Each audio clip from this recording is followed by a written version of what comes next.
Chapter 426. The ominous and horrifying atmosphere in Black Prison lingered for a long time.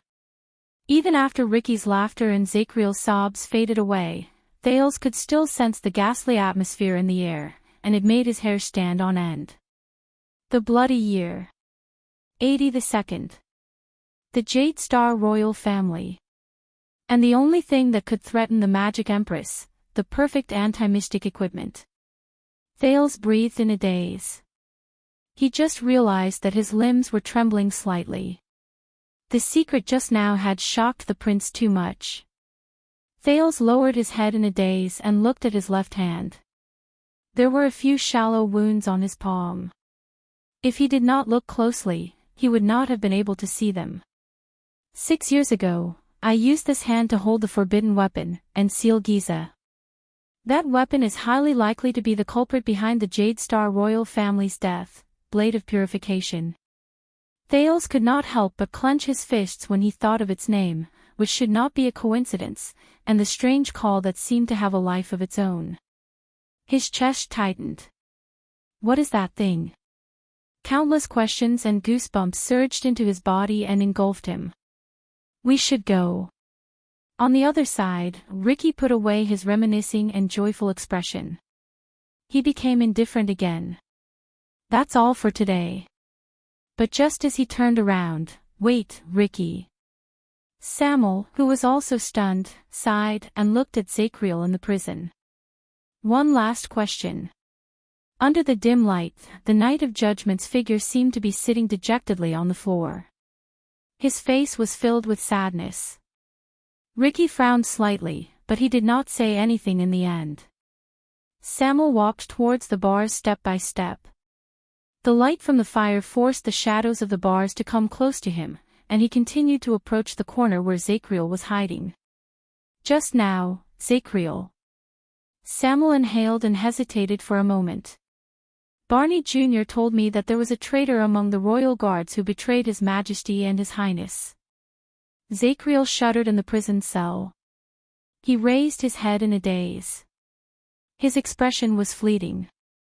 Thales forced himself to put away the chaotic thoughts in his mind and looked at the scene. Barney's words are very convincing and logical.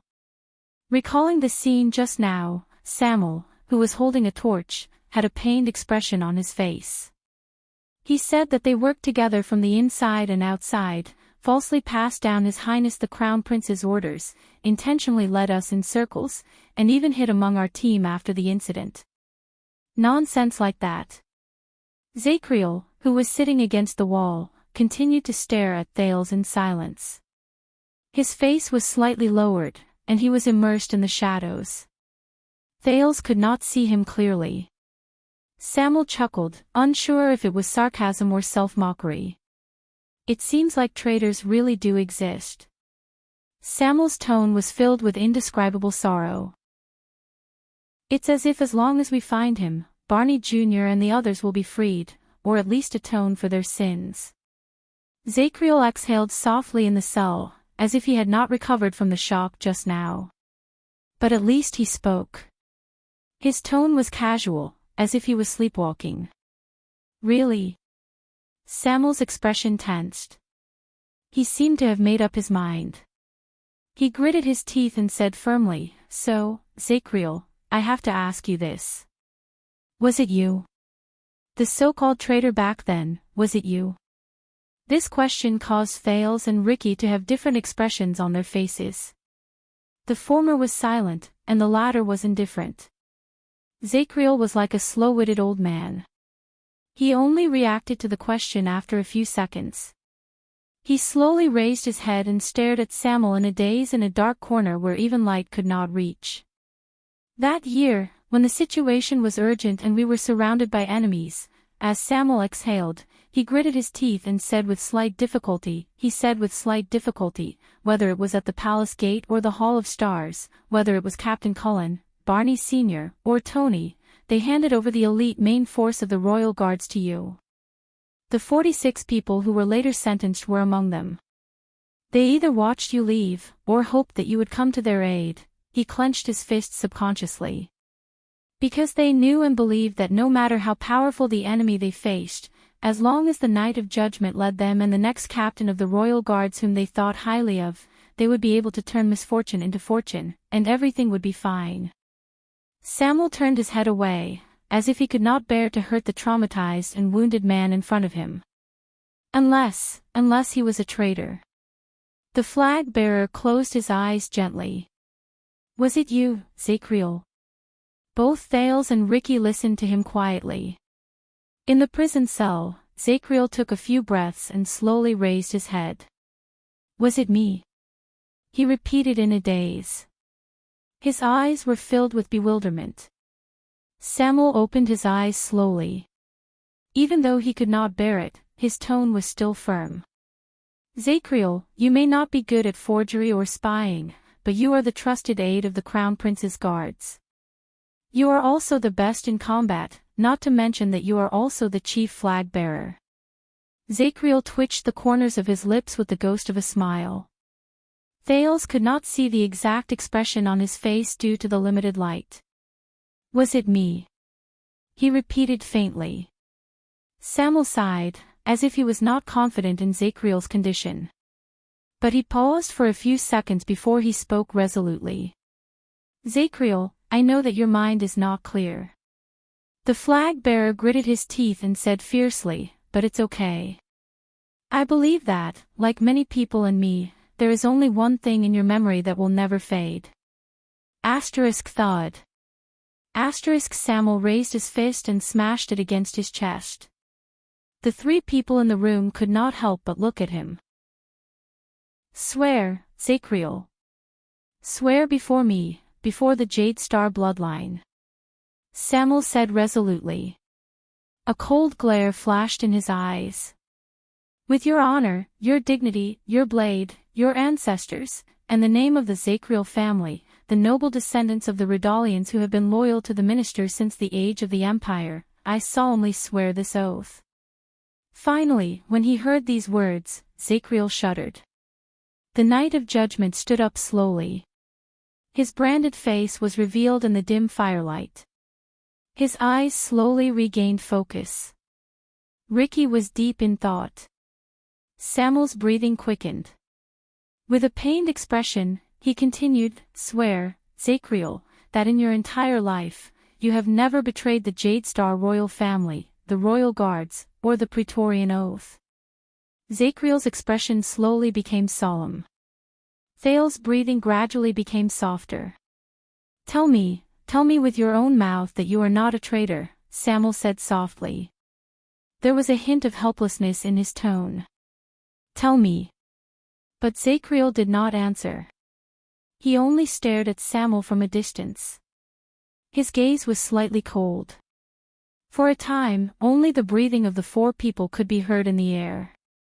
But in the next second, thud. Samuel took a fierce step forward and grabbed the bars of Zachriel's cell. Ricky's expression changed slightly. I beg you. Samuel's back was facing Thales. His expression was unclear, and he sounded as if he was gnashing his teeth. But Zachriel still did not make a sound. He only stared at him. I beg you, answer me, penal officer. Once again, Samuel's words were tinged with a pleading tone. This is too important. His hand, which was holding the bars, began to tremble. Finally, Zachriel snorted softly. His unfocused gaze regained its clarity. Too important. Why did Barney Jr. question you, Samuel?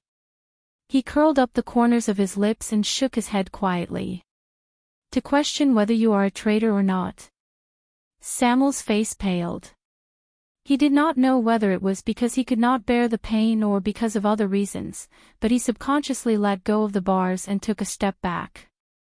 His palms trembled slightly. The Knight of Judgment smiled. And you? Do you wish that I am a traitor, or do you wish that I am not? There was a long silence in the air. Samuel lowered his head deeply. However, soon after, a quiet sigh came from the darkness. Unexpectedly, Zachriel's voice gradually rose.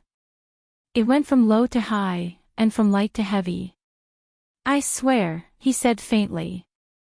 "Emmanuel Zachriel, I solemnly swear on my honor, my dignity, my blade, my ancestors, and the name of the Zachriel family, which has been loyal to the minister since the age of the empire." Samuel seemed to have been inspired by something. He raised his head with a complicated expression. "I will spend my entire life, and I will spend it all." As he spoke, Zachriel's tone became more and more solemn. "I have never betrayed the Jade Star royal family, and I have never betrayed the Praetorian oath." Thales's eyebrows twitched. He seemed to have missed something. As expected, Zachriel's sigh came again. "The only people I have let down are all of you." Samuel's breathing seemed to have been cut off. The Night of Judgment's dispirited and sorrowful voice continued to rise.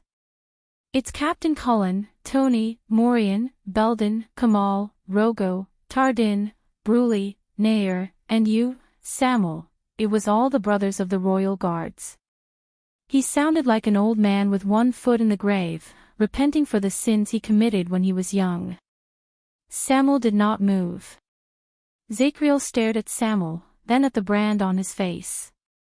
He said in a daze, "As a person who had high hopes placed on me, in that storm, I was unable to protect you, help you, lead you, go through the obstacles, and get through the danger with you."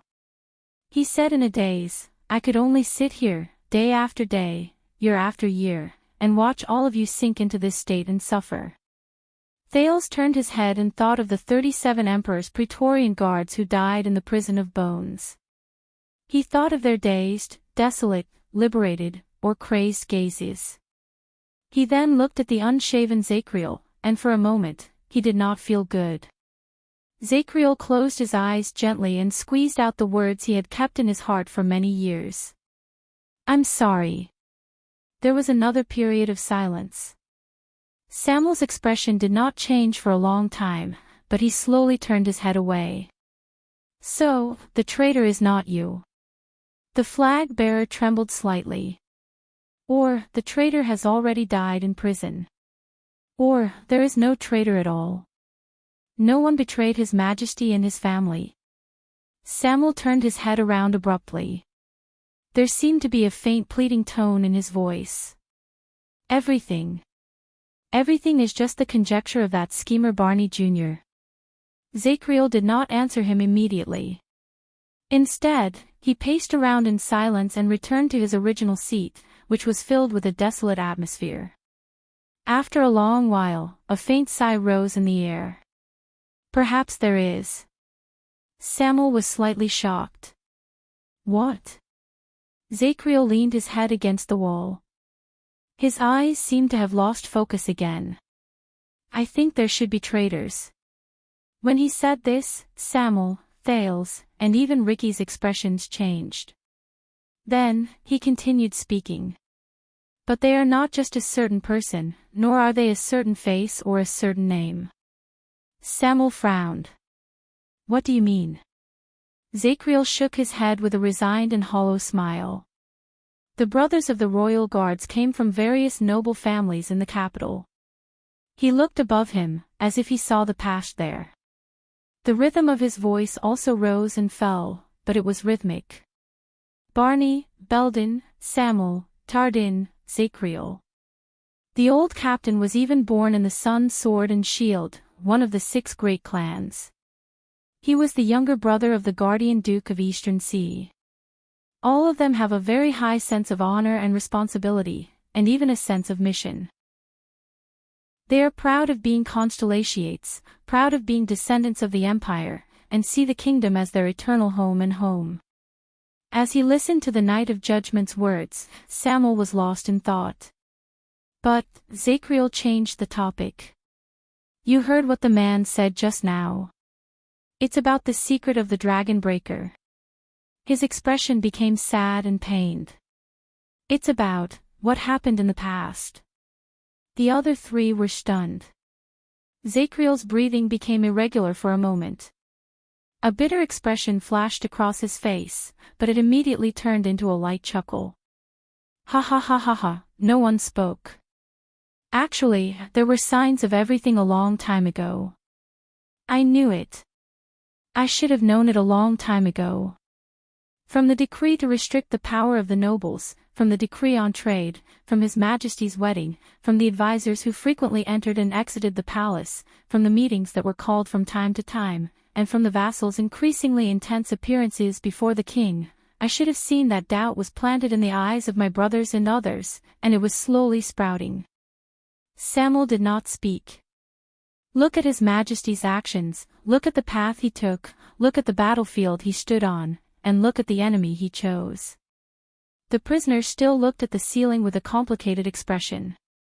His laughter was filled with bitterness and regret. Look at the future he stubbornly chose for the millions of people in Constellation. Thales listened to him quietly and imagined everything that the former 82nd had to face in that era. Zachriel exhaled hoarsely. When he remembered the blade of purification and the secret he just learnt, Thales could not help but frown. Samuel turned his head away fiercely, as if he could not bear to listen anymore. You and Barney Jr., both of you yearn to find that traitors so much, but... I was thinking, if the so-called traitors you spoke of, if those people who had hopes and longed for Constellation's future, if they really knew something, such as the Dragon Breaker, and were willing to accept the rebuke of their conscience, even if it went against the king's will, Zachriel stared blankly at the air. He was immersed in his own world, and his words became increasingly incoherent. If they can no longer distinguish between betrayal and loyalty, this is not impossible, right? Samuel was stunned. However, Zachriel continued to speak absent-mindedly. The problem is, Samuel, from what standpoint should we take to be able to rebuke them without hesitation? Is it the disdain of the loyal towards the traitors? Is it the rebuke of the loyal towards the disloyal? The air inside and outside the prison seemed to have frozen. The prisoners and the prison breakers tasted different kinds of bitterness in it. In the end, Samuel's expression changed, as if he had been in a different world. I don't understand, he said faintly. Zachriel smiled. I don't understand either. The Knight of Judgment seemed to have slowly recovered from his daze. He hugged his arms tightly and sank his face into the darkness. Go. You don't belong here, and you don't have to be here. You are not the one who should be rebuked. Zachriel slowly extended his hand and pointed at the empty corner outside the prison cell again, as if there was really someone there. You are also not the one who should face him here. After what seemed like a long time, Samuel turned around laboriously, like a hibernating animal who had suddenly woken up. He no longer looked at the Knight of Judgment. Samuel sucked in a deep breath, as if he wanted to swallow all the resentment and grievances he could not express into his chest. I told you. Ricky tapped his sword hilt lightly on the other side, as if he did not care. Those who face the past will not find the answer. Finally, under Ricky's gaze, Samuel moved. He walked back the way he came, but no one knew whether it was regret or relief. He left Zachriel's prison cell behind. Thales stared at his back and frowned. What are you waiting for, Your Highness? Ricky chuckled, as if he was calling a child to eat. The show is over. Against his expectations, Thales did not follow him. Instead, he raised his eyes, which had become vigilant at some point in time, and stared at Ricky. So, this is your goal? This secret? Thales bent down and picked up the extinguished torch from the ground. He stared at the substance that still had some warmth left on it. He could vaguely make out thin, flaky ashes. Ricky frowned in a barely noticeable manner. The prince slowly raised his head and exhaled softly as Samuel walked further and further away from him. And then... Samuel's footsteps stopped. He also noticed Thales' behavior. And then, we go home. Ricky sized up Thales coldly. He was not very satisfied with the latter's uncooperative behavior. Unless you still want to drink and chat with Stake, the one who killed your uncle. Thales sighed heavily. So, this is the last step for these people. Perhaps it was just as he had guessed. There was another exit in the prison of bones, and he could completely avoid the surveillance of the camp. After that, he had nowhere else to go except under their claws. Thales took a deep breath and whispered to himself, "I'm ready. I'm ready." In the next second, the prince raised his head with a brilliant smile. "Hey, can we talk about this?" Thales looked at the torch, which only had a wooden stick left in his hand. He scratched his head in annoyance. "What I mean is, look, since you've already gotten what you want, and I'm just a weak teenager." Ricky shook his head slightly and finished his sentence in an unquestionable manner. "It's also what we want." Thales froze. Ricky walked forward slowly, and there was a hint of threat in his voice. "It's even more than our original goal." Thales could not help but raise his eyebrows. He could not help but sigh and say, "But, you know, neither the kingdom nor the Secret Intelligence Department will let you leave the camp easily." Samuel walked back and looked at Thales, who looked like he wanted to negotiate with Ricky. "They won't," Ricky said coldly. "But they don't know." Thales flashed a helpless smile and spread his hands. "But what if they know?" Under the illumination of Samuel's torch, Ricky frowned slightly. "What do you mean?" Thales flashed his white teeth and smiled bashfully. "What I'm trying to say is, what if the kingdom's secret intelligence department knew everything about your operation from the beginning to the end?" Ricky was slightly stunned at first, then his expression darkened. "You..." Chapter 427. Blade Fang's camp, prison of bones, not far from the surface exit. In the dark night, a slightly plump man stood in a short alley and quietly watched the huge hemispherical fortress in front of him. It was the most famous prison in Western Desert and even all of Constellation. He rolled up his sleeves and stared into the darkness. He smacked his lips and clicked his tongue. A slightly heavy footstep came from behind him. "No matter how many times I look at the prison of bones, it's just like Ghost Prince Tower." The plump man did not even look at the scene behind him because he knew who it was.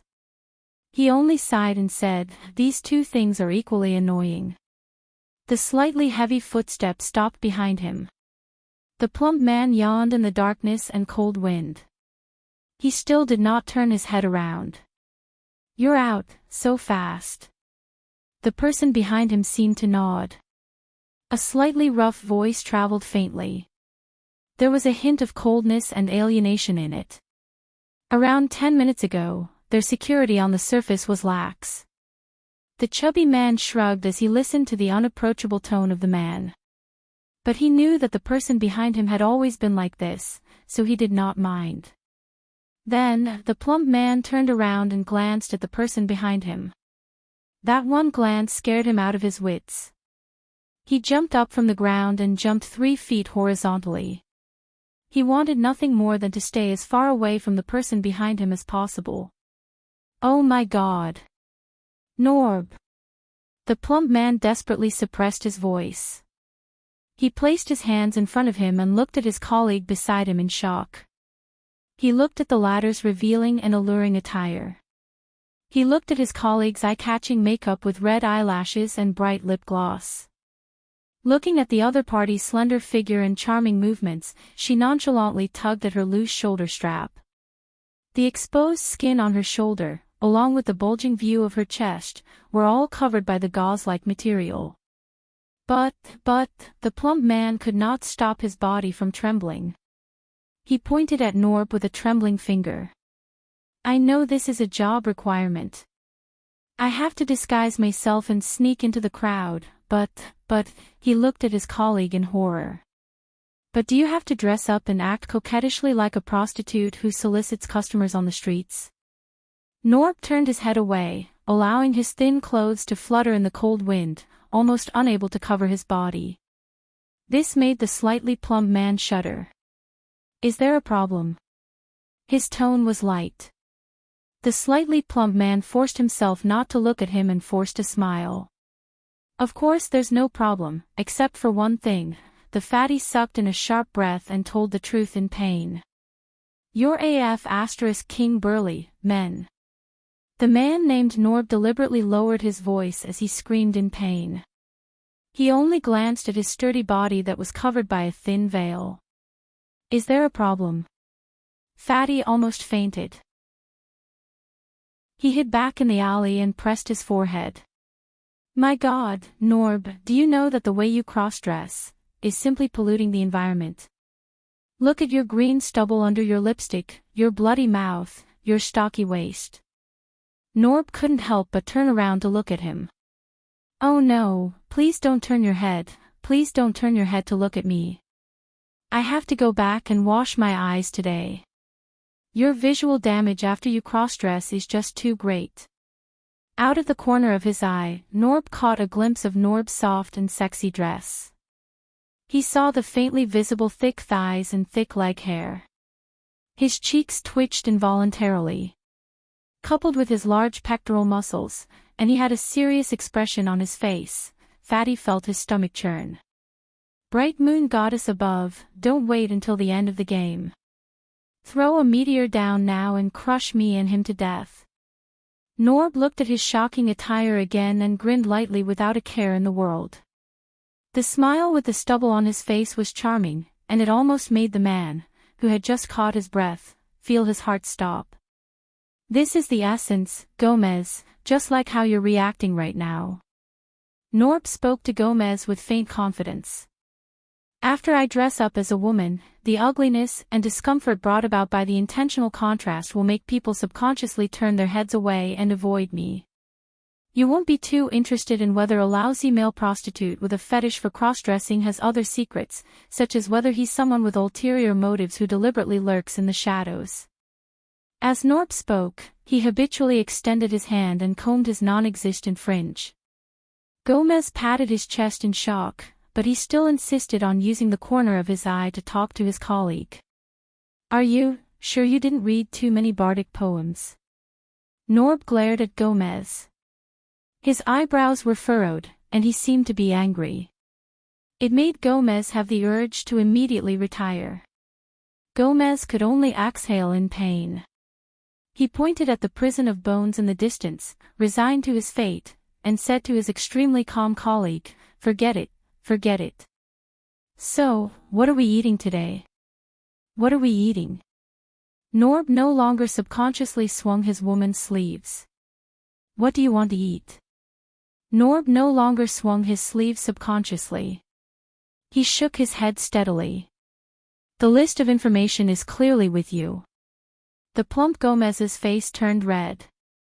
He coughed, took out a piece of paper from his belt, and slowly unfolded it. All right, let me see. Gomez looked at the paper in his hand.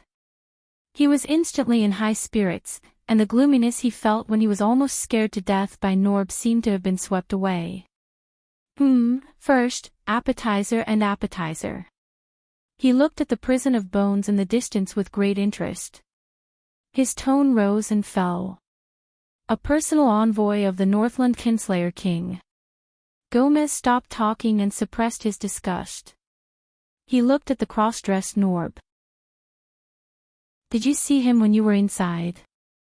Norb's expression remained indifferent. He only nodded slightly. LaSalle Weeder, the former border baron of Dragon Cloud City.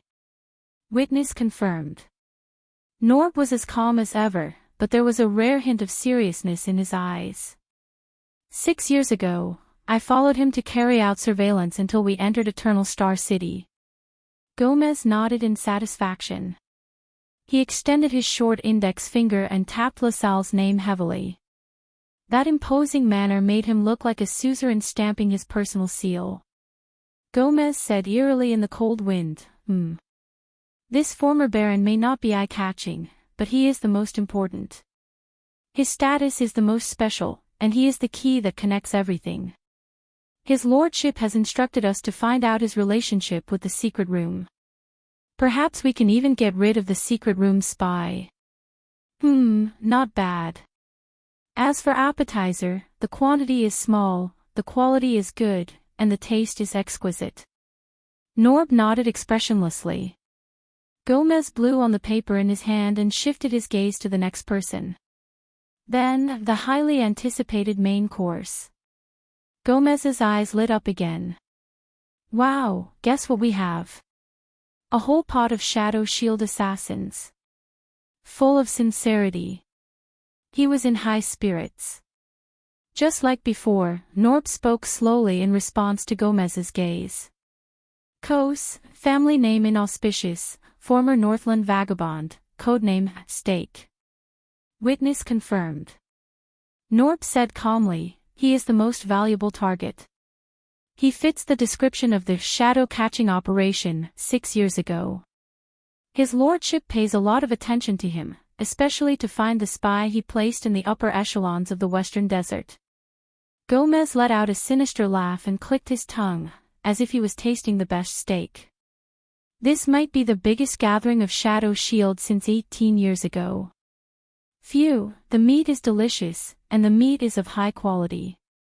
As long as it's cooked properly, it will definitely be the best in the world. Norb did not comment. He just elegantly lifted his dusty dress. Next, side dish. Gomez continued to read his list with great interest. The middleman of the mercenary business, the rather famous owner of My Home Tavern. Norb frowned slightly.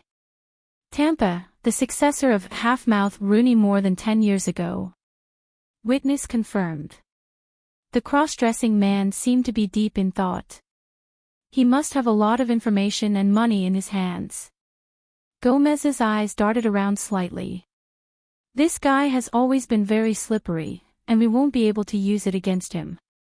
But after this battle, we can rub him flat, round, and trample on him however we want. Alright, this side dish is more or less a little greasy. Gomez shook his head in resignation and looked at the last line. Next is the final dessert. This time, Gomez's expression became solemn. Blood Whistle, the famous war mercenary group. Norb's expression also darkened. Disaster Swords. Witness confirmed. Their leader doesn't seem to appear often, I can't recognize him, but one of them stayed in the same cell with me for half a day before he went down. His companion called him Joseph, and he seems to be a regular in the prison. I can't get any information out of him. The other one is Klein, who is stationed in Northland. The last one is suspected to be a fugitive from our kingdom for many years. He is the former vice flag bearer of the Royal Guards, Colin Samuel. When he heard this, Gomez's lips curled up. The surprise is always at the end, isn't it? Those enemies of the Tower of Eradication are suspected to have escaped after launching the attack on the Tower of Eradication. They are large enough to be on the battlefield. The Lord is very interested in what they obtained after they broke into the Tower of Eradication, and he is also very curious about why they entered the Prison of Bones. TSK. It lingers on the tip of my tongue, and the aftertaste is endless. As a dessert, it's a perfect ending. He narrowed his eyes slightly and licked his lips, as if he was really enjoying the taste of the dessert. Norb looked at him and still did not say a word. Gomez rubbed his plump hands and put away the paper with an excited expression. He looked like a man who had just returned home after a busy day. So, this is the menu for today. All of them are here. That sissy's people should be almost here as well. When are we going to take action, pull in the net, and eat? He looked at Norb, who was dressed as a woman, with hope in his eyes. He tried his best not to look at the latter's dress, which was fluttering in the wind, and the scenery that could be vaguely seen under the dress. No. But Norb only shook his head firmly. We are not going to take action. Gomez's smile froze. Say that again. The plump man seemed to be in disbelief. The prince is still inside, Norb said bluntly. We cannot take action. So what? It's just a prince. The plump man was very displeased at first, until he understood what Norb said. Gomez's expression changed. The prince? Wait, you mean the heir of the kingdom who came back from Northland? Norb did not say a word. He only nodded slightly. Gomez's lips opened and closed, and he twitched soundlessly. The decoy and fake bait for our operation this time. That troublemaker who ruined countless of our plans, Your Highness. Norb nodded. Gamis looked as if he had seen something unclean. He raised his chubby, stubby hands and covered his mouth in horror. You. This. Can't. That's the prison of bones. How did he get involved? Was he caught for prostitution? Or did he sell his ass like you? The plump man stared at Norb in shock. He even forgot about the latter's clothes and dignified appearance. I wish I knew. Norb shook his head. But that's what Nameless told me. The plump man looked like he wanted to argue. The words were at the tip of his tongue, but he could not say them. In the end, he could only slap his own face. I'm really King. Do you know what this looks like? It's like when the appetizers, main dishes, side dishes, and desserts are all served, and the guests are wiping their mouths and drinking wine while nodding in satisfaction. Then, the child prodigy prince suddenly jumps out with a big plate of prawns with pungent sauce and smelly sauce. He says, surprise. Hey, there's still one more dish. Ha! Pinch your nose and eat it, idiot. Fatty Gomez waved his arms and legs as he cursed in a vivid and hateful manner. What a genius. He practically ruined the entire table of dishes. And the most coincidental thing is that we are that idiot. Gomez looked like he was about to break down. But Norb was unmoved. He only shook his head and said in a low voice, the situation inside is unclear. Acting rashly will only be a meaningless risk. Nameless is the only person who can act. We must wait. Gomez finally calmed down. He gritted his teeth and said, what's going on down there? I didn't ask much, but Nameless, you know. Norb lowered his head cautiously. He doesn't talk much either. That's great. Missions related to the Nameless are always thrilling and exciting. Gamis was full of sarcasm. And we can't do anything now until that troublemaking prince is obediently rescued by the Nameless. Norb tugged at the hem of his dress and nodded quietly. Gomez spat on the ground. It's hard to imagine that our menu now depends on that arrogant Nameless who's like a lunatic. Norb furrowed his eyebrows. Be careful with your words. That Nameless, the cross-dressing man said softly, he's not from the department, but he's been able to act with us more than once. He's even able to grasp the key points of the situation so that we have to cooperate with him. Do you know what this means? Norb pointed coldly upwards. Gomez's expression froze. He ground his teeth and said, damn nepotism. Norb did not speak. With a pained expression, the fat man exhaled a patriotic sigh about the darkness of the bureaucracy and the muddle-headed royal family. All right, then we'll wait here. That cold-blooded sissy will definitely not be happy. Norb shook his head. That's not our problem anymore. Amidst the sound of the wind and sand, the two of them waited in the alley beside the prison of bones for a while. Speaking of which, Norb. Perhaps he was tired of the silence, or perhaps he could not stand the cold. Gomez picked his ears and said, never mind about Nameless. Never mind about the Nameless one. He's always been mysterious and doesn't fight for it. But, the fat man cast a cautious glance at Norb. Are you really resigned to this?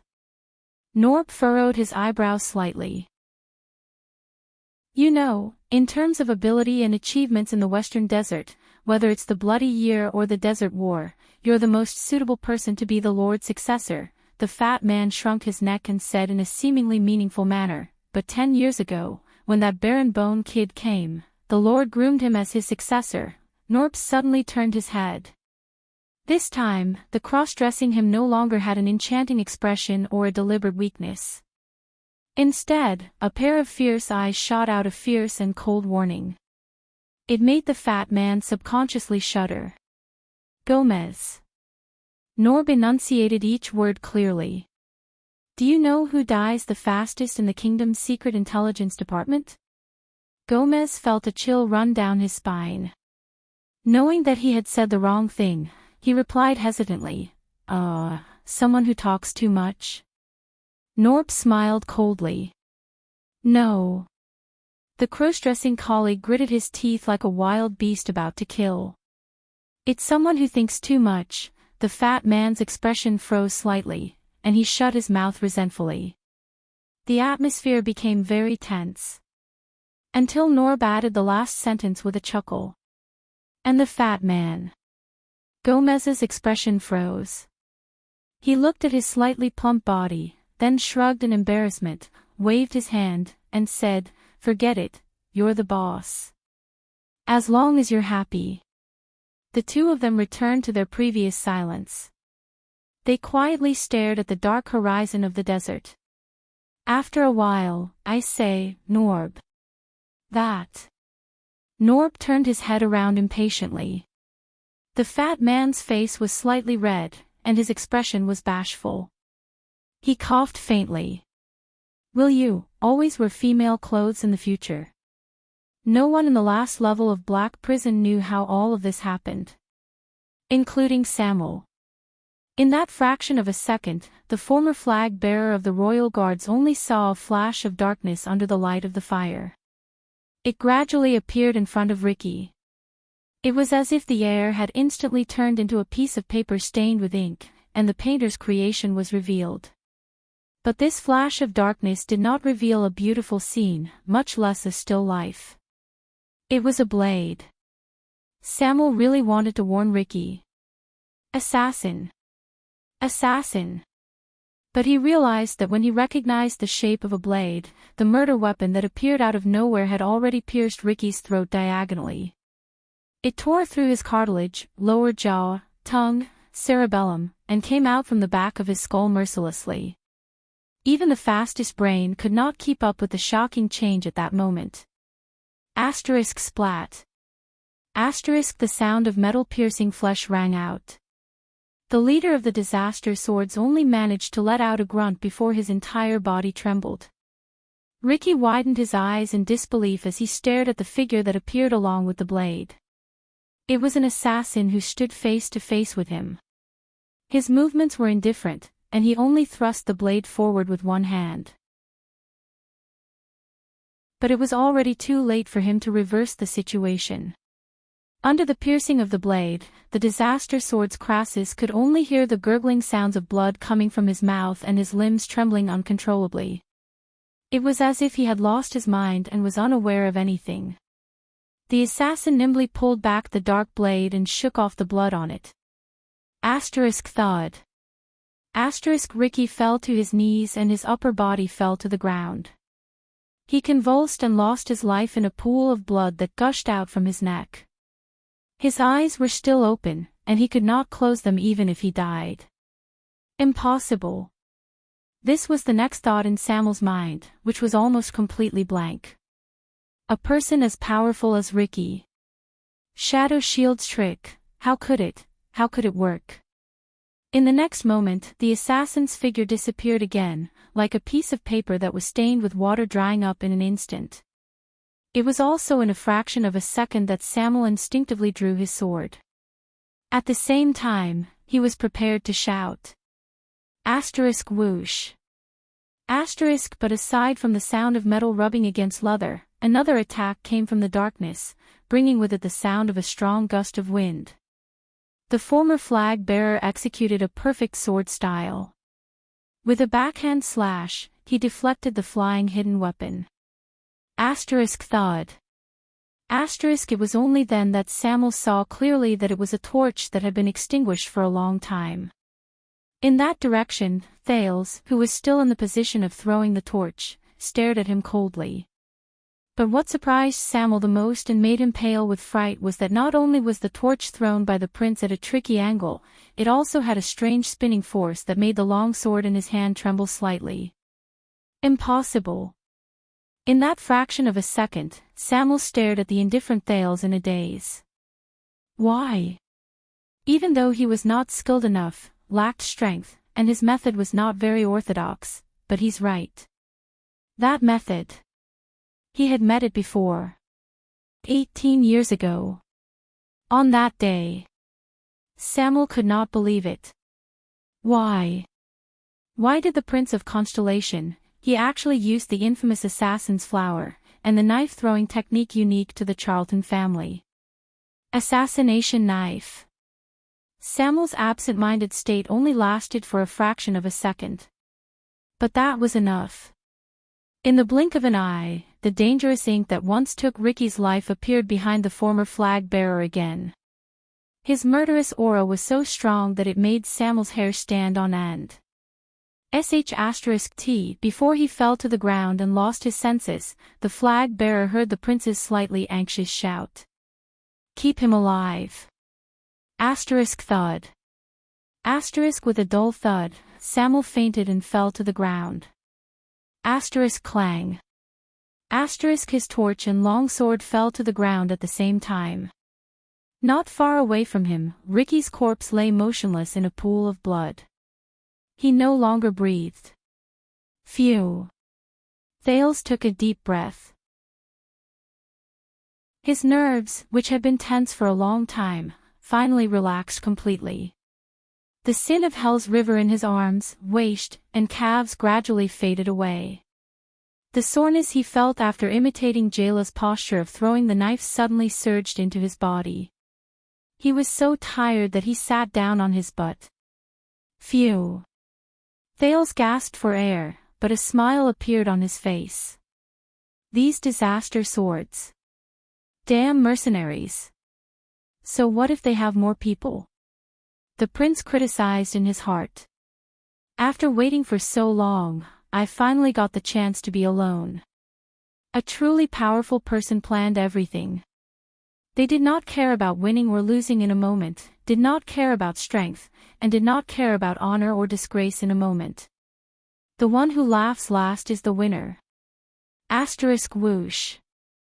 Thales roared madly in his heart for a few seconds as he stared at Ricky and Samuel on the ground. Then, he wiped off the sweat on his forehead and smiled foolishly. Rustling sounds rose behind him. It seemed that even Zacriel, who was behind the fence, was secretly moved by this swift and decisive kill. But Thales had no time to care about him.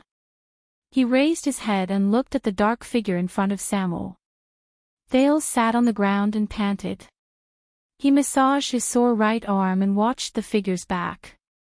For a moment, all sorts of feelings welled up in his heart, and he could not put them into words. You're just going to stand there?" the prince asked. The figure froze for a moment. Finally, the figure slowly bent down, picked up the torch Samuel left behind, and turned around. He walked towards Thales step by step. His footsteps were light.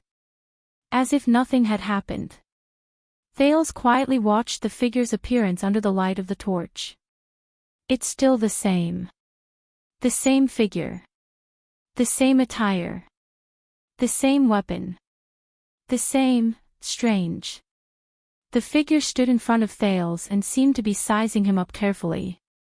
Thales did not say a word and let him size him up. A few seconds later, the figure spoke in a muffled, hoarse, and deep voice. It's been a long time, Your Highness. You've grown up quite a bit. Thales clenched his fists, and his heart trembled slightly. When he heard the familiar yet unfamiliar voice, a sense of familiarity and peace of mind that he had not felt for a long time rose in his heart. It chased away every inch of fear and nervousness in his heart. It was as if from this moment onwards, the outcome had been decided. Thales averted his gaze. He first took a deep breath, then snorted through his nose and shrugged. That's it. Nothing else to say. The torch in Black Prison flickered slightly. The figure in front of him was silent. He did not say a word. Thales was silent as well. With complicated emotions, he looked at the familiar dark purple mask on the figure's face, the faintly discernible mechanism behind the lens, and the short sword with a dark luster in his hand. The scene of their first meeting appeared in his mind. The silence did not last long. In the next second, the strange person in front of him put away the short sword and took a solemn step back. He placed his right hand on his chest, shook his left hand, and knelt down on one knee. It was just like their first meeting in Red Street Market. Yodel Kato. The strange person's tone was respectful and solemn, but there were slight fluctuations in it. Chapter 428. Yodel quietly knelt on the spot. The pair of lenses on his strange, dark purple mask were dark and without light. Thales suppressed all his thoughts and sighed softly. So, you were there. Yodel's mask moved. Yes. A hoarse and muffled voice rose from under the mask. I am. The man behind the mask gently extended his gloved right hand. I have always been there. Thales was silent for a few seconds. The soreness in his arm gradually disappeared. He sucked in a deep breath. Yes. The prince raised his head and flashed a gentle smile. I know. I have always known. He grabbed Yodel's hand and stood up with the latter's help. The torch in Yodel's hand swayed slightly and illuminated the area. But when it shone on Yodel, its color seemed to be restrained, and there were very few reflections.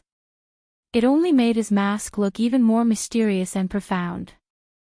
Thales let go of Yodel's hand and stared at him quietly. Not long ago, Nicholas and Monty's bloody battle in the land of barren rocks was not only thrilling, but it also brought disaster to the innocent. Poor Thales was caught in the middle of the battle. He was the core bargaining chip that both sides wanted but could not obtain, and he was also the key method they used to control their enemy. He was even heavily injured and lingered between life and death. With a rare opportunity, the sin of Hell's River rose and devoured the teenager at that moment. While Thales lay on the ground, dying, and suffered the uncontrollable pain of the sin of Hell's River, his sensitive senses that were stimulated at that moment gave the Prince of Constellation new information. Besides the Star Killer and the Raven of Death, who were fighting to the death, and himself, who could not move, Thales sensed a fourth person. The fourth person's barely discernible breathing, the fourth person's footsteps rubbing against the ground, and the fourth mysterious figure hidden in the shadows, as if separated by a curtain. It quietly leaned against the huge rock where the white blade guards fought. Its body was like a boulder, and it did not move at all. It was almost one with the environment. Even when Thales was in danger, it quietly lurked, indifferently and cautiously waiting for the victor between Nicholas and Monty. But the two supreme-class elites who were engaged in a fierce battle knew nothing. Just like the past. Thales might not recognize that figure, but this did not stop him from recognizing that curtain through his temporarily strengthened hell senses. It was a wonderful and unusual invisible ripple that separated color and sound, one that even the prince himself had experienced before. Path of Shadows. At that moment, Thales suddenly understood that if the scheming Raphael was right about one thing in the headquarters of the Secret Intelligence Department in Dragon Cloud City, it would be this. We will ensure that you have trustworthy forces and people protecting you from the outside of Dragon Cloud City to the Great Desert. Of course, the number of people won't be too many, but they are all elites rarely seen in the world. We will make sure that you have trustworthy forces and people protecting you from the beginning until the end. It was Yodel. That was why Thales was able to leave Nicholas and Monty alive before he moved forward with an indomitable spirit and entered the desert without looking back. After they escaped from Dragon Cloud City, on the surface, Monty led Thales away from the threat of the pursuers as the most outstanding scout. In the dark, Yodel, who had snuck into Northland at some point in time, acted as a safeguard in the shadows and monitored their movements. Perhaps the Secret Intelligence Department had long suspected the Raven of Death's loyalty, or perhaps this was the final test for Monty. In the Great Desert, Thales was in danger a few times, but in the end, he would always escape the desert god's cold trap by some miraculous luck. Be it when he lost consciousness and fell on the yellow sand after he ran out of food and water, or when he was surrounded by the orcs and was surrounded by enemies from all sides, or when the merchant's camp strangely burst into flames and attracted Constellation's army. Now, it seemed that most of these luck and coincidences were in line with Yodel's usual style of hiding in the dark and attacking in secret. It's not just this. Maybe on the way out of Heroic Spirit Palace, maybe that black-robed swordsman who attacked with dual swords, in that second, Thales, who had a myriad of thoughts in his mind, quietly looked at Yodel's mask. He looked at the man who had always been a man of few words and remembered the first time he appeared in Red Street Market and the scene when he extended his hand to the little beggar. He suddenly realized that he was already as tall as the masked protector's shoulder. At this moment, "Who are you?" A deep and drawn-out voice rose from the air. Thales subconsciously became vigilant, but he noticed that Yodel did not move. He only turned his head to look behind him. He looked at the prison cell shrouded in darkness. What a terrifying ability to hide yourself. Zakriel's voice, which sounded old and tired because he had gone through too much torture, came from the darkness. Before you drew your sword, I didn't even feel anything strange. Thales frowned. He noticed that Yodel was a little too quiet. But that mask, in the darkness, Zakriel said faintly, I recognize that mask. Mask? Thales' eyebrows twitched. He quickly looked at Yodel, and paid special attention to the strange, dark purple mask. It was the thing that had piqued his curiosity since the first time they met. Zakriel's cold laughter traveled into his ears. Bright God's scheme is also one of the dowries of the Elf Queen. It's not without reason that it has been classified as a forbidden item in the royal treasury for 300 years. Bright God's scheme. What kind of name is that? There were emotions in Zakriel's words that made Thales feel uneasy. Hiding, disguise, observation, insight, and even delayed damage. The prisoner in the prison said slowly, it can give its owner too many benefits, almost as much as the price it demands. Price. Thales could not help but glance at Yodel again. But the latter only remained silent and did not say a word. Who are you? Zakriel seemed to be a little impatient. There was a hint of impatience in his voice. Even without looking at that mask, not everyone is qualified to control the supreme sword. The Secret Intelligence Department? Or the royal family? Just as Thales widened his eyes and wanted to remind them of their current situation, Yodel suddenly spoke. I am just a nobody, the masked protector said faintly.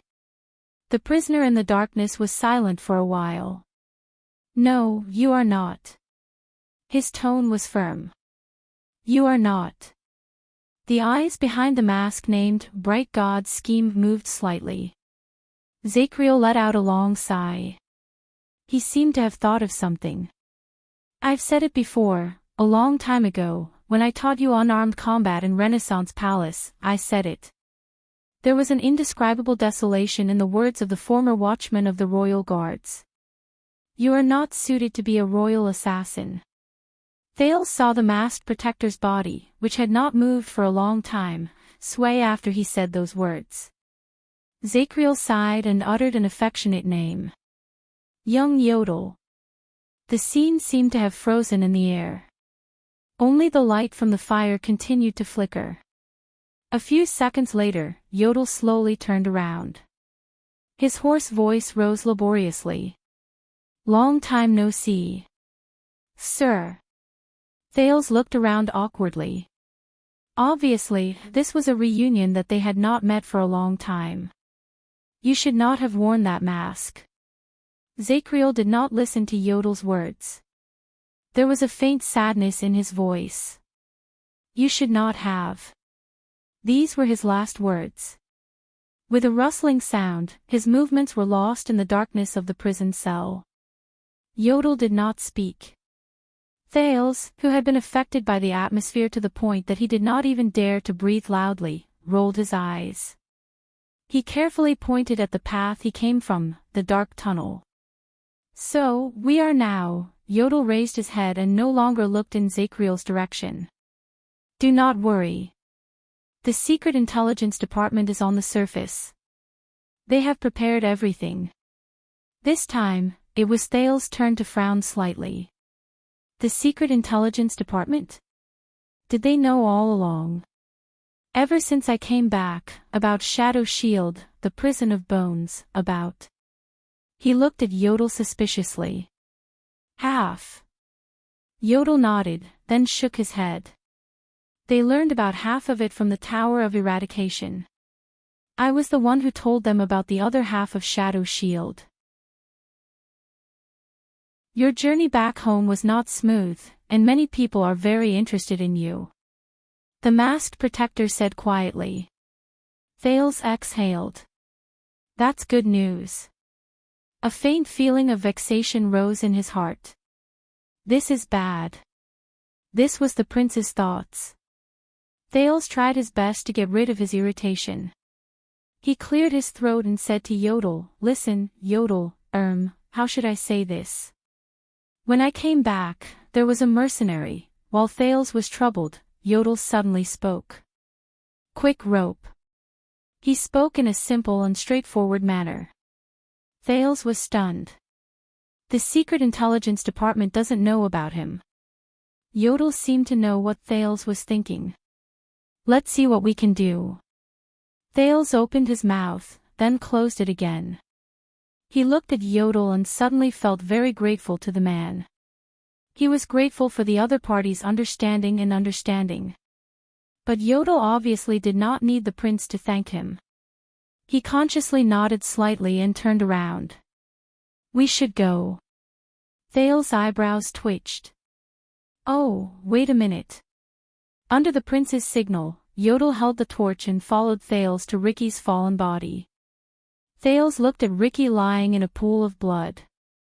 It was hard to imagine that just an hour ago in the tavern, this man had effortlessly taken him down. He's dead, just like that. The leader of the disaster swords. The prince could only shake his head in resignation. He squatted down and pushed Ricky's body flat. Ricky's empty and lifeless eyes were revealed. Sorry to disturb you, Honorable Crassus. Excuse me, Honorable Crassus.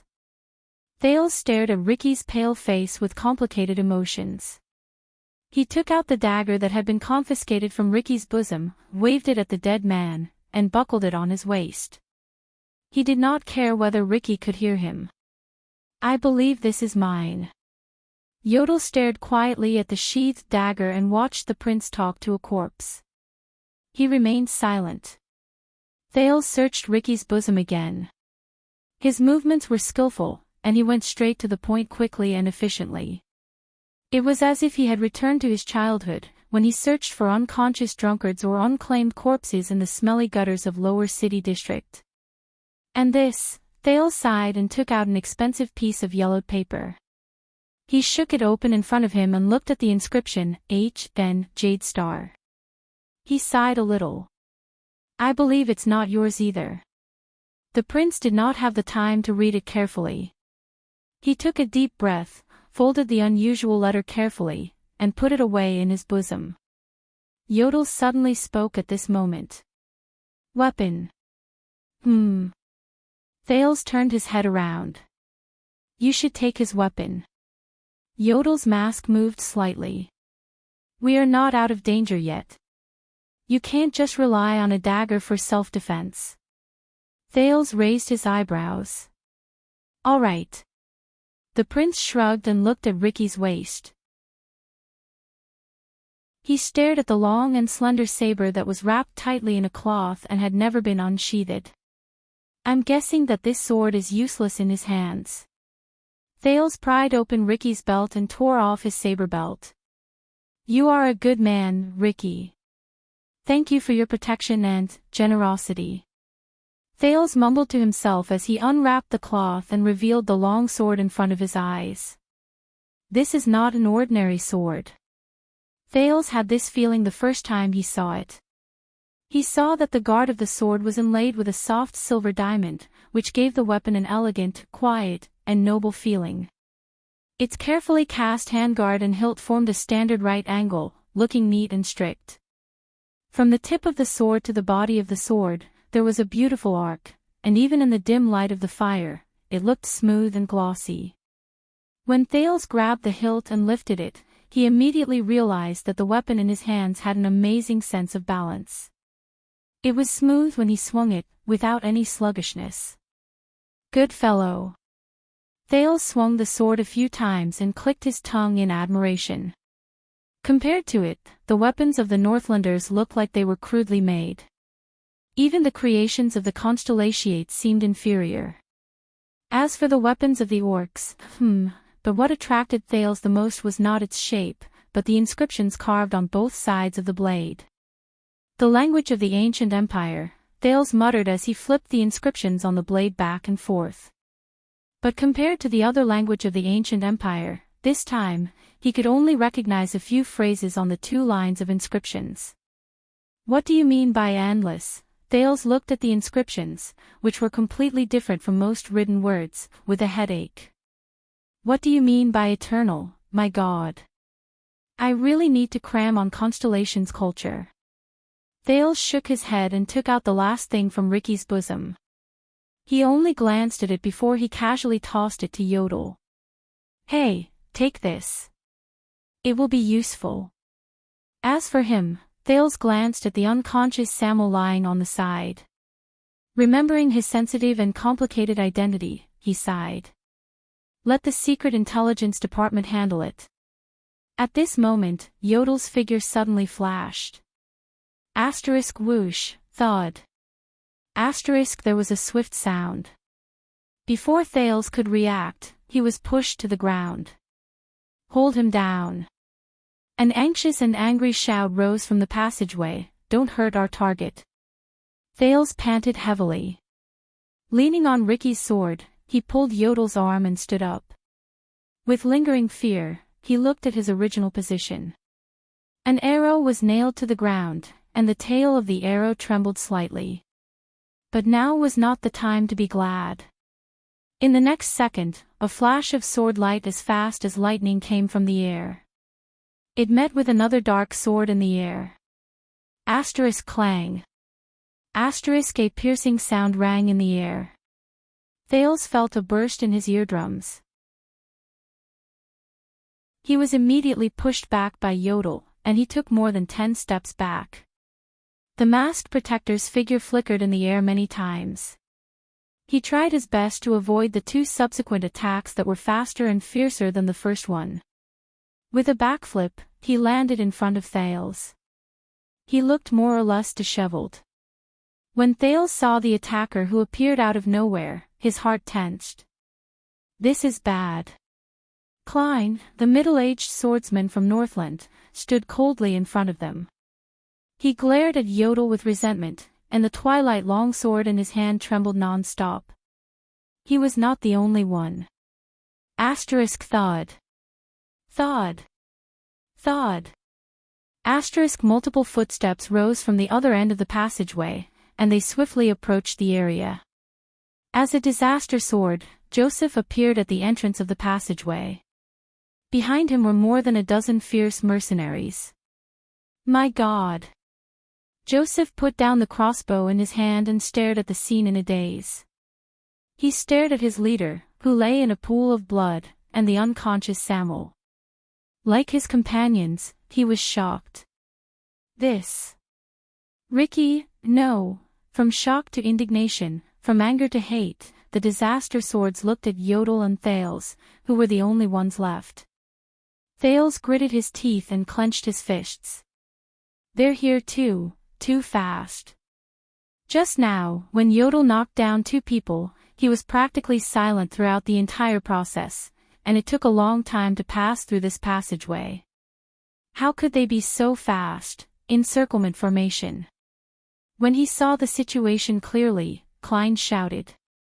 His face was full of anger. The disaster swords spread out in a semicircle. Their gazes were fierce, but they carefully surrounded the prince and the protector. Thales subconsciously raised Ricky's sword in the face of countless hateful and murderous gazes. Yodel bent his knees slightly, and the supreme sword in his hand was switched to a reverse grip. Ricky was right. Klein stared at the leader's corpse on the ground with hatred, then at the special longsword in Thales' hand. He was right. In the end, he raised Twilight and pointed it at Yodel, the masked protector. As expected, you sneaky bastard. You've been following us in the dark and causing trouble. Thales thought of something. He knows. He stared at the leader of the disaster swords on the ground in disbelief. Ricky knows. Klein spat hatefully. He was extremely indignant.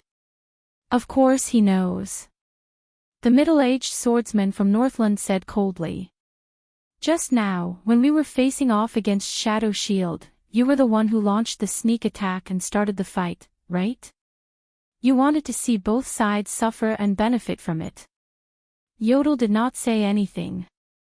Klein gritted his teeth and said, Ricky has been suspicious since then. The battle started too quickly, too suddenly, and we were caught off guard. It doesn't seem like Stake's style of coercion and temptation. Thales understood something, and his face turned pale.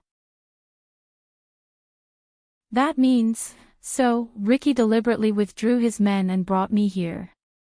The prince stared at Ricky's corpse in a daze, then at the empty hall. Just to lure out this rat who secretly caused destruction. Joseph coldly threw away his crossbow and pulled out two strangely shaped hand axes from his back. An expert assassin who lurks in the dark, and even has the ability to hide his body. All the disaster swords stared fiercely at Yodel. The only thing Ricky did not expect was that this rat who hid himself had the ability to kill him. Klein stared at Ricky's corpse on the ground. His eyes were filled with hatred. He didn't even have time to send out the ambush signal. Thales stared at Yodel with an unpleasant expression. But he could only see the dark purple mask. Did you know, the one wearing the mask? Klein's long sword trembled slightly. Thales could see the power of eradication gathering in his body, bursting forth along with his anger. I promise you, you will pay for this. The disaster swords got into formation, and the hall was filled with murderous intent. Thales immediately felt a headache coming on. Yodel slowly raised his head. His faint voice came from under the mask, I know. I knew from the beginning. In the next moment, the torch in Yodel's hand was extinguished and fell to the ground. The masked protector disappeared without a trace like morning dew. He instantly disappeared from everyone's sight. It was incredibly strange. He's invisible again. The disaster swords were obviously very experienced. They were not confused by the scene in front of them. Klein roared. Don't use your eyes, use your power of eradication to feel that murderous intent. At that moment, Thales' hair stood on end with his hell senses. He felt the dozen or so disaster swords in front of him lift their swords and prepare for battle. Their power of eradication spread out from their bodies. They were all different. Some gathered in a certain place, some surged endlessly, some ignited a rhythm, and some grew endlessly. But all of them were turbulent, ruthless, and crazy. Even Thales felt an inexplicable pain when he looked at them from afar. They were very different from ordinary people. Take down the small one first. No matter what trick it is, if he wants to attack, he must first show himself and show his murderous intent. Klein calmly ordered. He had the mercenaries surround the exit and pay attention to every corner. Klein observed his surroundings and said coldly, the moment he shows himself, he will die. The moment he shows himself, he will die. Thales' eyelids twitched. He instantly felt that something was wrong. 18. Thales slowly retreated and counted the enemies in front of him.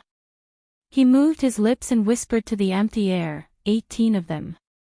There are also a few elites who are not inferior to Ricky.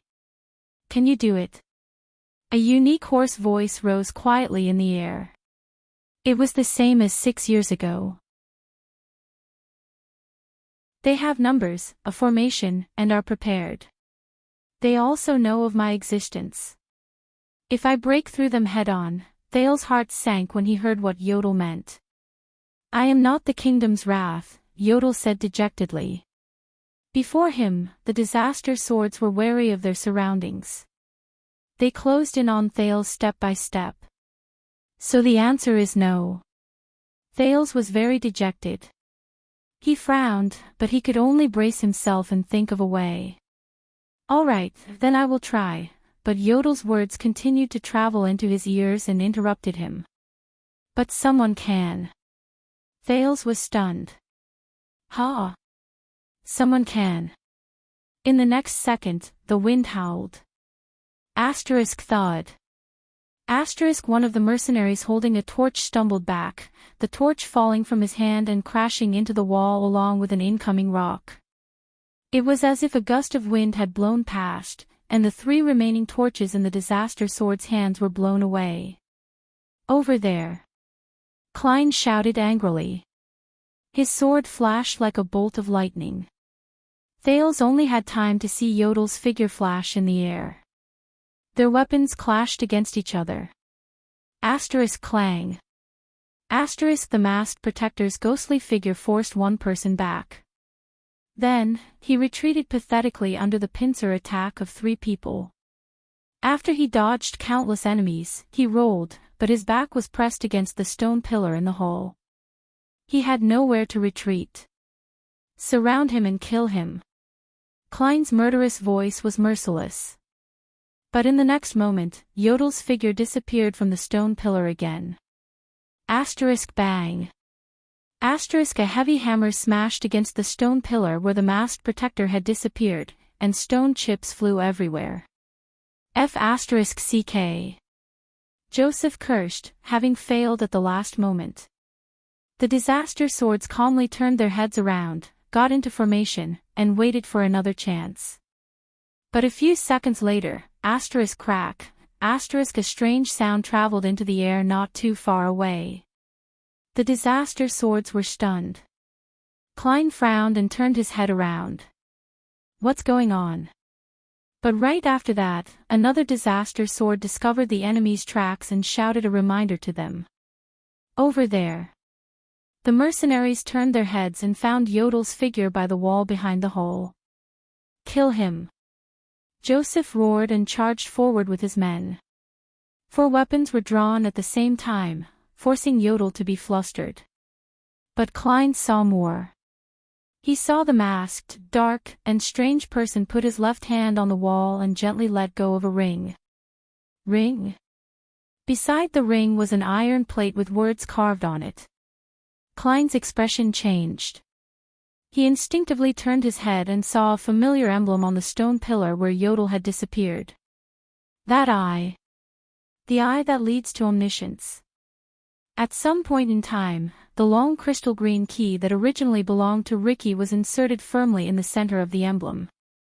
No, that was Klein's first thought. In the next moment, rough metal scraping against metal and the clear sound of machinery rang out continuously.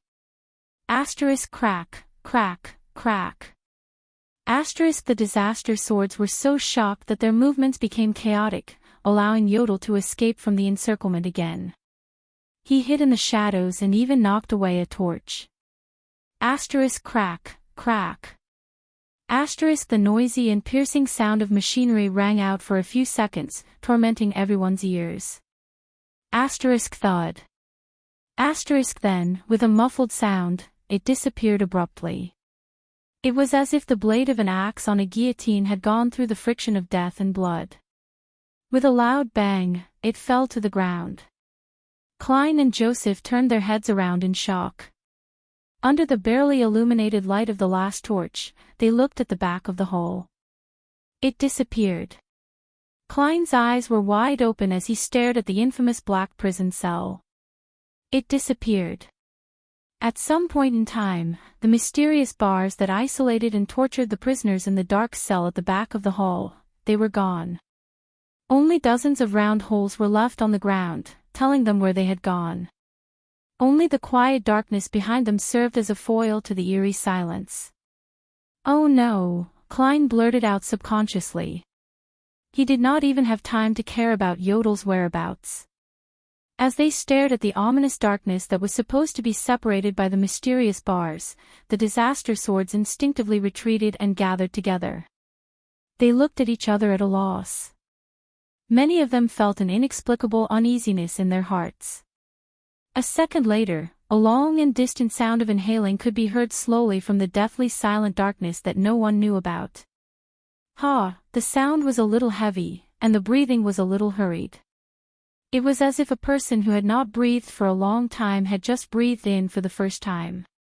Even the dim light from the fire flickered slightly. At that moment, the mercenaries who were immersed in the strange power of eradication felt their skin crawl, and their hair stood on end. Their powers of eradication went berserk at the same time, like restless animals. "How? Stay steady." Klein gritted his teeth and shouted, "Formation." Under the surging power of eradication, the mercenaries had to restrain themselves with all their might. They suppressed their uncontrollable anger and the inexplicable panic that attacked them. Then, they looked at the mysterious darkness. The sound of exhaling rose again in the darkness. Compared to before, the aura this time was much more dull and steady. Whoosh! It was also a little boring. Rustling sounds came from the darkness. Beads of sweat rolled down Klein's forehead. He gripped the hilt of his sword tightly and suppressed the touch of greed that was operating madly in his body. He was on guard against the unknown darkness in front of him. What's going on? He knew that there were not many situations that could make the disaster sword's power of eradication go berserk. And that is, at that moment, awe. A dull and ordinary male voice traveled faintly from the darkness. "I really should shave." His accent was pure, and there was sadness in his voice. Puzzled and terrified, the disaster swords looked at each other at a loss. Their breathing quickened. Klein's eyelids twitched a little. The moment he heard the voice, he suddenly had an illusion. It was as if a terrifying beast had just woken up from its hibernation in the darkness in front of him. It exhaled its first languid and unhappy breath. Klein gripped the sword in his hand even tighter. He swallowed hard. "So," the dull male voice rose again. This time, there was a little more life in it, and there was even a hint of a smile in it. "Do you have a razor?" Asterisk thawed. Asterisk with a muffled sound, the only torch in the hall was extinguished. The light disappeared before their eyes. The entire hall, including the 18 disaster swords, sank into dead silence and deep darkness.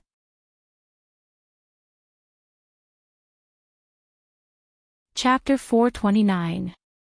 It had been a long time since Thales experienced this feeling. Gray. White. He walked in a grayish-white world. From the ground to the walls, from the gravel and waste wood to the sand and dust, even the air shone with a faint white light, as if the darkness around him had been swept away. There were no other colors. His surroundings were very quiet. Faint shouts traveled into his ears, as if the people in the water had heard the shouts from the shore. Just like another grayish-white world. The teenager was a little dazed. That's not right. His vision was a little shaky and unstable. Occasionally, he saw double images. The dazed Thales shook his head desperately.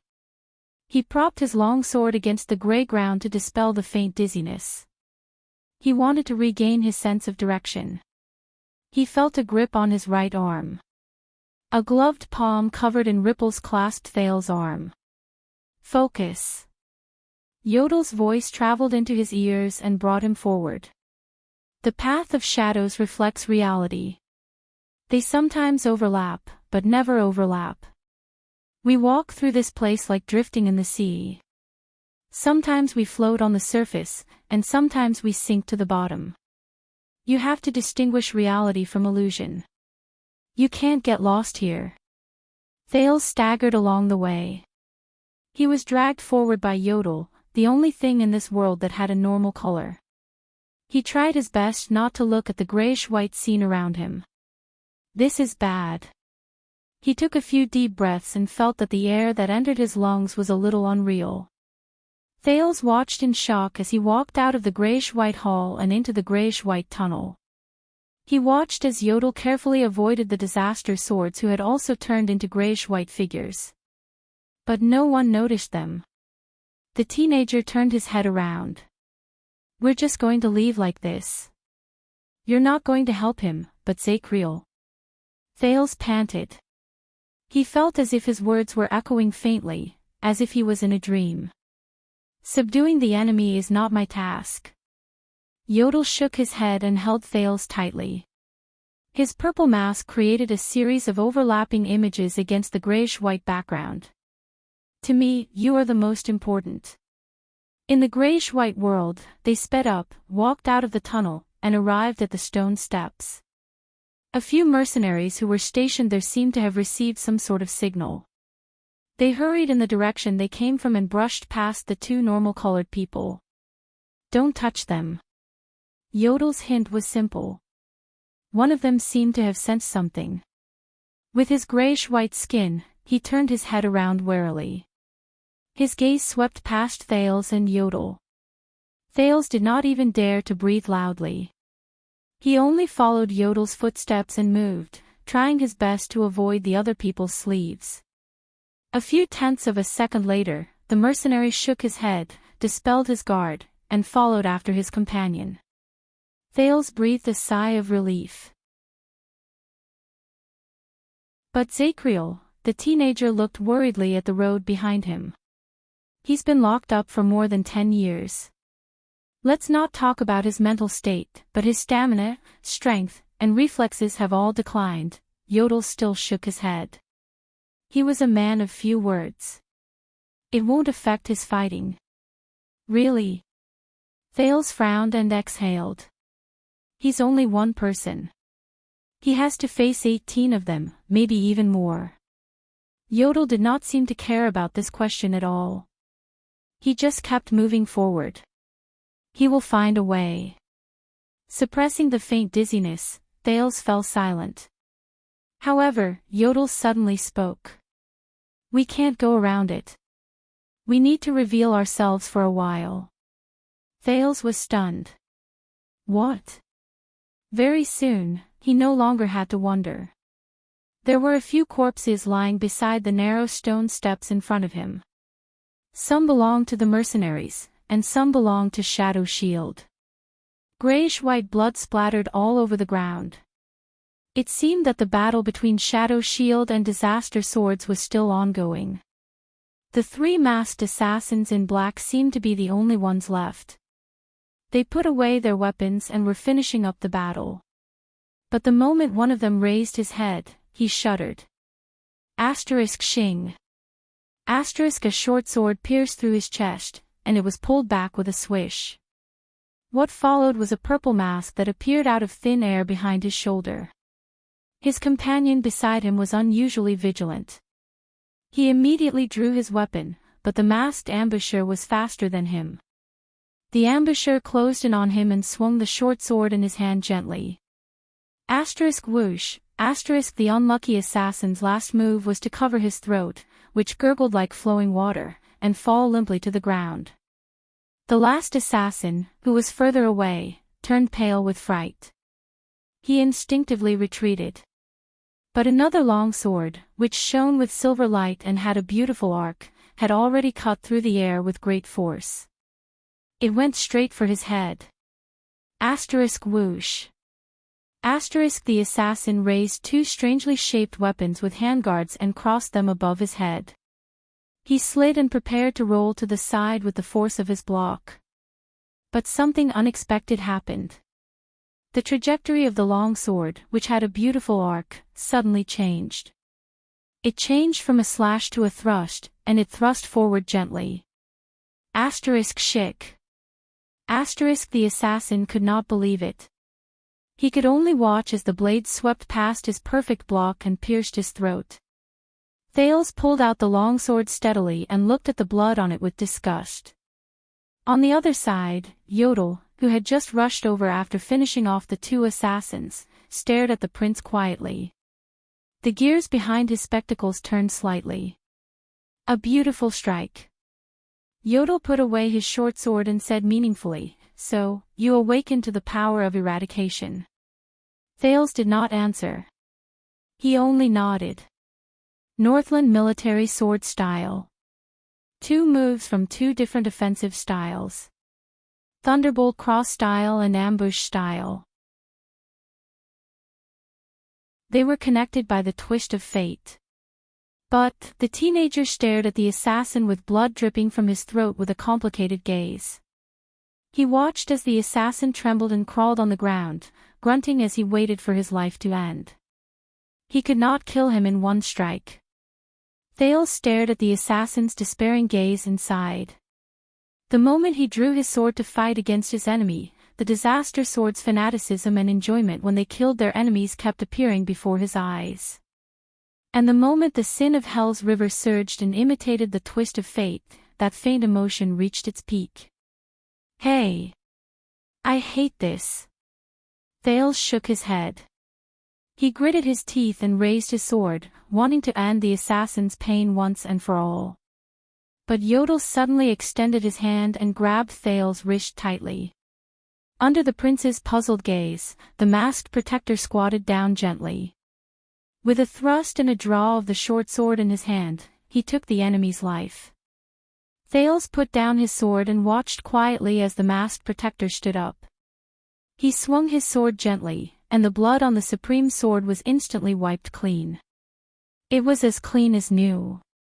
Yodel patted him on the shoulder. "You shouldn't like it," the masked protector said faintly. Thales suppressed the discomfort in his heart and smiled at Yodel. The prince raised his head, picked up the torch, and looked at the path that led to the ground. "I don't know if you heard it, but the disaster swords might know another path that leads to the outside." Yodel shook his head. He took out the long, dark green stone from his bosom and handed it to Thales. There was a hint of certainty in the masked protector's hoarse voice. "As long as the key is in your hands, we can capture all of them in one fell swoop. Now, we only need to reach the surface safely. But what about after that?" Thales stared at the black prison key in his hand. More questions rose in his heart. What about Quick Rope? What about Dean? What about the Secret Intelligence Department? Thales, whose thoughts were in a mess, knew that this was not the time to think about these things. He tried his best to get rid of all distracting thoughts, threw away the torch, held Yodel's outstretched hand, and followed him into the path of shadows again. But luck did not always favor them.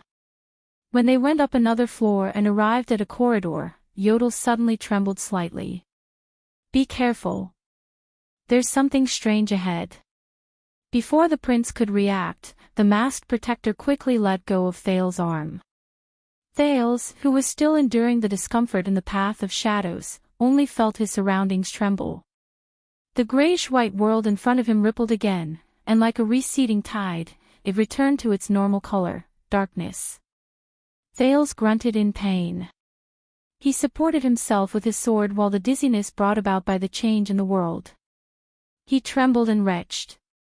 "What's wrong?" While he was puzzled, Yodel had already disappeared from his sight. But almost at the same time, the moment Thales appeared, a familiar and terrifying male voice rose from the darkness in front of him. "I knew that you would always find a way to escape, Your Highness." As the fire lit up, a fair-skinned man with a torch appeared in front of Thales with a friendly smile. "It was not in vain that I waited here in fear for so long." When Thales saw this person, he felt a headache and had to prop his forehead up with his hand. What a coincidence. The prince's lips twitched. He called out the name of the person in front of him in annoyance, Steak. Steak shook the torch in his hand and smiled from ear to ear. Thales suddenly missed Ricky's group of mercenaries. Disaster swords, aren't you supposed to kill all these people? Why are you so useless? There was no point in thinking too much. Thales tried to clear his mind of unnecessary emotions. He vigilantly used Hell's senses to observe his surroundings. Steak looked at his vigilant face and arched his shoulders in a resigned manner. He looked a little comical. But Thales knew that comical was definitely not one of the adjectives that could describe this guy. Don't worry, Your Highness. Steak raised his hands with a sincere expression. I am a businessman. I don't like violence when I can solve things through negotiation. Is that so? Thales looked at him with a headache and sensed the information from Hell's senses. You don't like violence, then why are there at least a dozen breathing sounds hidden in the darkness behind you? That's really reassuring, Thales said with a fake smile. He tried to find Yodel's location. But Yodel still did not show up. He did not use the path of shadows to bring him out either.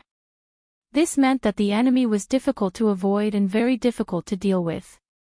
What will you do, Yodel? Fortunately, our astute Baron LaSalle is not here, so I will be honest with you. Steak seemed to be very happy. Don't worry, Your Highness, we have never intended to hand you over to the Northlanders. We are only working with them with the help of King Chapman's intelligence channels. You know, we are not very good at Constellation. Never intended to hand me over to the Northlanders. Hee hee. This was the expression Thales wanted to give him. But he could not. So, you want to say that you want to take me for yourself? Thales maintained his expression and twitched the corners of his mouth. Steak shook his head. No, our goal in coming to Blade Fang's camp is to meet you alone. Steak narrowed his eyes into slits, and his expression became serious. Let's see if the legendary intelligent prince can become our savior. Thales was slightly stunned. Savior. But in the next second, Steak's words and actions caused Thales, who had been on high alert, to be shocked. Steak lifted his cloak and knelt on one knee before the prince. He was incredibly respectful. He was even more respectful than Yodel. The honorable first heir of Constellation, Your Highness Thales Jadestar. Steak's voice was submissive, his tone respectful, his posture humble, and he did not look hostile. Steak Kos, on behalf of Shadow Shield, we are willing to pledge our loyalty to you and be your vanguard to redeem the heinous crimes we have committed and reverse our fate of deteriorating with each passing day. Please accept our sincerity.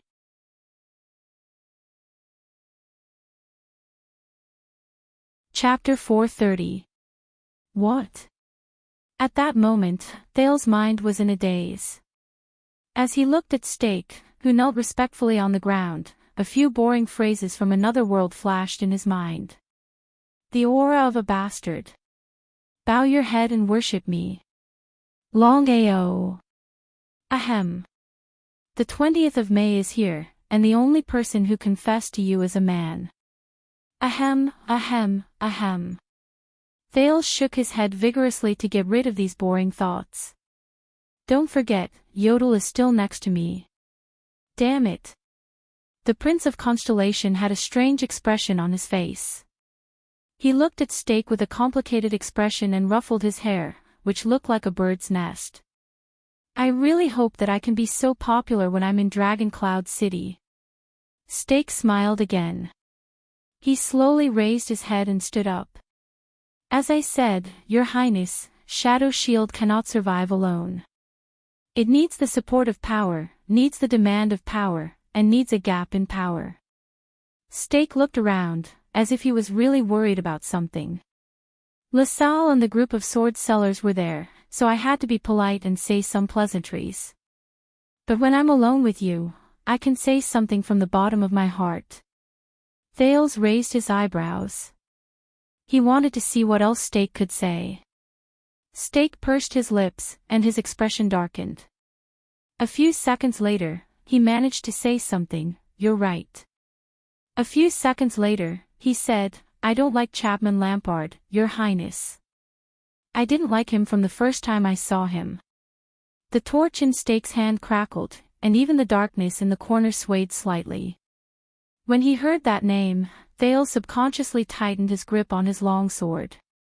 He remembered the meeting between Chapman and Stake under Lampard's carriage 6 years ago, when he and Little Rascal were still in it. Thales sighed and said sincerely, "Very well. Very good, then we still have something in common."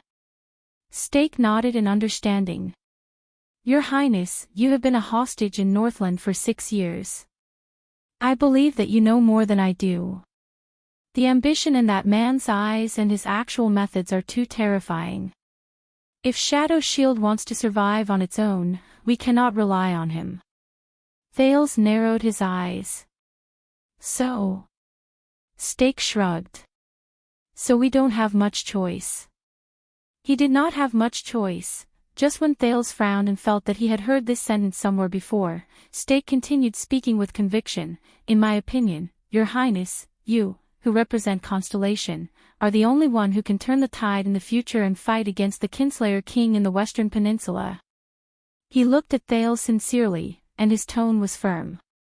At that moment, Thales curled his lips, and the expression on his face was very interesting. But Stake acted as if he did not see Thales' expression. He shook his head. "And Shadow Shield can't keep hiding forever.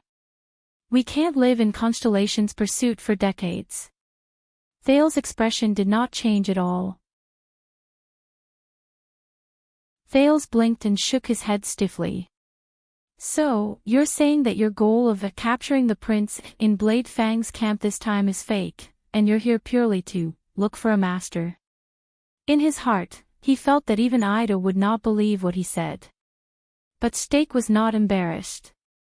Instead, he smiled and nodded slightly. When he said this, Stake seemed to be acting strangely. He looked around warily. A thought flashed in Thales' mind. He was afraid that the other party would notice something. Fortunately, Yodel was still silent and disappeared without a trace. Strange. Even though the masked protector was used to protecting Thales quietly and attacking from the shadows, for him to restrain himself for so long, Thales felt a chill in his heart. Unless, the opponent is really difficult to deal with. Such as, the Star Killer and the Raven of Death. Stake turned his head around. "It's not safe here, Your Highness. Whether it's the Disaster Swords or LaSalle's Northlanders, they all want to harm you. Why don't you allow us to leave and find a safe place?" "I knew it." Thales blinked. He wanted to know when Yodel would attack, but he had to continue speaking. "So, you're saying that it's actually very safe to go with you, and that I don't have to worry at all? Because you came to capture me to become my vassal? Because you won't deal with me like how you dealt with Herman Jadestar 18 years ago?" Thales' lips twitched, and he said sarcastically. Stake was silent for a while, as if he was deep in thought. "I won't deny that I killed your uncle, Your Highness." This time, Stake looked like an old man who had experienced many things. He looked at the prince solemnly. "But it's as I said." Stake frowned hard, and he mentioned the strange name with only one syllable again. "The blood debt from 18 years ago is all in Ting's hands. That is also the dark history that Shadow Shield does not want to bring up the most." He stared at Thales. "I was only acting under orders, and I had no choice. You are destined to become a king, and you must have the magnanimity to match it. Compared to the real culprit behind the scenes, there is no need for you to hate an unthinking blade and a sword without its own will." Thales rolled his eyes. He did not speak for a few seconds. The letter he stuffed in front of his chest seemed to have become a little heavier. "Acting under orders, and I had no choice. So you don't have to bear the blame." Thales chuckled and shook his head while clicking his tongue. He seemed to have sensed something. You are a soldier who obeyed orders from the country, so you had no choice but to slaughter unarmed civilians, and you don't have to bear the blame. You are an official who represents the ruler, so you had no choice but to carry out evil policies that bring harm to the people, and you don't have to bear the blame. You are a petty official who was hired by someone, so you had no choice but to follow orders and exploit your subordinates, and you don't have to bear the blame either. It's as if you can always find the main body at the top, be it the country, the king, the employer, or even the tradition of the system. You seem to be able to throw all the blame on it, as if everything can be solved as long as you can find the source of everything. Thales spat in disdain. This is one of the excuses I despise the most. Stake was slightly speechless. Unfortunately, there has never been a unthinking blade in human society, and there has never been a masterless sword. Thales said coldly, regardless of whether they are aware of it or not, whether they admit it or not, whether they accept it or not, everyone has to pay the price for what they have done. There is no escape. There is no Jesus in the world who has suffered for others. Stake frowned slightly. He was slightly puzzled. But he still let go of his doubts and sighed. Of course I am guilty, and I do not intend to run away from it. On the contrary, I am now trying my best to make up for it, whether it is by pledging loyalty to you or changing the fate of Shadow Shield. His voice became a little low. Thales sneered. Make up for it. Loyalty. How? Stake bowed respectfully. Come with me, Your Highness. We can talk about many things and share a lot of information. There was a sharp glint in his eyes. Including the secret from that year, the secret that Ting hid from everyone for 18 years, the secret that caused the Jade Star royal family to suffer misfortune. Thales frowned. Similarly, we will show you our value. Stake raised his head, and a rare hint of steel appeared on his cold face. Since 18 years ago, the conflict between the royal family of Constellation and the great nobles has become increasingly intense. The Iron Hand King's ruthless and violent methods have exacerbated this situation. I believe that your path to being crowned king will not be smooth. Because of this, as the heir, you need a sharp blade that no one knows about. If there is no such thing as a masterless sword in this world, then let us become a sword that is willing and has a master. Let us become that blade in the darkness. Stake slowly pressed his hand against his chest. His words seemed to burn with boundless flames. To protect your crown. The future Supreme King of Constellation, Your Majesty Thales I. He said in a loud and clear voice. Thales felt his eyelids twitch. A few seconds later, the teenager exhaled and shook his head with the ghost of a smile. I can't believe it. Only 6 years ago, you tried to assassinate me under the fortress. Thales rubbed the hilt of his sword and could not help but laugh. But Stake shook his head. First of all, that was what Archduke Poffred hired us to do. Stake was still indifferent, as if he was unmoved.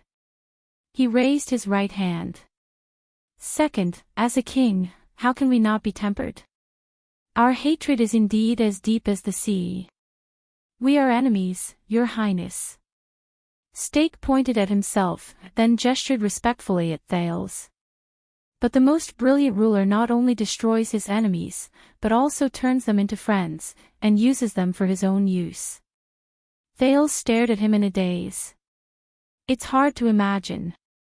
This guy is giving me a political lesson. Stake curled up the corners of his mouth, revealing a casual but not frivolous smile. Besides, if we did not have that thrilling encounter during that assassination, how would we know what kind of king you are? How would we know that you are worthy of us entrusting our lives to you and serving our swords loyally after we got rid of Ting's nightmare? The next moment, Stake put away his smile, and bowed solemnly and cautiously. The fate of Shadow Shield is in your hands, Your Highness. Hold it in your hands to prevent us from becoming an unstable factor again, or let go of it and let the assassin organization, which has been in disunity for a long time, continue to fall into depravity and bring harm to the world. It is all up to you. Please show me the magnanimity of a king, the bearing of a ruler, be wise and decisive, and think thrice before you act. The magnanimity of a king. Thales stared at Stake, dumbfounded. His jaw almost dropped to the floor. Fortunately, he did not say King of Glory. But Thales still stared at him in a daze. He felt that his impression of Stake had been refreshed. My God, Quick Rope should have hired you to bring in business for him. Thales shook his head and clicked his tongue. Why would a person like you be an assassin? It's such a waste. Isn't it better to be a president? Stake only smiled humbly. So, what do you mean? Are you willing to come with us? We have too many things to report to you regarding your future and Shadow Shield's future. Thales exhaled and wiped the sweat off his forehead. Very well. Thank you for your kindness. You may leave now. Stake narrowed his eyes slightly. Thales waved his hand awkwardly. When I return to Eternal Star City, you can send me a message. I'll be happy to talk to you about the future of Shadow Shield. Stake smiled and shook his head. Of course we're willing to do that, but unfortunately, I don't think your father will be happy. Thales snorted softly and said, I'll convince him. But Stake denied this. I'm afraid that won't work. I'm sure that hatred and anger have blinded King Kessel's eyes. After Ting left, it's not that I didn't send a message to the Secret Intelligence Department, but every time, it was like a stone thrown into the sea. Thales frowned slightly. That's why we had no choice but to come to you. We could not get close to you when you were in Extet, and when you arrived in Constellation, you were locked in the palace and surrounded by layers of iron curtains. It was only at this time that we had the chance to meet you without being disturbed. Stake was extremely respectful. Please do not worry. You will be safe, and you will return to Constellation. We will be your quietest and most powerful ally. We will only appear when you need us. Thales stared at him for a long time. He clenched and unclenched his fists. But the prince smiled at the last second. A prince with the surname Jadestar is in cahoots with Shadow Shield. Are you sure you're helping me, not threatening me or kidnapping me? Thales sneered. Stake's expression froze. You know, a long time ago, a damn old witch taught me this. The image of a pouting girl with missing teeth flashed before his eyes. It was replaced by an ugly face with a bloody mouth. It made Thales feel disgusted. The Prince of Constellation raised his head and said happily, betrayal is the true meaning of an alliance. The black prison was silent. Faint sounds of fighting could be heard in the distance. He did not know whether it was an assassin, a swordsman, or someone else. Stake was silent. If that's what you're worried about, you don't have to. The leader of the assassins took a deep breath. There were too many people in the tavern just now, so it was not convenient for me to say much. But you must know that I have followed Ting for a long time, and I have also learned some secrets behind his impenetrable and mysterious veil. Thales thought about Yodel, and at the same time, he paid attention to the other party's actions vigilantly. But Stake's next words made him frown. Your Highness, you are not the only one. As far as I know, during the Bloody Year, one of Shadow Shield's employers. Stake sighed. The smile on his face was one of resignation and pity. He spoke slowly, and his tone was a little deep. Also has the surname Jadestar. A few seconds later, Thales' expression slowly changed. What? What does he know? He could not help but think this way. That map. That weapon. But reality did not allow him to think too much. Stake gently extended his hand, looking sincere and pure. Your Highness, do you want to know who that is? Who is that? At this moment, Thales thought of something. In the next second, a dark figure with a purple mask instantly appeared behind Stake, as if he had emerged from a water curtain. Yodel. Thales tensed up. He did not have time to react, and he could not react. He saw Yodel jump out of the shadows with murderous intent, and charge towards his target. The supreme sword rippled in the air. It mercilessly and cold-bloodedly pierced towards the smiling Stake. The sudden change in the situation happened at this moment. Asterisk bang. Asterisk there was a loud bang. The sudden strong light and loud noise caused Thales, who was in the state of hell's senses and was paying full attention to the situation, to suffer greatly. He subconsciously closed his eyes and took 3 steps back in pain. Only the buzzing in his ears could be heard from both sides of his head. The sin of hell's river surged into his body and alleviated Thales' embarrassment. Thales could only use the most basic sense of touch to feel the ground. Fortunately, the sin of hell's river gave him waves of feedback, allowing him to sense the endless murderous intent that rose and fell in the distance. Hell's senses are not omnipotent. This was the biggest lesson the terrified Thales learned. When one is strong, there is a weakness, and when one is strong, there is a weakness. The strengthened senses did not just bring him convenience. The teenager did not dare to put down the sword in his hand for even a moment. His nerves were tense, and he was ready to swing his sword to counterattack at any moment. But he did not know whether it was because the enemy did not pay enough attention to him, or because he had no time to be distracted. Even when Thales' senses gradually recovered, he was not attacked. But this made him panic even more.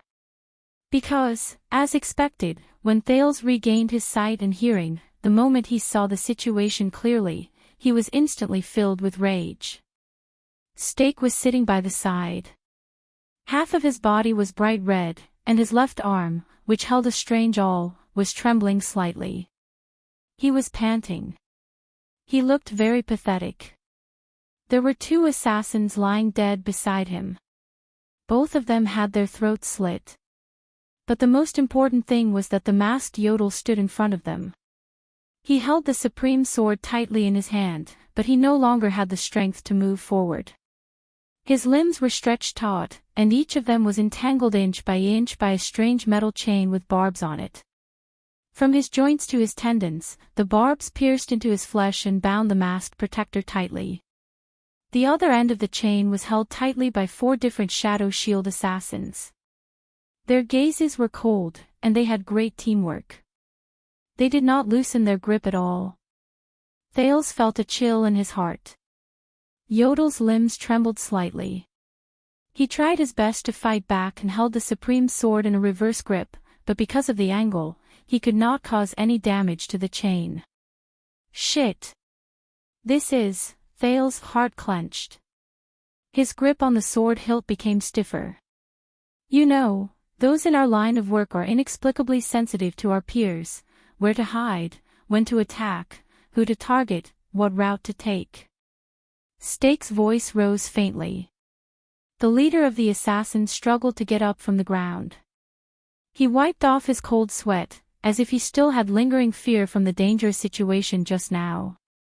But I really did not think that one day, I would be able to use this experience to save my life.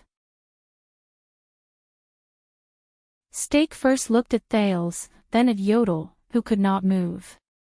He patted the dust off his body. He stared at the masked protector, who was restrained. He composed his expression and revealed a sincere smile that he had not shown for a long time. We've finally waited for you. It was so scary.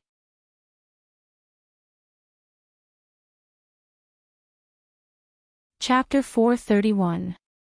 Thales could not believe his eyes. Yodel, who always hid in the dark and always killed, captured. The shadow shields behind Stake lit up 2 torches and illuminated the small corridor. Even though his expression could not be seen through the mask, Yodel's struggles became weaker. His body faded a few times as he withstood the pulling force from all 4 directions. He tried to enter the path of shadows, but under the strength of the chains, his attempts failed repeatedly, and he was forced to show himself. Lurking, provoking, and profiting. You really had a good time down there, my dear colleague. Stake seemed to breathe a sigh of relief. He put on a slightly ferocious smile and looked at the masked guest, who was invited by the chain. Perhaps you feel that it's a pity that we didn't fulfill your wish of fighting to the death against the disaster swords because of the strange provocation. Yodel did not answer in the dark and dreary black prison. His dark purple mask was facing Stake, who was at least 5 steps away. His silence made Stake frown slightly. This is bad. Thales forced himself to calm down. He gritted his teeth, bent his knees slightly, and raised the silver diamond longsword in his hand so that it was at eye level. There were not many two-handed sword styles in the Northland military sword style. Most of them were used to launch desperate counterattacks after their shields were broken. But now, he held the sword with both hands and looked at the chain-controlled messenger closest to him. I just need to force one of them to retreat. Thales called out to the sin of Hell's river that filled his feet. He was ready to exert his strength. Ah, no, no, no. The sharp-eyed Stake did not miss this scene. He raised his eyebrows, raised his index finger at Thales in an amiable manner, and shook it slightly. If it were me, I wouldn't have done that. Stake shook his head. His smile was still polite. Your Highness. As he spoke, he pushed the awl in his hand forward gently and pointed at Yodel's throat. This action made the anxious Thales stop in his tracks. After all, you have a precious body. Stake shook the weapon in his hand, and the smile on his lips grew wider. There was a hidden meaning in his words. If you are injured, I cannot afford it. Damn it. As he watched Stake's smug and confident smile, Thales took a deep breath and put down the longsword in the air. He had no choice but to give up on the idea of breaking through the encirclement. He tried his best to get rid of his irrational thoughts and desperately tried to think of a way to help Yodel out of his predicament. Yodel struggled with his right arm again.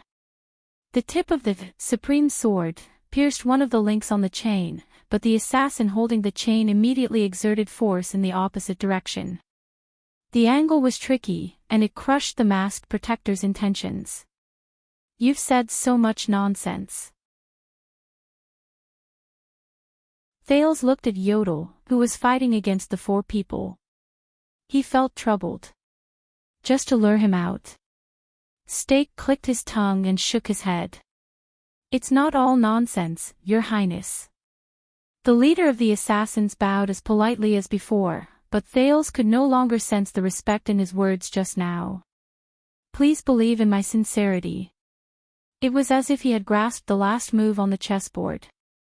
Calm down, Thales. Calm down. The prince took a deep breath and listened to Stake's direction with held senses.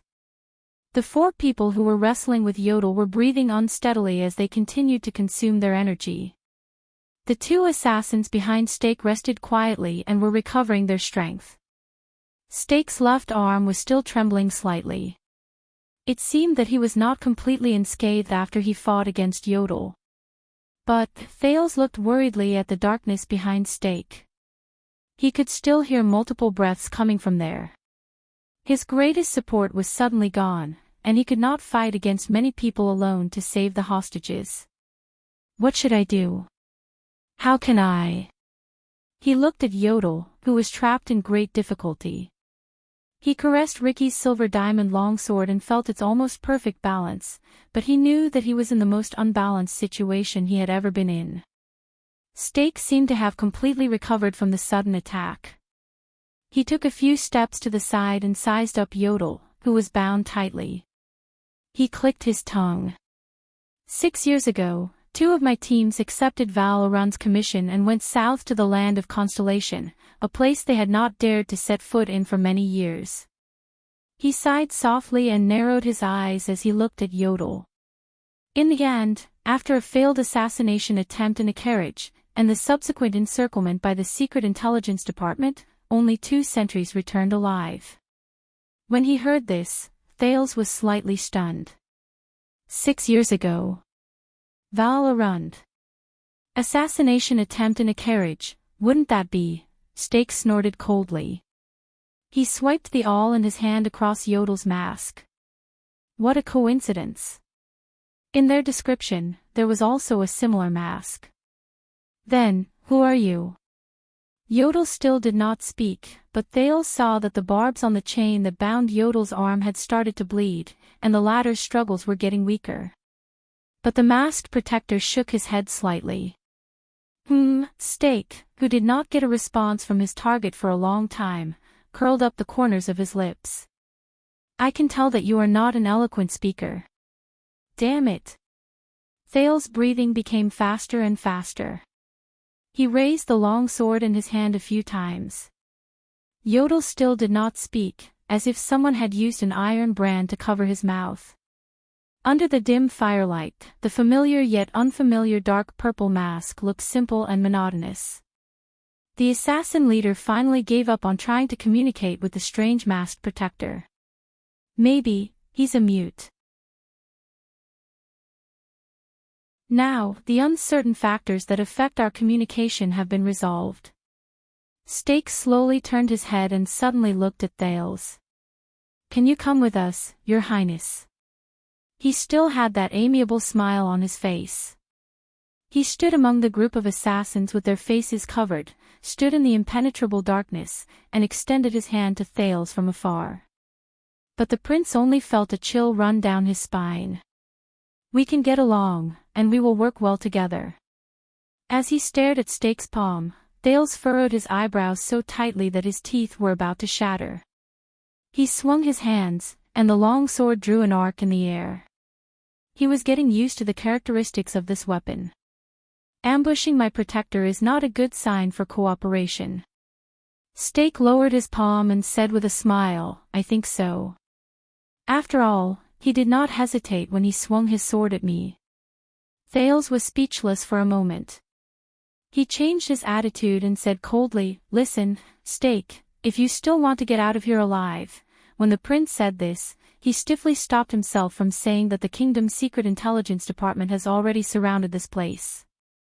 No, confirming this news in front of Stake would only make him more desperate, and he would care more about the hostages and bargaining chips in his hands.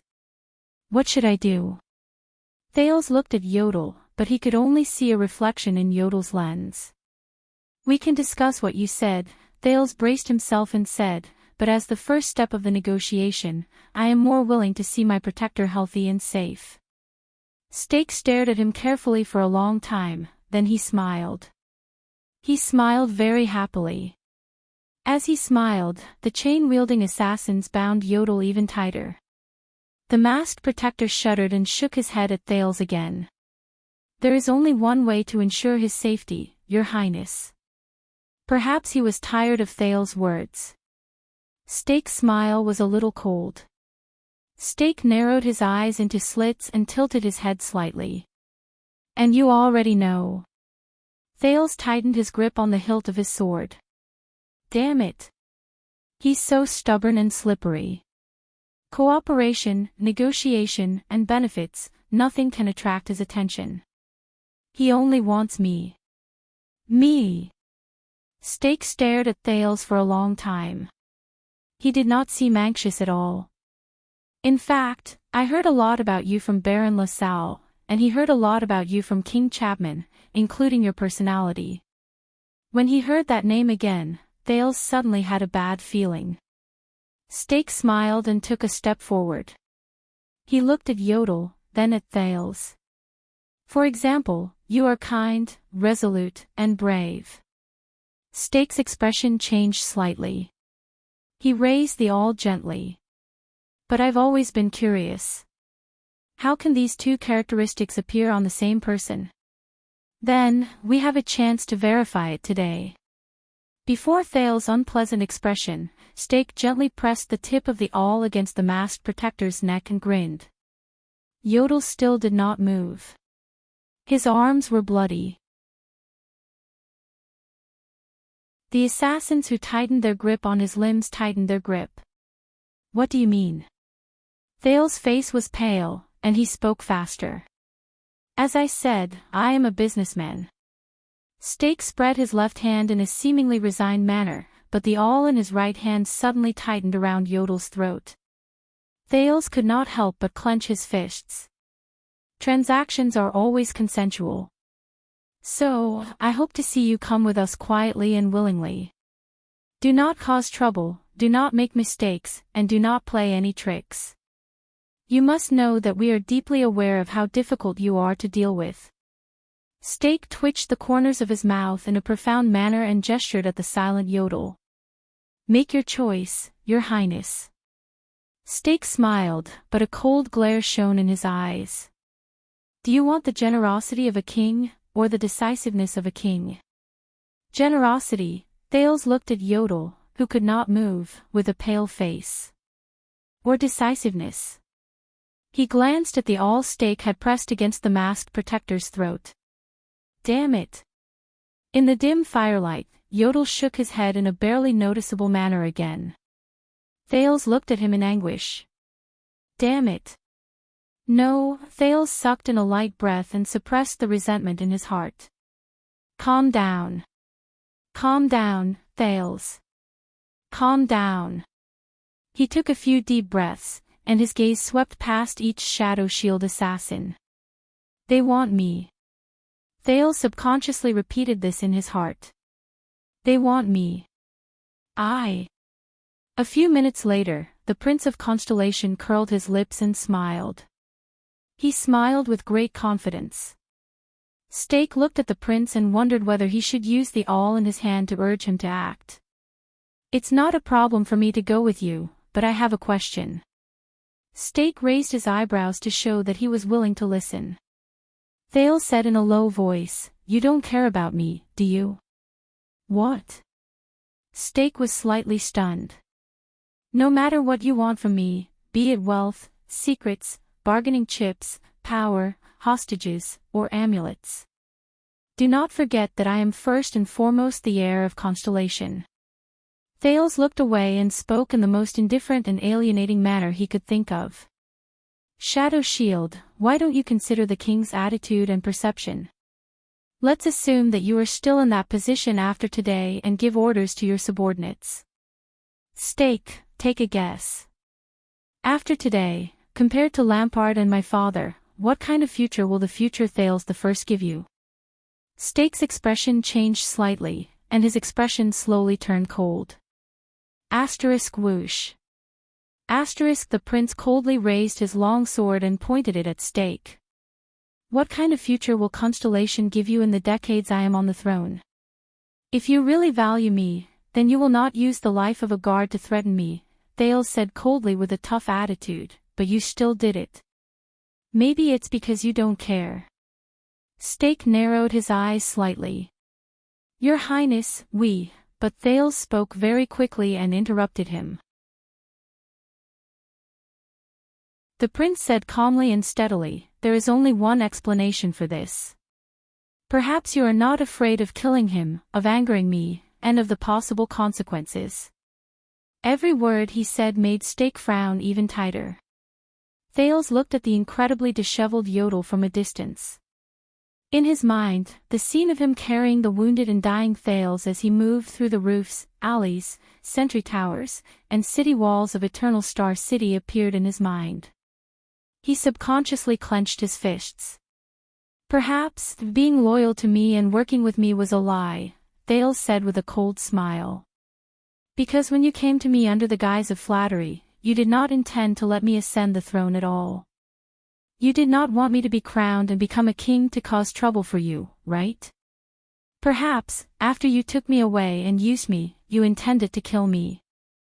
As he listened to Thales' words, Stake's expression became even more unpleasant. At that moment, Yodel's mask moved slightly, and the reflection of fire flashed through the holes of the lenses. From the looks of it, I have no choice at all. Thales gritted his teeth and raised his long sword.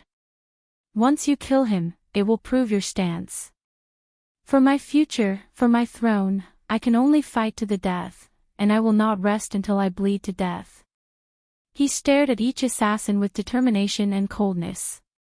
Am I right? Black Prison suddenly became very quiet. Only the indistinct sounds of fighting could be heard in the distance. Yodel struggled again, but stakes all pressed against him, making him unable to move.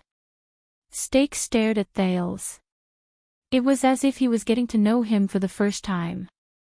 A few seconds passed. Stake finally took a deep breath and tried to force a smile. Your Highness, we do not have to be in such a deadlock, but Thales interrupted him again. But you have a choice. Unexpectedly, the Prince of Constellation, who had a frosty expression just a moment ago, now smiled. What I said just now was just a hypothesis, Stake, a hypothesis that once you kill him. Stake frowned again. But I guess you are not the kind of person who is willing to walk down Ting's old path until the very end, Stake. So, if you want to prove your sincerity, prove that you are useful to me, and that I do not need to fight to the death, you might as well start now. Stake stared at him, and his expression froze. Thales put away his aggressive expression just now and raised a finger seriously. There is only one way to ensure your future. Thales lowered his sword and extended his palm towards Yodel. His gaze never left Stake. And you already know, Stake. As he listened to the prince's reply, Stake could not help but frown. Thales stared at him. Yodel's mask was still dark and heavy. The only holes in the lenses reflected the faint light of fire. Stake's face contorted. Make your choice, Stake. At that moment, Thales' eyes were bright, and he deliberately said in a deep voice, you also have two paths in front of you.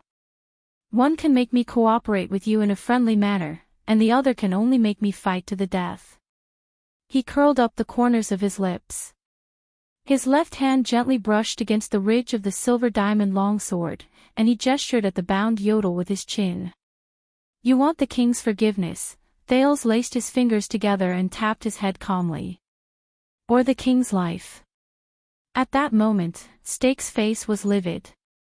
Black Prison was terrifyingly silent, as if the people in the distance had been isolated. Even the sounds of the battle between the disaster swords and Shadow Shield did not come for a long time. The Prince of Constellation and the leader of the assassins' gazes met several times in the firelight. The masked protector slowly lowered his head and did not move. Finally, after struggling for a while, Stake's expression relaxed completely. He forced himself to curl up the corners of his mouth and put on an indignant smile. You live up to your reputation, Your Highness. Stake let out a long sigh. As if resigned to his fate, he removed the sharp awl from Yodel's throat and left the masked protector's side. At that moment, Thales finally breathed a sigh of relief from the bottom of his heart while he held his longsword tightly. Stake put away his weapon, rubbed his chin, and said in a profound tone, You threw the dilemma of choosing back to me, and forced me to retreat without a choice. Who taught you this? A hot-blooded and brainless Northlander? Thales chuckled. My father. He lowered his long sword, and his mind wandered for a moment. His thoughts returned to the past. 6 years ago, he used this method to put an end to a bloody war between Constellation and the dragon. Stake nodded.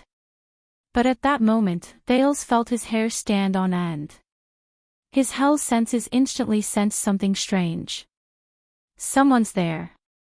At that moment, the prince, who had been through a lot of danger, subconsciously turned around and swung his long sword. The sin of Hell's river surged into his mind, and it was as if time had slowed down in an instant. Asterisk whoosh. Asterisk with the sound of a sleeve slicing through the air, Thales saw the ambusher's figure clearly in shock and anger. Assassin.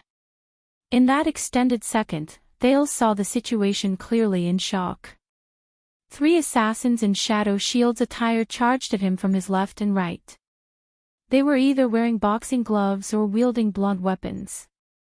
On the other side, Stake put away a strange-looking soundless bone whistle into his bosom with a satisfied smile. This is a diversion. They want to capture me alive. They're not prepared to negotiate with me at all. Thales subconsciously said in his heart.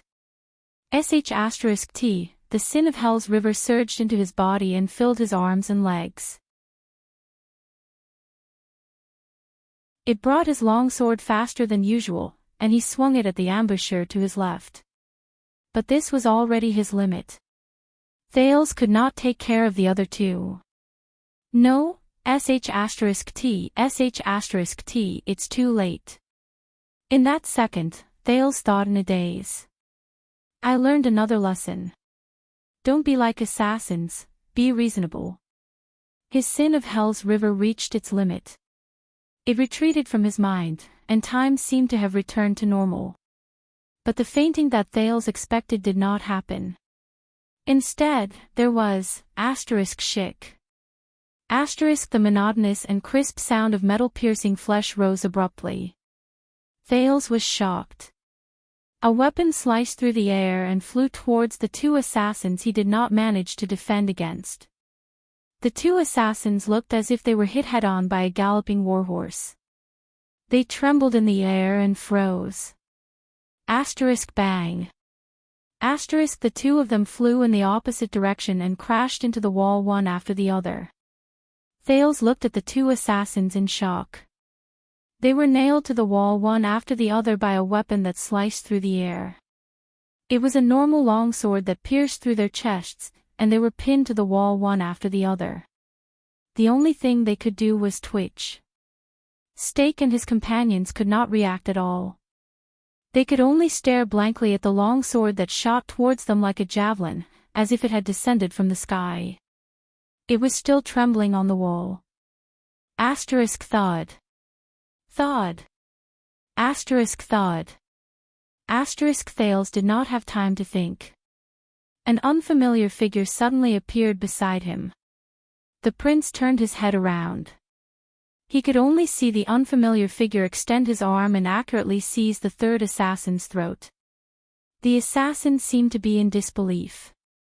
He struggled to fight back, but his opponent did not give him any chance.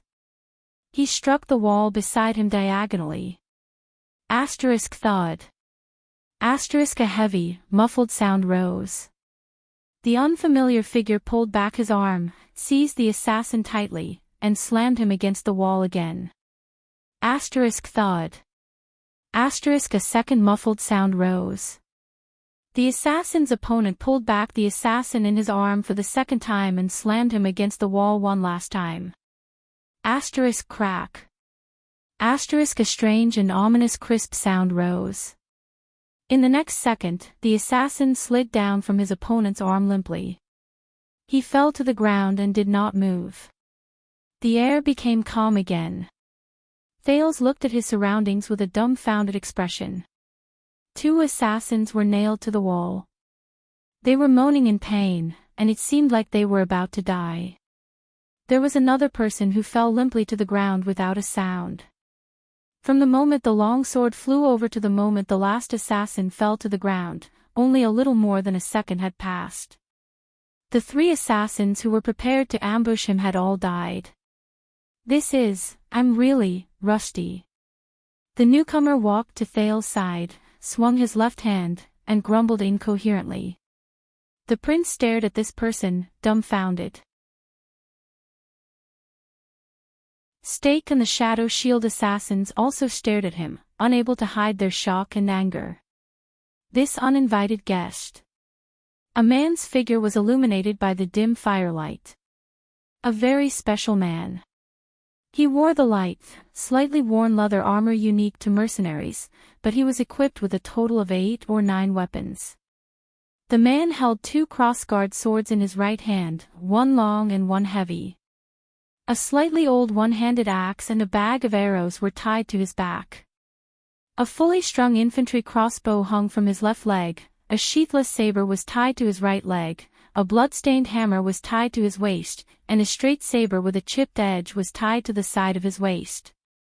There was even a short sword that was the length of a forearm in his mouth. He's like a human-shaped armory. Thales thought dumbly. He's dressed like a mercenary. Is he from Disaster Sword? No, doesn't seem like it. The man was not young, and he was not neat either. In fact, his hair was messy past his ears, and he only used a dirty string to tie it behind his head.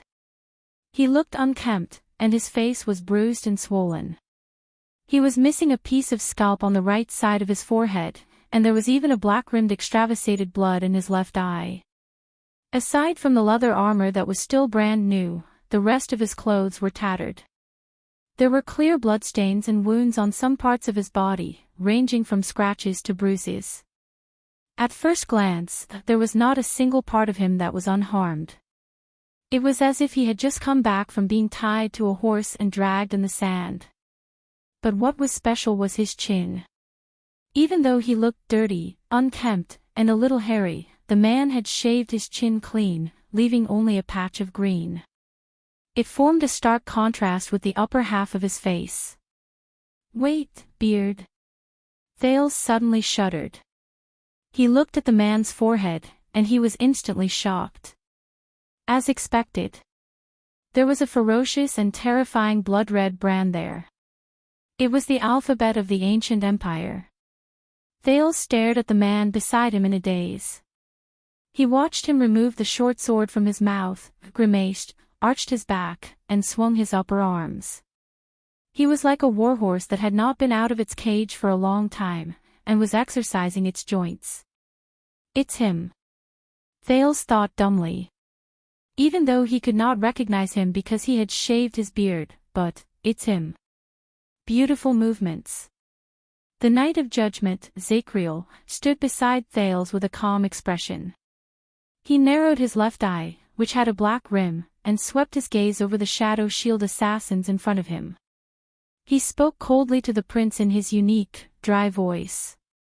It's very stupid to be absent-minded. The area around them fell silent for a while. At that moment, Thales stared at Zacriel, who had changed his appearance and equipment, dumbfounded. On the other side, Stake also stared incredulously at his dead subordinate.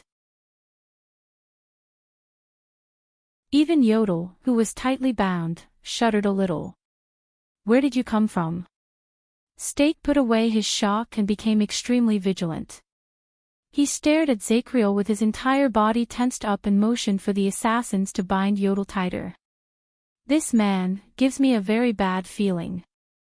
Zacriel snorted coldly, as if he was not interested in talking to Stake. He only stared at the captive Yodel and shook his head slowly.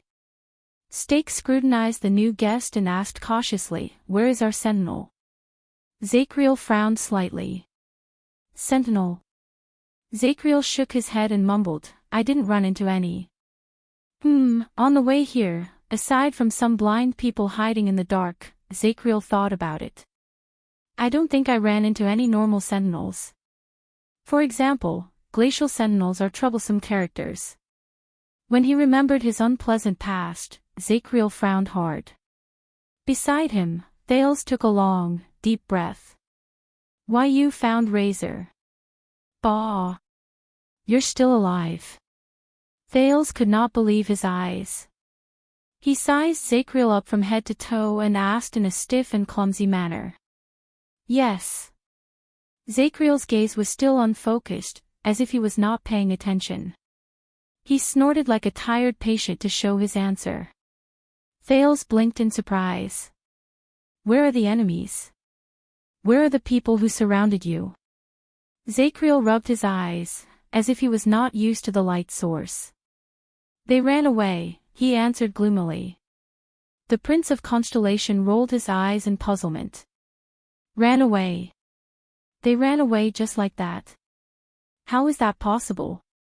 18 disaster swords, let you go just like that?" Thales could not understand it. Zacriel tugged at his mercenary leather armor and shook his shoulders in extreme discomfort. "Yes, they ran away." The Knight of Judgment, who was released from prison, silently recalled the battle just now. "Those sword peddlers, they ran away. How many of them ran away?" Zacriel scratched his head. 2 or 3. Maybe 4. I can't remember. When he thought of this, Zachriel exhaled in displeasure. He pounded his forehead in pain and felt sad.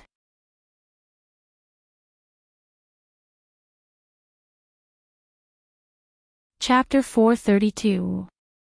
Zachriel's sudden appearance disrupted the situation and caught everyone off guard. Stake furrowed his eyebrows tightly. The assassin's gazes flickered, and Yodel remained silent. But for Thales, this was the biggest surprise he encountered that day. Zachriel, sir. Thales endured the stench of blood coming from Zachriel's body. He could not be bothered with the man's current state. Do you understand the situation we are facing now? They are. Zachriel snorted softly and shook his head. He shifted his attention from his left hand, which was hurting from the impact, to the person in front of him. Shadow Shield, the Knight of Judgment, enunciated each word clearly. His tone was dark. How unforgettable. At the moment Zachriel shook his head, his hair spread to both sides of his forehead. Stake finally saw the brand on the man's forehead clearly. At that moment, Stake's expression became incredibly unpleasant. He suddenly realized who this person was. This is bad, the leader of the assassins mumbled. He gestured for his subordinates to move back slowly. Even Yodel, who was bound by their chains, moved back. When he remembered the man's former identity and reputation, Stake became even more nervous and vigilant. How unlucky. He secretly glanced at Thales. In contrast, Thales was in high spirits. He was glad that he was lucky at this moment. But Zachriel immediately shuddered violently. As if he was being tortured, he lowered his head and covered his face with a pained expression. His entire body trembled. Enough. Zachriel looked at an empty corner beside him with a savage expression. His tone was unpleasant. I know what to do. Thales was startled. The Knight of Judgment panted rapidly and looked at the corner with an air of seriousness. It was as if there was really someone there. He was talking to him. I will try to be more careful and cherish the limited time I have left prison. I'm so *King hungry. The veins on the back of Zachriel's hand bulged as he covered his forehead. He gritted his teeth and communicated with someone who did not exist. Thales' heart sank when he saw Zachriel suddenly acting abnormally. He subconsciously took a small step back, but he forced himself to stand still. No, he could not step back. Yodel was still in danger. Thales looked at Yodel in the distance. He still held the supreme sword in his hand. His limbs struggled, but he did not surrender. Strangely, he shook his head at Thales in a barely noticeable manner. On the other side, Stake's eyebrows twitched as he observed all of this. He seemed to be deep in thought. Are you okay? Another world. Thales took a deep breath and asked the long-faced man beside him in a tentative manner. Zachriel took a few deep breaths. His face turned from green to red and returned to normal. It's fine. The Knight of Judgment shut his eyes tightly and pushed against his forehead with his palm. Every time he spoke, his body would twitch violently. Just like in the past, when you were trying your best to defend against Tony's attacks, the detestable instructor was still shouting in your ear, as if you weren't flustered enough. Not a problem. Thales cast him a worried glance and suppressed the words in his heart. His current state, would it work? But he glanced at Yodel again and tried hard to shake off his hesitation and fear. He had no choice. Alright, can you? Thales activated Hell's senses again and tried to find a flaw in his opponent's formation. The prince fixed his gaze on Yodel. Save him. Zachriel's breathing gradually calmed down. He opened his eyes and looked forward with exhaustion and wounds all over his body. His gaze swept past the assassins and the captured Yodel. Killing is easy. But saving him, that's another matter. The Knight of Judgment seemed to have just recovered from his unconscious state. His words came with intermittent gasps. Thale's eyes darkened.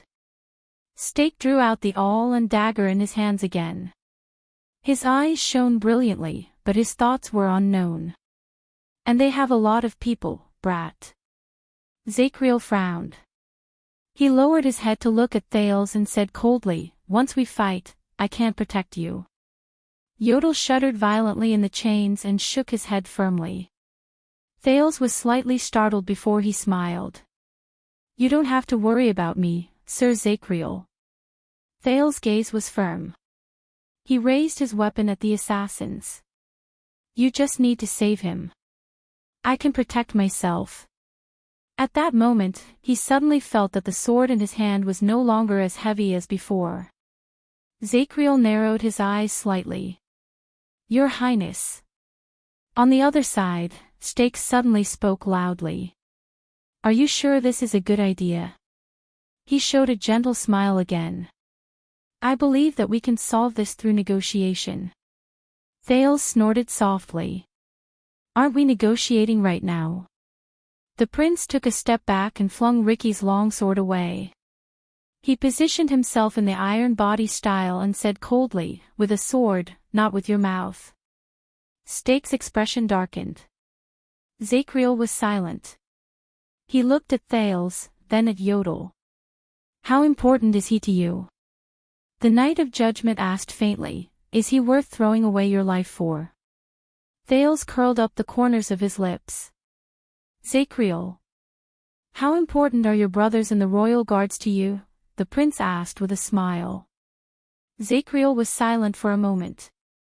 The brand on his face trembled slightly under the waning firelight. "Don't die." The Knight of Judgment stared at the enemy in front of him. He coldly bit the short sword in his left hand back into his mouth. "Your Highness, I don't know your name." At that moment, Stake's expression changed drastically. Right after he said no, Zacriel's figure flashed, and he closed in on Stake. Amidst the howling wind, he went straight for the four people who were restraining Yodel. Zacriel, who was covered in weapons, was not fast, but his momentum and agility at that moment were not to be underestimated. The Shadow Shield assassins, who had been prepared for a long time, reacted very quickly. 4 to 5 figures immediately jumped out of the darkness and went to intercept the long-faced man. At that moment, Thales could clearly see scattered orange-red light coming from Zacriel's body with Hell's senses. Compared to Araka, Sonia, and Nicholas' power of eradication, which was connected to each other and covered their entire bodies, the man's power of eradication seemed intermittent and scattered, like the stingy rainwater in the desert. There was a drop here and a drop there. There was no order to it. But Thales' thoughts immediately changed. No. It's not that there's no order to it. Thales watched the orange-red light change its trajectory, and a thought appeared in his mind. First, it gathered at his waist and left hand. Shik. A gust of wind sliced through the air. The moment Zacriel took a step forward, he turned his body sideways as if he had predicted it, and narrowly avoided an arrow that grazed past his nose.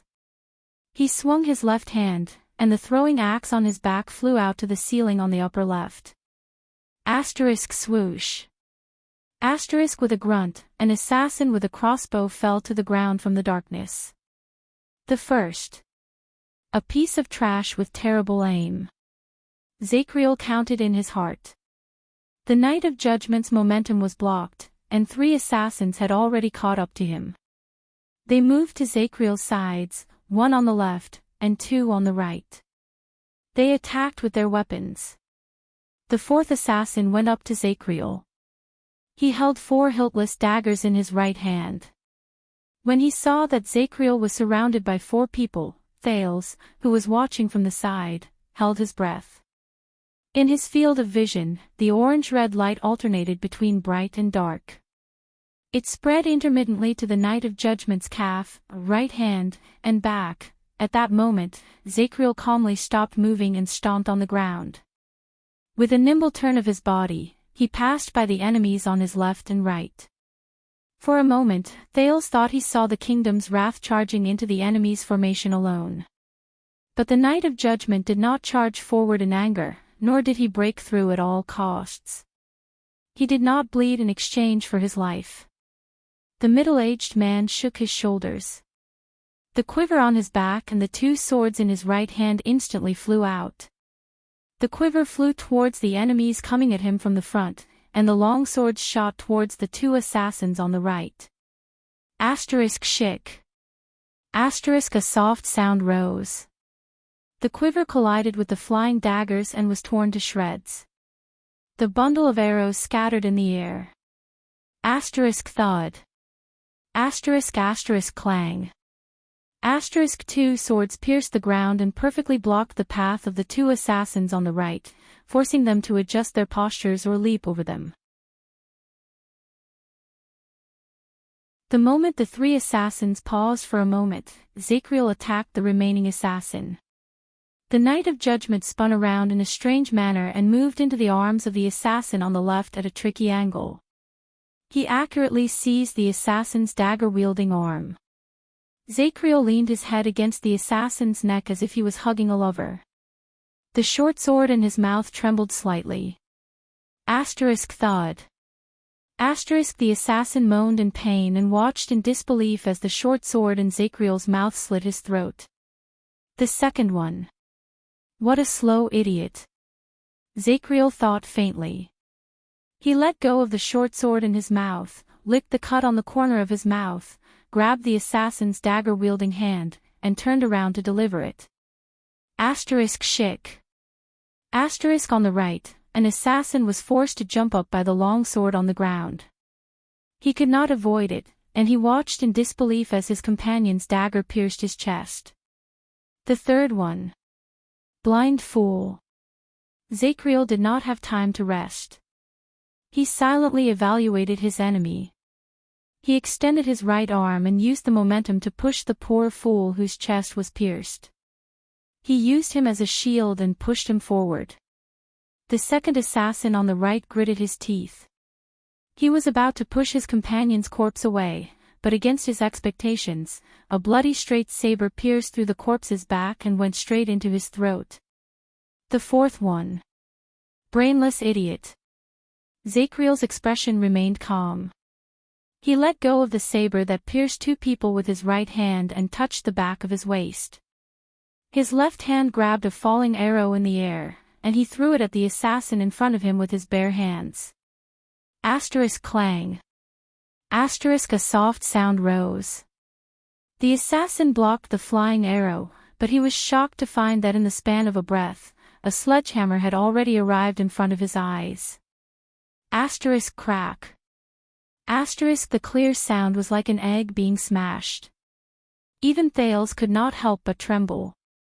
The fifth one. A coward who hesitates. Under the terrified gazes of the remaining assassins, Zacriel put away his sledgehammer, pulled out a dagger from his arm, his only injury in this battle, and silently completed his evaluation. Drip. The last arrow in the quiver fell to the ground. It bore witness to the lightning-fast exchange of blows. Thales subconsciously held his breath as he watched. This man, the throwing axe struck the enemy, the long sword intercepted him, the short sword pierced his throat, the dagger pierced his heart, the saber bullied his enemy, and finally, the sledgehammer smashed his opponent's head. All of this happened almost at the same time. Thales suddenly had a feeling that when he faced 5 assassins, the power of eradication in his body surged like loose sand. Zacriel did not fight against many alone, nor did he fight against many alone. Instead, he split himself into 5 people and faced 5 opponents.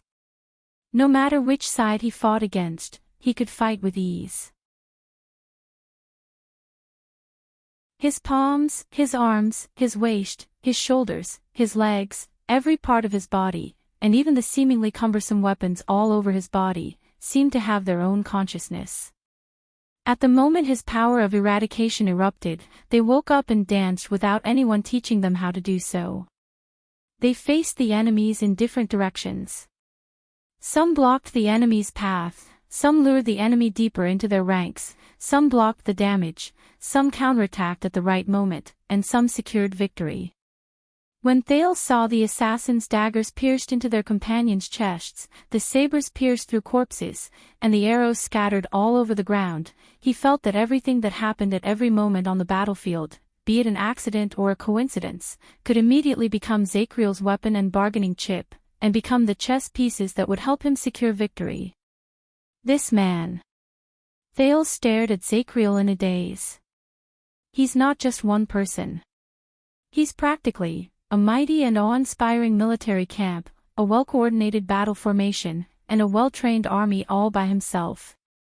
No matter how many people he faced, he always had victory in his hands. He was fearless, and he faced his enemies calmly. Zachriel did not stop. He strode forward and charged at Yodel. No, the center of Stake's eyebrows trembled. He simply could not believe that there was such a person in the world who could kill 5 people in one move. That's Shadow Shield, who has been trained strictly since he was an orphan, and his attacks are ruthless and precise. How could this be? Stake, who was also shocked by the scene before him, gritted his teeth and shouted into the distance. Hurry! That boy! Following his command, 2 assassins who had bypassed the battle took advantage of the moment when Zachriel was too busy to deal with his enemies to charge at the prince. They're here. Thales felt his skin crawl. He looked at the enemies on his left and right, and attacked with his long sword. The sin of Hell's river surged towards him like a tidal wave. Time slowed down again. Asterisk clang. Asterisk Thales barely managed to block the extremely aggressive blade of the first enemy. He was just about to avoid the attack when the second enemy swung the chain in his hand, and the sound of the wind whistled through the air. It arrived next to his ear. Damn it! Thales was in a difficult situation. He first avoided the blade, then painfully blocked the chain. He could not even organize a proper counterattack, and the long sword in his hand almost slipped out of his grasp. It was just like when he faced the orcs in the desert. Attacks came from all directions. He could block one, but he could not defend against 2, damn it. When I saw Zachriel fight against many alone, he was so relaxed and at ease. He even used the enemy's attacks as his advantage, but when I truly faced this moment, Thales sucked in a deep breath. Suddenly, a thought appeared in his mind. Wait. 1 against many. Zachriel. He used the enemy's attacks as his advantage. The slowing down of time gave Thales time to think. The enemy on his left held a short blade. It was clear that he wanted to engage in close-quarters combat. He wanted to force Thales, who held a long sword, to be at a loss as to how to advance or retreat. He had no choice but to widen the distance between them. The enemy on his right held a chain in his hand. He should be waiting for the moment Thales panicked and retreated to capture the prince alive. One was long, and the other was short. Then, on the other side, the chained Yodel changed his previous silence. He anxiously shouted at the Knight of Judgment, who was getting closer. Zachriel. But they were too far away. No matter what they did, it was too late. But Thales moved at that moment. The sin of Hell's river surged into the prince's arms and waist, causing him to lower his body in a flash of inspiration. He executed a side slash from the cold attack style and faced the enemy's blade. Asterisk clang. Asterisk the eyes of the enemy with the short blade moved, and he took the opportunity to attack. But he was shocked to find that Thales' sword was soft. He did not use any strength at all. Before he could react, Thales took the opportunity to retreat in the next second. He brought his opponent with him to face the other fierce chain. When he saw that his companion and target had entered his range at the same time, the chain-wielding assassin immediately stopped attacking. The whistling by Thales's ears was no longer fierce. Now! Without the threat of the chain, Thales gritted his teeth. The sin of Hell's River disappeared without a trace in an instant, and the twist of fate, which he had imitated the most over the past 6 years, rose from his bones. Shik. The prince's retreating longsword inconceivably went against the flow and avoided the blade in front of him. Under the assassin's shocked gaze, it pierced straight into his chest. Damn it! Thales gritted his teeth. He felt the enemy's short blade stab into his shoulder, and it was incredibly painful. The assassin's eyes trembled as he met Thales's gaze. In the end, he fell limp and powerless. Stake's eyebrows twitched as he watched from the side. That's not right. The strange power of eradication, and this kind of decisiveness in battle, this prince's fighting strength, this is seriously inconsistent with the information the Northlanders gave me about the thin and weak boy who is a little smart. Stake gritted his teeth. Damn brainless Northlanders. The sound of the chain swishing in the wind rose again. Thales did not have time to rest. He supported the enemy's corpse with his blood-stained hands, and with all his might, he turned and pushed. Slap. The second enemy's chain struck the shield Thales pushed out. It wrapped around the shield a few times, but it did nothing.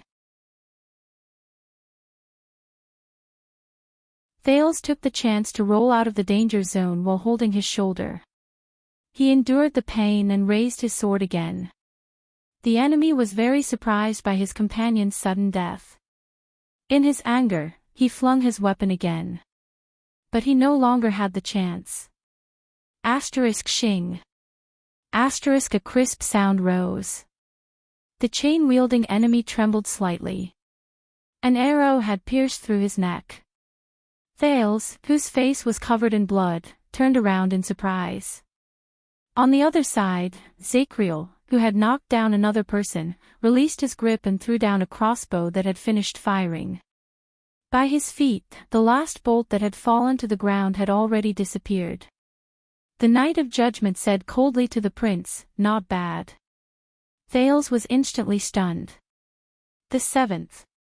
Zacriel cast a glance at the chain-wielding assassin and said quietly, "Stupid idiot.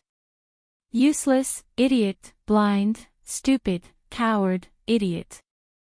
Zacriel continued to charge at the enemy, but he could not help but think disdainfully. Under that Far Easterner's command, the assassin from Shadow Shield was clearly so terrifying, but during the years I was in prison, have they become so weak? As his thoughts raced, Zacriel moved forward unhindered. Only the 4 people who bound Yodel were left in front of him.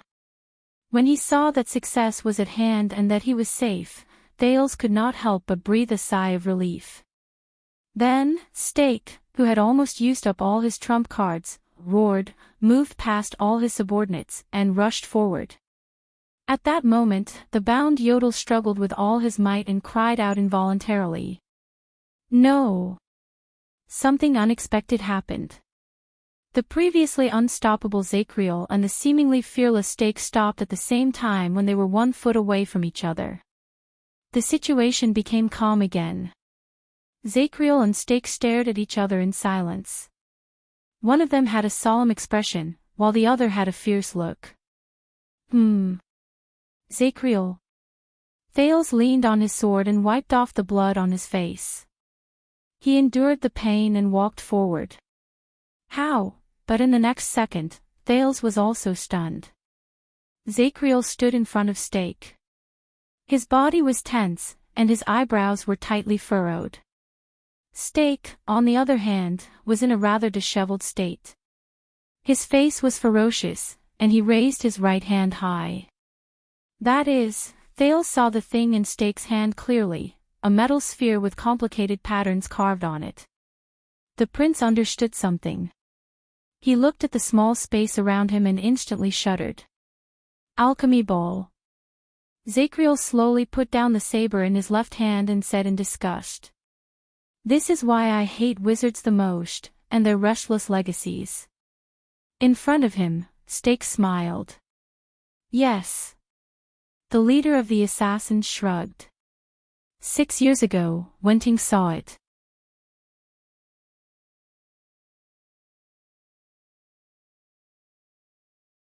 Chapter 433.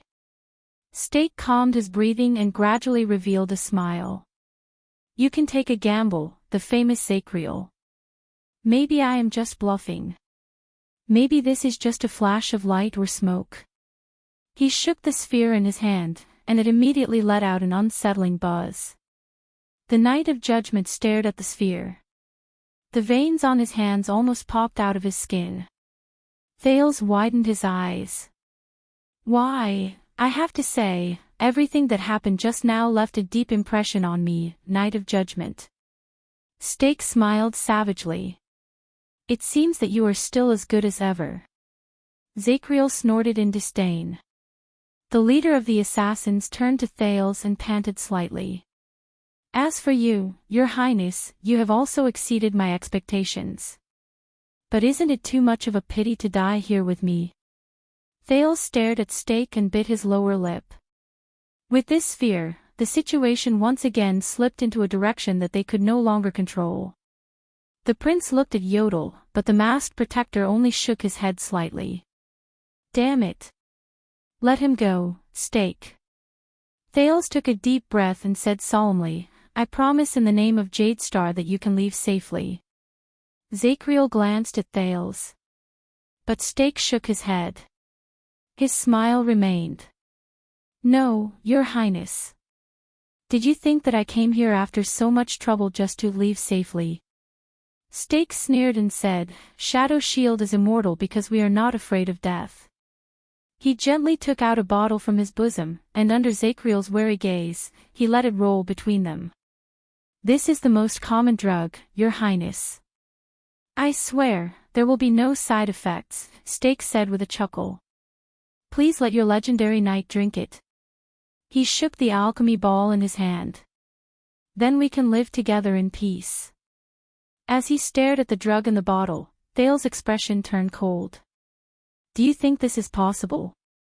Zacriel also snorted coldly. But Stake only shook his head. I know that this may make you a little unhappy, but compared to what is coming next, he raised his left hand, smiled savagely, and snapped his fingers. They are here. I hate doing this, but, footsteps rose. Thales and Zacriel raised their weapons warily. However, the people who walked out of the darkness made the prince pale with fright. There were 3 assassins. They escorted 3 people who were tied up and slowly walked to the firelight. No, Thales said in a daze. No.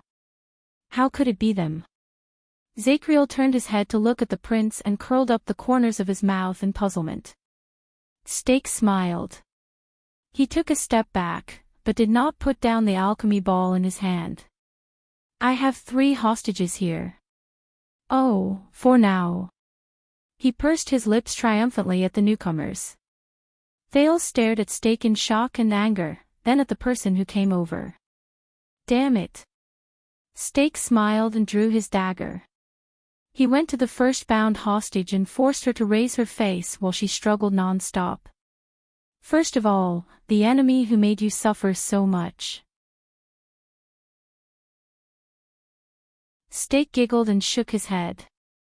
And under his blade was the Disaster Sword's dual-sword mercenary, the girl he stole a kiss from, Madame Marina. She was in a sorry state, and she was mentally exhausted. She gritted her teeth and glanced at the astonished Thales with a sense of humiliation. Then, she struggled angrily. Bah, cockroach. The assassin behind her hit her hard, and Marina instantly went limp. Thales' heart slowly turned cold. Stake went to the next person and spun the dagger in his hand. Next, a stranger I've never met before. The owner of my home, Tampa, obediently accepted the assassin's coercion. He looked defeated and sighed as if he had nothing left to live for. How unlucky. I probably forgot to pay my respects to the desert god today. Thales clenched his fists. Stake went to the last person, and with a smile, he pressed the dagger against the latter's neck. Next, your loyal subordinates. The rookie mercenary, who had been separated for a while, Quick Rope, who had a head full of strange red hair, revealed an honest and innocent smile. He forced himself to twitch his lips awkwardly and raised his eyebrows at Thales in a flattering manner. Hey, your highness, do you remember me? I'm your Waiakaso. Your Waya. Thales exhaled in pain and slammed his long sword against the ground. Asterisk thud. Asterisk F asterisk CKU, Waya. In Dragon Cloud City, the attendant of the prince, who was staring at a certain mute-masked man, sneezed. Why are you so stupid?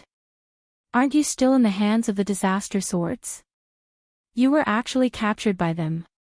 Quick Rope still blinked innocently. His grievance and embarrassment could still be seen. But Stake was not done. He raised his dagger and pointed it at Yodel, who was bound by 4 people. He sneered. And the last person, the mysterious guard who follows the prince through life and death. Yodel shook his head again. Zacriel frowned and looked at Thales. The prince knew what he wanted to ask, but the current situation, after seeing your performance just now, your highness, I am even more confident in your kindness. Stake used the dagger to flick his hair and his sweat. For example, he narrowed his eyes and pointed the dagger at the hostages one by one. Who do you want to choose to die first? Enemies? Strangers? Subordinates? Or guards? Who will die first? Thales widened his eyes. His gaze swept past these people in disbelief. Marina twitched weakly, Tampa sighed in an obscure manner, and Quick Rope looked like he had a strong desire to live. He struggled desperately to signal Thales with his eyes. Thales clenched his teeth tighter and tighter. How? Alchemy ball and hostages. Yodel. And Quick Rope. Even the other 2. Thales struggled. He tried not to look at Zacriel's doubtful expression. The wound on his shoulder throbbed. This is impossible, the prince said with difficulty, but found himself at a loss. Zacriel has his own dignity and choices. I don't think he will be willing to drink your knockout drug, Stake quickly interrupted him. Then we will settle for the next best thing, the assassin leader said with a smile. I am a very easy person to talk to. Stake waved the metal ball in his hand, intentionally or unintentionally. Your Highness, why don't you drink the knockout drug? Then, for the sake of your sleep, let your knight go as far as he can. Thales was first stunned, then indignant. Zacriel snorted softly. A cold smile appeared at the corners of his lips. You really have the guts to say that. Stake blinked politely. He no longer looked as pathetic as when he was forced by the Knight of Judgment to the point where he was at a loss for what to do. Thales was silent. He did not speak. He suddenly felt that the torch behind Stake was very piercing to his eyes. What should I do? Where is the way out? Are you sure? Thales said bitterly, if you let go now, you still have a chance to escape. Stake snickered. Your decision, Your Highness. He completely ignored Thales' words. Instead, he shrugged to himself. Or we can have an appetizer first. Let us test to see how far your benevolence can go. Appetizer. Thales frowned. An ominous feeling rose in his heart. Stake held the dagger and walked to Marina's side. The blade was pressed against the blood vessels on her neck, forcing her to raise her head and lean back. Behave yourself, madam. Stake stood behind Marina and grinned viciously. You won't look good if you cut your face. Marina, who was about to struggle, turned pale. Thales' expression became even more unpleasant. Zacriel watched Thale's expression from the side. He seemed to have understood something, and he seemed to be deep in thought. How about we start with the enemy? Stake sneered and stared at Thales from afar. I will cut her blood vessels, and it will serve as a clock to remind you of your decision. Then the stranger, the subordinate, and the guard. Every word Stake said made Thales feel more uncomfortable and angrier. Calm down, Thales. Calm down. In his life, which could be said to be rich and colorful, he had only ever had a knife pressed against his neck. Being threatened with someone else's life. This is the first time. Thales pursed his lips and mocked himself sarcastically. He felt incredibly oppressed. Zacriel, he said laboriously. Can you? But Zacriel seemed to know what he wanted to say. He only shook his head. A potentially fatal alchemy ball, and 4 hostages. They are in different positions, and I can't split my attention to look around. The Knight of Judgment shook his head solemnly. No one can do it. Thale's heart sank. His last hope was dashed. Zacriel looked at the prince and sighed slightly. But I can still get you out, child. The Knight of Judgment cast a glance at Stake from afar and said softly, his words cannot be trusted, and your identity is obviously more important than theirs. This choice is not difficult. Thale's arm tightened. He felt that the long sword in his hand was incredibly heavy. Not difficult. But, Thales swept his gaze over each of the hostages, the bad-tempered and distressed Marina, the treacherous but kind Tampa boss, and Quick Rope, who had a very high status and was at ease. And, the prince stared at the masked protector, who looked like he was about to die. Should I choose to sacrifice all of them and escape alone? Or should I sacrifice some of the less important people and hope that Zacriel's sudden attack will turn the situation around? No, no. Zacriel has more than one bargaining chip. And I. He had nothing. He was at his wit's end. Thales felt a heavy weight on his shoulders. I don't have the whole day, Your Highness. Stake seemed to be tired of this stalemate. He said coldly, make it quick. It was very strange. At this moment, Thales suddenly remembered what happened 6 years ago. 6 years ago in Heroic Spirit Palace, when he faced the 5 archdukes, he also screamed at the top of his lungs and almost fell into despair. At that time, he even wavered and considered whether he should accept Asda's suggestion and use the latter's power to overturn the game. Wait. When he thought of this, Thales shuddered slightly. He gritted his teeth. His right hand, which was on the sword hilt, gradually stiffened. I'm not at my wit's end, am I? At least. Thales raised his head with great difficulty and looked around at everyone. Me, Thales Jade Star. And the last bargaining chip. The last. When he thought of this, Thales almost crushed the sword hilt in his hand. The prince stared straight at Yodel's dark purple mask. The expression in his eyes was difficult to understand. The masked protector had a thought. He suddenly knew what the prince wanted to do. No. Yodel trembled and struggled for a while. He anxiously called out Thales' name. Thales. No. Don't take the risk. You are more important than all of us. Thales closed his eyes. Zacriel furrowed his eyebrows. Stake also cast him a suspicious glance. I'm more important than all of them. The prince remembered the assassination attempt in Renaissance Palace a long time ago. At that time, Yodel pushed him away without a care for his own safety and blocked 3 arrows alone. He also remembered how the others in Dragon Cloud City held weapons and entered Heroic Spirit Palace to fight for a chance for the prince's unstable plan. At that time, for Yodel, for them, that's not a difficult choice, right? Isn't it? Because I'm not just Thales. I'm also Prince Thales. I'm the heir to the kingdom. However, am I? Thales remembered what Asda said to him a long, long time ago. If I came to you when you were still a child beggar, would you still react like this? The prince clenched his teeth and remembered his past self. When you are intoxicated with the title of a prince, or when you are struggling with the misery of a child beggar, when you are going back and forth between the happiness and pain of both, have you ever thought about what you really are?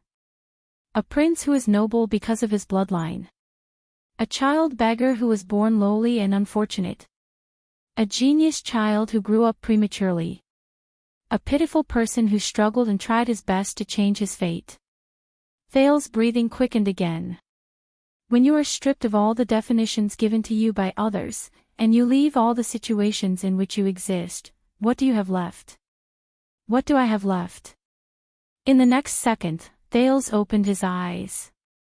Zachriel. At that moment, he felt his voice become firm and heavy. The former penal officer of the Royal Guards, the watchman, Sir Emmanuel Zachriel, am I right? His voice was no longer unpleasant and frivolous. But his heart was incredibly relaxed and open-minded. He was no longer filled with worries and burdens. The Knight of Judgment, who was observing the enemy, frowned and turned his head. Thales said resolutely, please act according to the circumstances and do your best. Zachriel was slightly stunned. Act according to what circumstances? Thales did not answer. He only smiled faintly. Quick Rope, who was being held hostage, thought that Thales was finally going to give up on them. In his anxiety, he quickly said, Thales. Listen to me, we can choose a more neutral, but Thales shook his head. Shut up, Quick Rope. The Prince of Constellation sighed. By the way, your salesmanship is terrible. Quick Rope was stunned. Thales took a deep breath and smiled. He looked at Stake calmly and coldly. Do you know, Stake, this is the territory of the Alchemy Tower. They left behind a lot of things, and most of them were inherited by Constellation. Stake's expression turned cold. He suddenly felt that something was wrong. The Alchemy Tower. What does it mean? The prince looked at the dilapidated environment in the dark dungeon and stabbed his long sword into the ground. The wizards, before they disappeared, they always had all kinds of tricks. The alchemy ball was just one of the most insignificant ones. Thales stared at the beautiful and expensive long sword in his hand with complicated emotions. The Jade Star royal family knew some of them, and they also mastered some of them, he said absent-mindedly. Then, he snorted, as if he was talking to himself. Of course, I'm not talking about the sparkling golden blood. Zachriel narrowed his eyes and sized up Thales again. Stake silently made a gesture, and the assassins bound the hostages even tighter. The prince raised his head and looked at the assassins in front of him. Thales averted his gaze, as if he did not see Yodel shaking his head vigorously. Who am I? I am Thales. From the first day I came to this world. Until the last day. He said quietly. No one can change it. No one can deny it. No one can question it. Because I am, and I can only be Thales. And nothing else. Thales clenched the hilt of his sword tightly. He felt at peace. Don't blink. Under everyone's strange gazes, the prince chuckled and said, because, this might be the most interesting, magical, and brilliant magic show you have ever seen in your lives. Thales moved his left hand down without batting an eyelid, and gently touched the sharp silver blade of the long sword. Stinging pain came from his palm, as well as a warm sensation. Once upon a time, he had done this when he was extremely excited. But now, he was so calm. Will I succeed? Stake instinctively felt that something was wrong. He pressed against Marina's throat, gritted his teeth, and threatened, Your Highness, I swear, if you play any tricks, I will immediately attack. but Thales could no longer hear him. Even Yodel and Zacriel disappeared from his senses. At that moment, he was already immersed in an infinite light.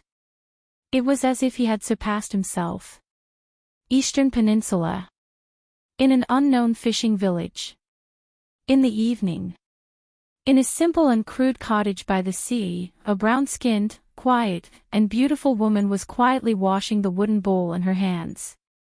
She listened to the sound of waves in her ears, and her hands did not stop moving. Her face was calm, and her expression was indifferent. It was as if nothing could interrupt this pleasant and peaceful scene. Until the next second. Clatter. A wooden bowl fell to the ground, spinning non-stop. The woman did not pick it up. Instead, she slowly raised her head, and her face was full of shock.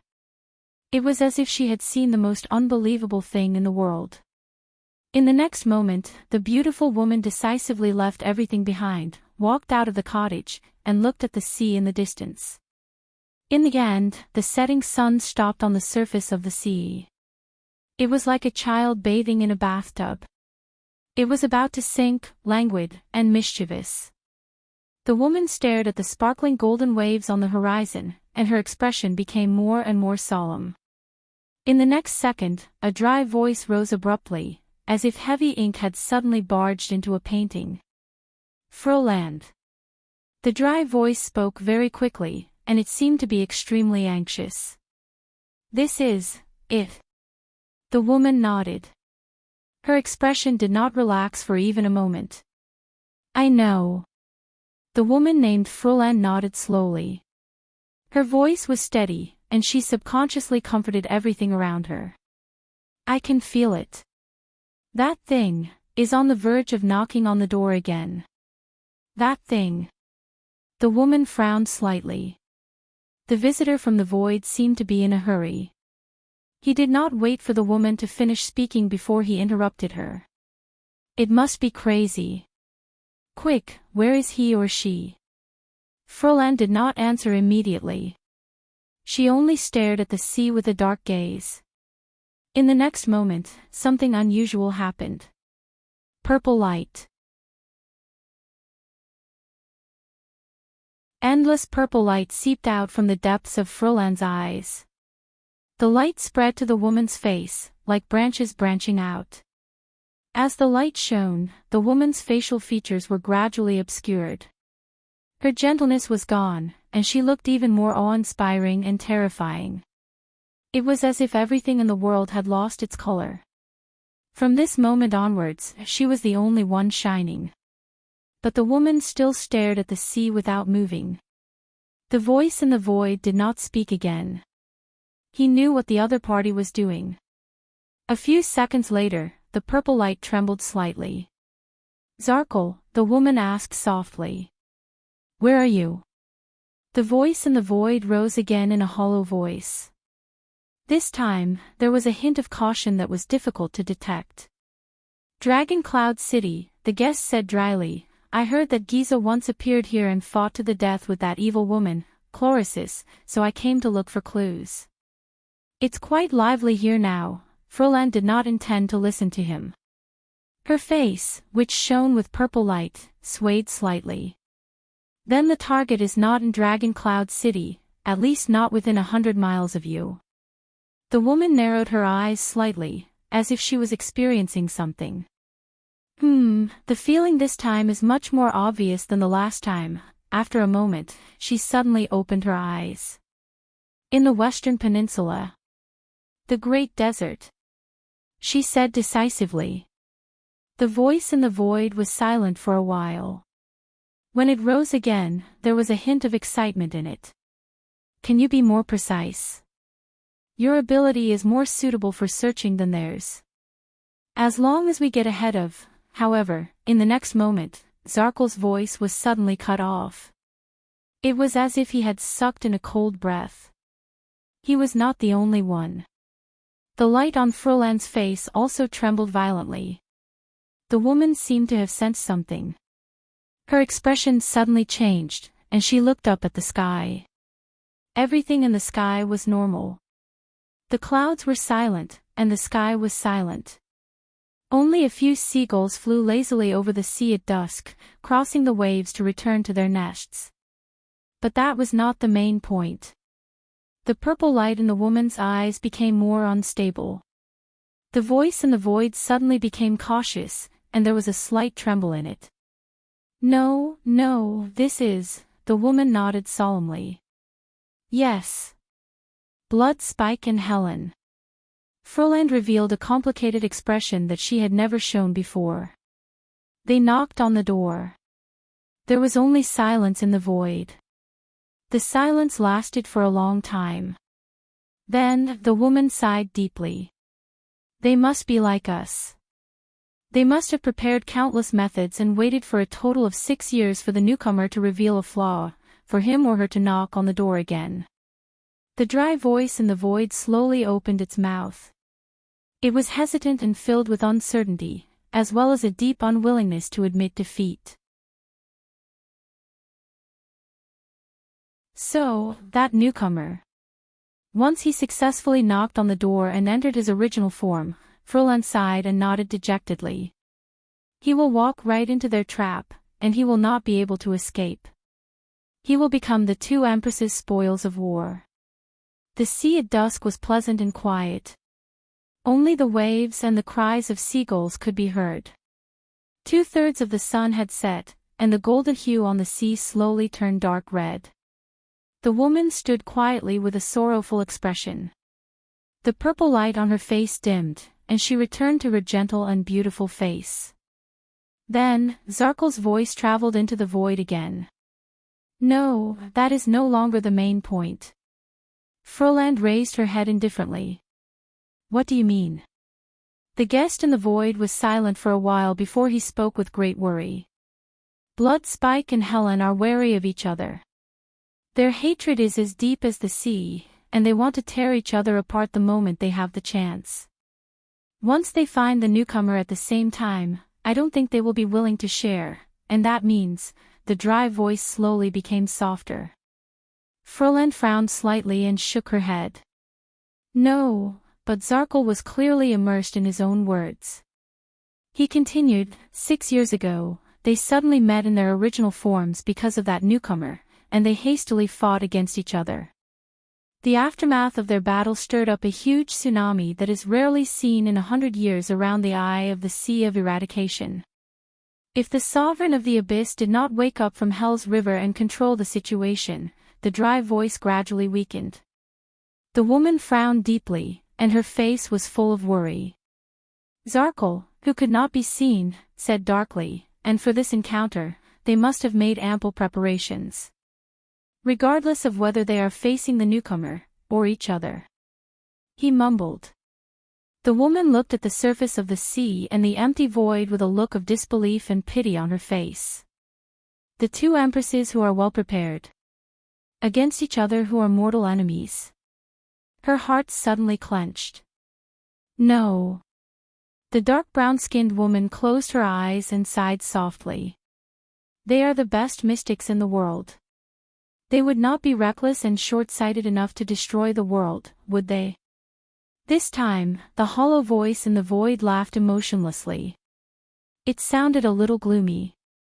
More than 600 years ago, he also said the same thing to us. The woman's arms around her forearms tightened slightly. Who? The guest in the void sighed slowly and uttered a strange phrase softly. Holy Sunday, Froland was slightly stunned. Holy Sunday, how long has it been since I last heard it? The mysterious person in the void spoke softly. During the last battle of the Battle of Eradication, when he personally descended upon the final empire's capital of triumph to meet the Brothers of Truth, who were at the end of their rope, before the final negotiation. Froland did not answer. As another wave rose, the setting sun in the west completely sank into the sea. Only this quiet and comfortable world was left.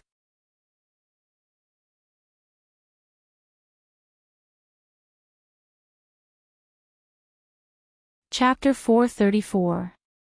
His surroundings were very dark and very white. It was both dim and dazzling. It was as if there was nothing there, but it also seemed to contain thousands of things. The green grass under the starry sky, the waves in front of the reef, the engravings on the palace walls, the ruins in the deep sea. Countless scenes flashed before his eyes. His thoughts paused for a moment, then slowly turned. He had been here. Just like before, he had forgotten some things, but he also remembered some things. Forget about the secondary, the innocuous encumbrances. Remember those magical, real, and important existences. But this was not the most important thing. The most important thing was that he was here. As his thoughts turned, the end of the world, the power of nature, the heat of the sun, the undercurrent, the activity of life, the silence of death, everything was displayed in front of his eyes without reservation. It was very comfortable, very free. It was as if he had let go of all restraints, got rid of all shackles, and unloaded all burdens. There was no gravity, no time, nothing else. There was nothing else that could limit his thoughts. Only he existed here, like a wild horse galloping freely, a bird soaring in the sky, a fish swimming freely in the deep sea. He wandered in the world. He was everywhere. He had no scruples. Until he became the entire world. The world, a slight discomfort flashed through his heart. But that was not important. Just like facing all other unimportant things, he did not care. Only one feeling still stubbornly accompanied him. Impulse. Not enough. This impulse arose abruptly and couldn't be stopped. Not enough. A faint impatience rose in his heart. Far from enough. He wanted more.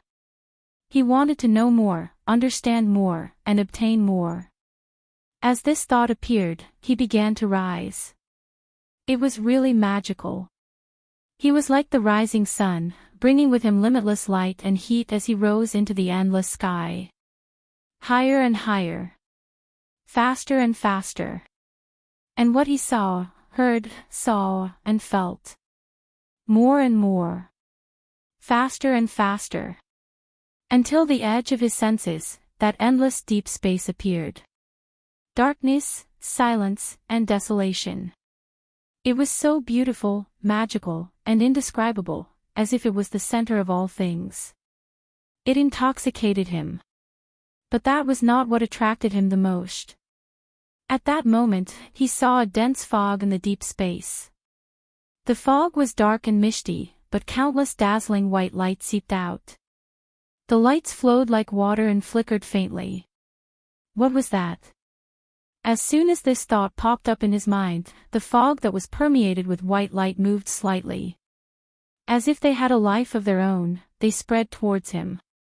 This was strange. He looked at the fog in the dark deep space and felt the distance between them slowly shrink. Why did it feel so intimate? It's like, he looked at the mists that flowed toward him, and suddenly felt a faint thrill. It's like they're calling me. He wanted it. He wanted to pass through that layer of white light and enter that layer of fog to discover what was inside. As soon as this thought appeared in his mind, he immediately felt as if thousands of ants were scratching at his heart. He couldn't help but want to get closer to that place, throw himself into that darkness, enter that fog, and enter that white light. It was as if the greatest spoils of war were hidden there. The magical feeling appeared again. As he got closer to the fog, his perception of the world became clearer and his determination became firmer. He lowered his gaze and found that everything in front of him had already sunk, from the sea to the water droplets, from the depths of the forest to the veins of the leaves, from the earth to the soil, from life to existence. He was ordering the world to present itself to him in a new way. The deep space was getting closer and closer, and so was the fog. And he was becoming more and more perfect. He wanted to laugh, but found that laughter was far from being able to describe his feelings. He also wanted to sigh, but he was no longer in the rut of emotions. He still wanted to open his arms, but in this place, even his body was no longer important. He wanted it. He wanted it. A few gazes opened from behind the dark deep space and cast on him, who was hurrying along anxiously from afar. But that was not important, was it? At this moment, there was only the fog and the deep space in his eyes. He just wanted to push it aside and enter it. As for everything else, it was no longer important. He was getting closer and closer. The deep space was becoming more and more real, and the fog was becoming more and more intimate. He believed that they were only a short distance apart. Once he obtained it and discovered it, he could become even more perfect. It was only a short distance away. Soon. He should have come earlier, shouldn't he? Why did he wait for so long? He should have been here a long time ago, entered the dark deep space, pushed aside the fog and the light, and faced a better version of himself. A stronger, higher, more omnipotent, and more perfect version of himself. He was about to reach the deep space.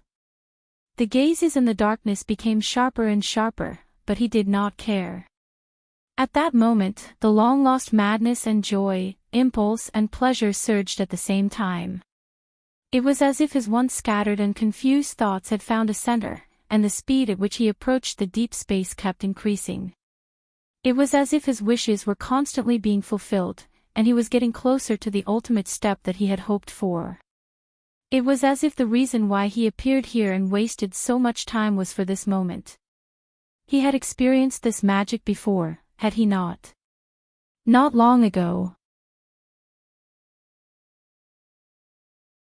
That irresistible state, that power that was above everything, as if he was the God of the boundless universe, the ruler of all things in the universe, the supreme God. Suddenly, a strange yet familiar male voice rang in his heart. It was elegant, contented, and relaxed. However, it was as if a bucket of cold water had been poured over his head and face, drenching his entire body. The speed at which he was moving forward slowed down slightly. The deep space and fog that he had been determined to get seemed to have drifted away in an instant. From being so close to him, it became so far away again. No, don't. He let out a disappointed sigh from the bottom of his heart. Don't stop. Don't stop. He really wanted more. If he had arms, he would have stretched them to the fog and the deep space. What is a god? The male voice rang again. It sounded like a whisper from a ghost. It was faintly discernible, sometimes absent. He, who was trying his best to reach out, was slightly stunned. What? He suddenly panicked. And the fact that he did not know where this panic came from made him even more at a loss. The world, once again, the elegant male voice rang faintly, as if he was mumbling to himself. What is the world? At that moment, he felt as if he had been hit heavily by someone. His vision trembled violently, and his senses were shattered. The scenes that flashed before his eyes and the omnipotence that knew everything instantly disappeared from his senses. Even the dark deep space that was far away in the horizon became blurry. As he acted strangely, the gazes that were cast on him from the deep space revealed puzzlement. It was just as puzzled as he was. What was that? Puzzlement, bewilderment, a sense of disharmony and inappropriateness that seemed familiar to him, and the confusion and fear of losing everything instantly surged into his heart. God. Ruler. World. All things. More and more words invaded his thoughts and flashed back and forth. What is this? He was troubled and upset. Did it sound familiar? Until, when you think of a god, what is the first thing that comes to mind? It was that male voice. It rang out again with incomparable clarity. To him, it was no different from a sudden clap of thunder in a quiet night. At that moment, his surging and unrestrained thoughts were instantly thwarted. Oh! If he had a voice, he would definitely be screaming. What was a god? He did not know. But there was already another voice in his heart that quietly answered for him. An existence that is incompatible with us, yet distant from us. That voice was slightly rough, dry, and sounded like a duck. There was a hint of impatience in it, like an immature teenager. As the inexplicable question and answer rang out, he suddenly felt very flustered. No, it was not like this. God, the God that he envisioned, the God that this state told him, was clearly, the benevolent creator. Or the omniscient and omnipotent cold-blooded one. Nothing, I just feel that. The sunset goddess statue looks rather cold, but the bright moon. The puppeteer is silently observing in the dark. Right, I want to ask, do all mystics like you like to peep? Ahem, I mean secretly observe. Maybe they are high-level creatures from another world. Asda, are you sure you were born to a local human? I mean, maybe your mother saw a flying saucer one day when she went out for a walk, and there was someone as handsome and elegant as you on the flying saucer. Oh, teacher, I was wrong. I need air. The bright moon priestess seems to mean that the goddess sometimes responds to the prayers of mortals, and sometimes she doesn't. So I'm thinking, are the gods a group of experimenters? They wear white coats and cultivate samples like us in boxes. Then, outside the boxes, they discuss terrorist conspiracies such as what to eat for lunch today. That annoying, ignorant, and self-righteous duck voice sounded more and more frequently. Gods, what are they? He shuddered slightly and suddenly discovered something to his horror. He did not know. This discovery was like a horse that lost its footing, causing him to fall from the edge of a cliff into a bottomless abyss. The question and answer session had not ended. What is the world to you? The voices in his ears grew louder, more numerous, and more chaotic. The exchange between that elegant male voice and the annoying duck voice became more and more frequent. But he was in a bad situation. At that moment, he felt as if he had suddenly boarded a carriage that had increased its speed, climbed onto a cloud that had lost control and dispersed, and sat on a small boat that was floating and sinking with the current. He suddenly realized that he could no longer control the direction he was heading in, or the achievement of controlling all things and the world. The darkness in front of him grew further and further away, and the fog disappeared. He was falling. He discovered this to his horror. Just like how he had risen like the rising sun earlier, he was now like a rolling avalanche, falling thousands of miles straight down with an irreversible momentum. He was powerless to stop it, and there was nothing he could do. He could only look up in despair. He looked at the dark, deep space that was just inches away from him, which was filled with endless secrets. He looked at the tempting fog and beautiful white light that was once within his reach. He was no longer there. Damn it. That damned duck voice is still chattering endlessly, the world. Perhaps all things in the world really have their own forces, but they must be ignorant and indifferent, neither cold nor hot. Heaven and earth are heartless, matter is matter, objectivity is objectivity, but I suddenly realized, the world we live in, the world we understand, it is not a cold matter, nor is it a gloomy objectivity. It is a picture interwoven by our cognition and the reflection of the outside world. From this perspective, it must have color and temperature. Only then will it be meaningful to us. So uncomfortable, that duck voice. Why didn't he die earlier? I saw the world, but I don't know how far it is from the truth, if there really is an objective world there, or should I say, the world I saw exists because of me. Hey, Asda. Mr. Sakern. What's wrong with you? You're a teacher. Do mystics get distracted too? It's raining, it's time to eat, a beauty is passing by. Come back to your senses, hey. Don't, I didn't do it on purpose. Breathe, give me, air. As he fell, the gazes that were originally fixed on him slowly changed. They were no longer fierce or puzzled. Instead, they were exuding anger. They seemed to be extremely dissatisfied with something. He continued to fall, as if he was falling from a high altitude. Weightlessness, dizziness, panic, and suffocation attacked him instantly. It was just like how he fell from the cliff of the sky in Dragon Cloud City with Black Sword. Wait a minute. He was shocked. Who is Black Sword? Where is Dragon Cloud City? Why? Why do I know? Who am I? I am. In the next moment, Thales suddenly woke up from the strange world. It was as if a small breathing hole had been drilled under the cold ice. It made him gasp for air. But, Thales subconsciously looked around. Where am I? But in his eyes, up, down, left and right, there was only a blurry scene, as if it was hidden behind a thick curtain of water. From the corner of his eyes, there seemed to be light flowing and a secret hidden. However, when he looked up, he could not see anything. Everything was silent. Where was I? He asked himself in confusion. But he could not remember. But Thales was still falling. This was the only thing he could feel. He was falling faster and faster. What should I do? His heartbeat sped up. The fear and puzzlement that had once faded away attacked him one after another. What's going on?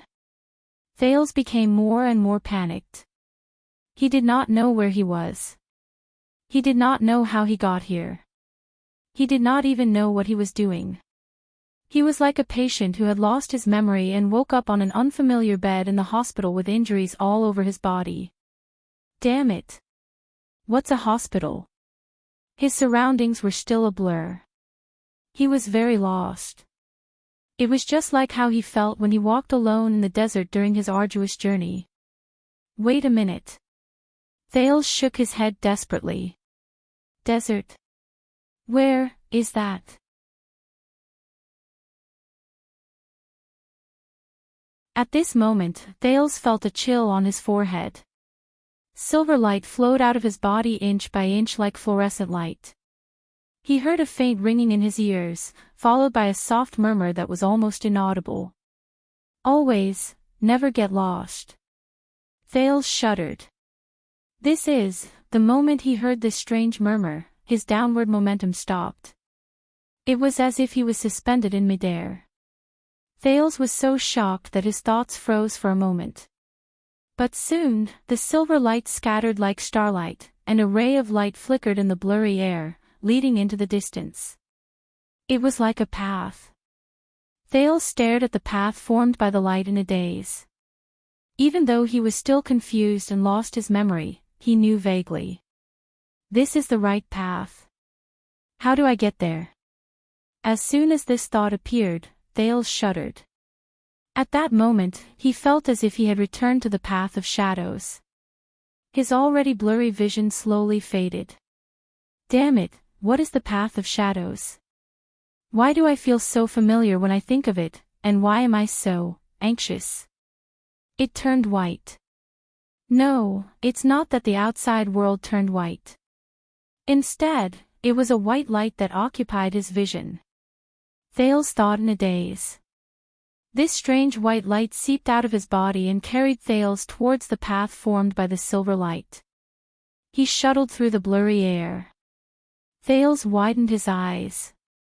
He suddenly remembered that he could not see his own body. He felt that his brain could no longer bear the burden of the strange scene before him. As he was carried by the strange white light and moved forward slowly along the silver light, his head ached a little.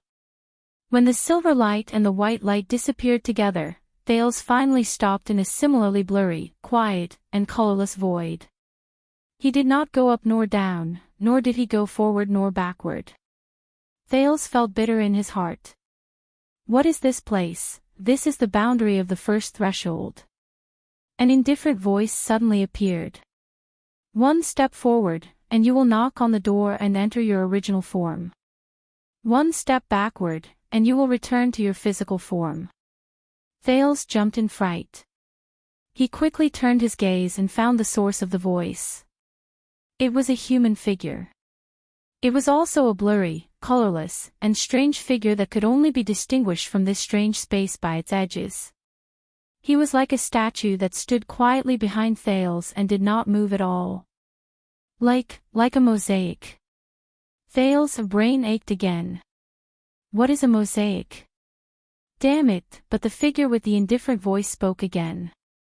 Since ancient times, very few mystics have been able to stay here, he said faintly. Those who come here are like a boat sailing against the current. They either follow mystic energy to search for the name of origin and go straight to their original form to knock on the door, or they hurriedly lower their threshold and leave the boundary to return to their physical form. Thales was stunned. Mystics, these. When he said this, the blurry figure had a hint of seriousness. Thales inexplicably felt that he seemed to be quietly observing him behind the blurry screen. Until you appeared, child. Thales stared at him in confusion. He did not understand. What? He was like a stupid and foolish child as he stared at the figure in front of him in a daze. The figure paused for a moment, as if he was carefully observing him. I can see that Asda taught you well. He still spoke in that indifferent voice. The things he gave you were just right to protect you. He pulled you back from the brink of knocking on the door hastily, so that you would not lose yourself and be unable to extricate yourself from it. Asda. Thales felt a throbbing in his heart. It was as if a cocoon in his heart was slowly breaking. The air mystic, Asda Sakern. He suddenly realized that his memory was slowly returning. Who are you? Thales looked at the blurry void around him that he could not identify. It seemed to be still, but it also seemed to be filled with flowing lights and colors. He subconsciously blurted out, Are you a mystic? What is your name of origin? Which faction do you belong to? Extremists? Moderates? Obfuscators? Two empresses? The figure did not answer directly. Instead, he paused for a moment. It was as if he was thinking about something. Very good. Asda taught you a lot, and he is very practical. After a while, the figure spoke quietly. Even though this is the first time, as far as a guide is concerned, he is quite competent.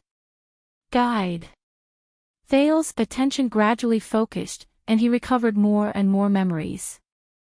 I was just now, in a dark underground, in a prison cell. A sense of anxiety slowly rose in him. You know Asda.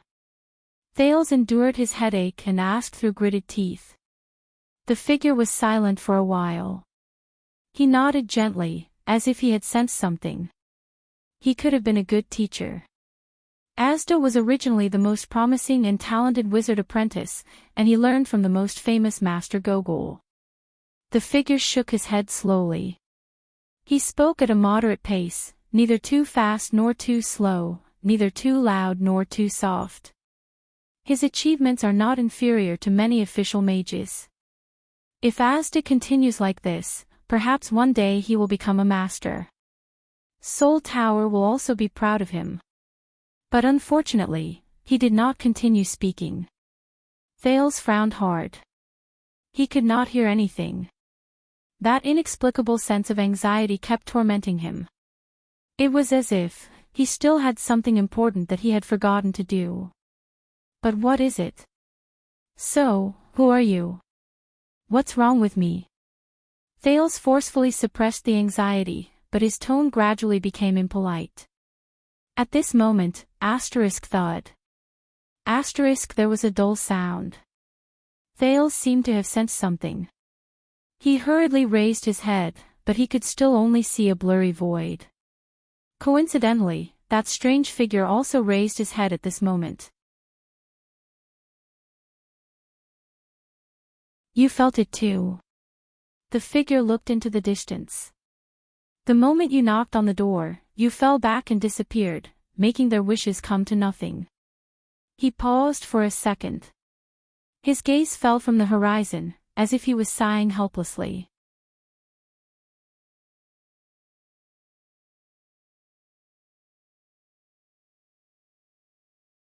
Chapter 435. Knock on the door. The girls. Thales frowned. He felt more and more memories return to his mind, as if the fog above the sea was gradually disappearing, revealing the clear surface of the water.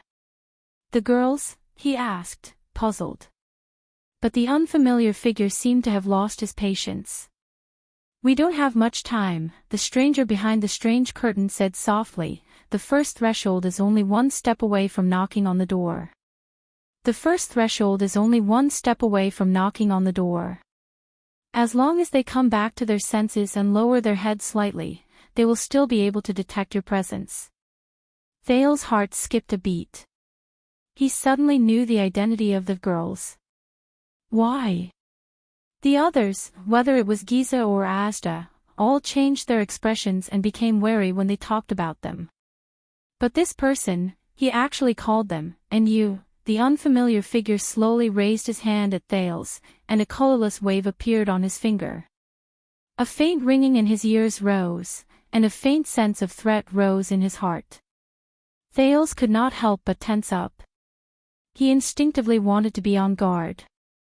However, he awkwardly discovered that in this extremely strange space, he couldn't even find his arm.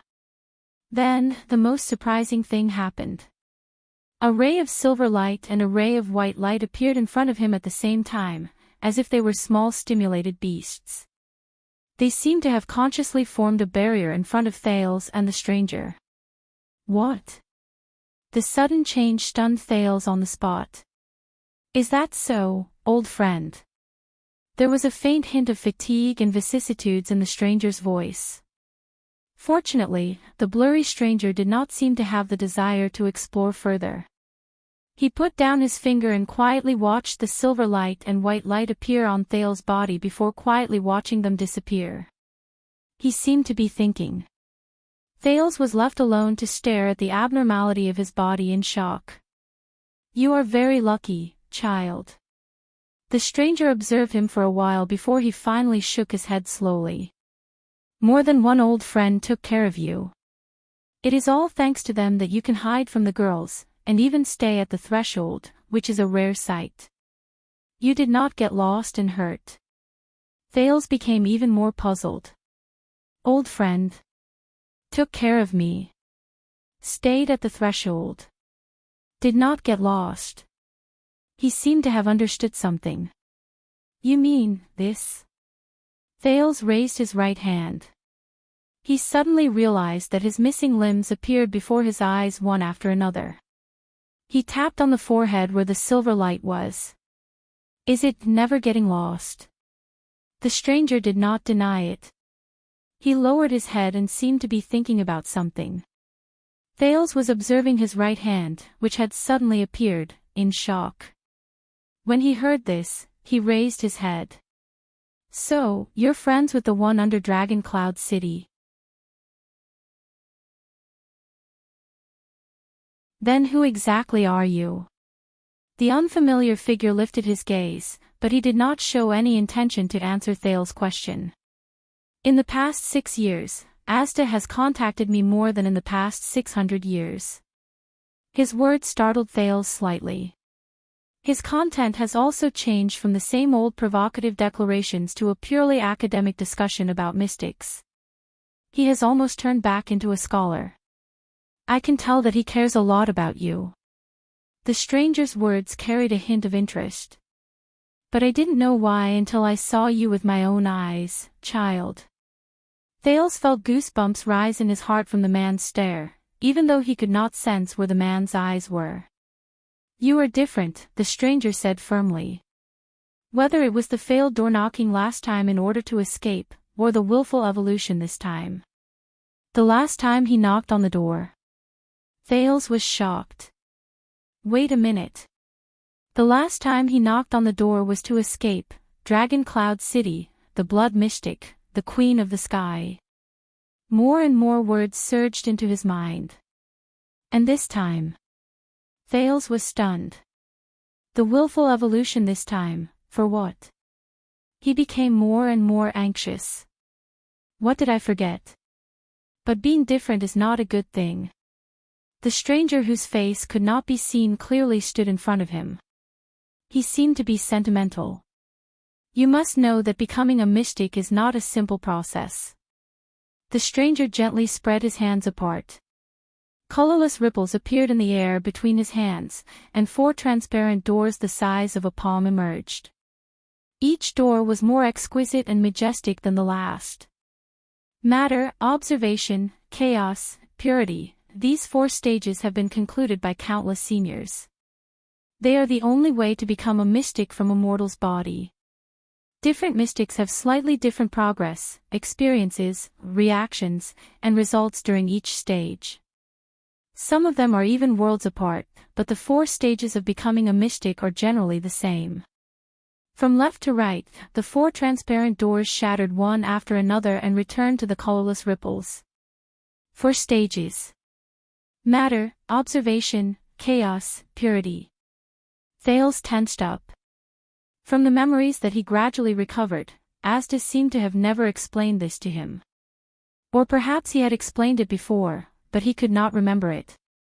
Then, he cast a sidelong glance at the stranger in front of him.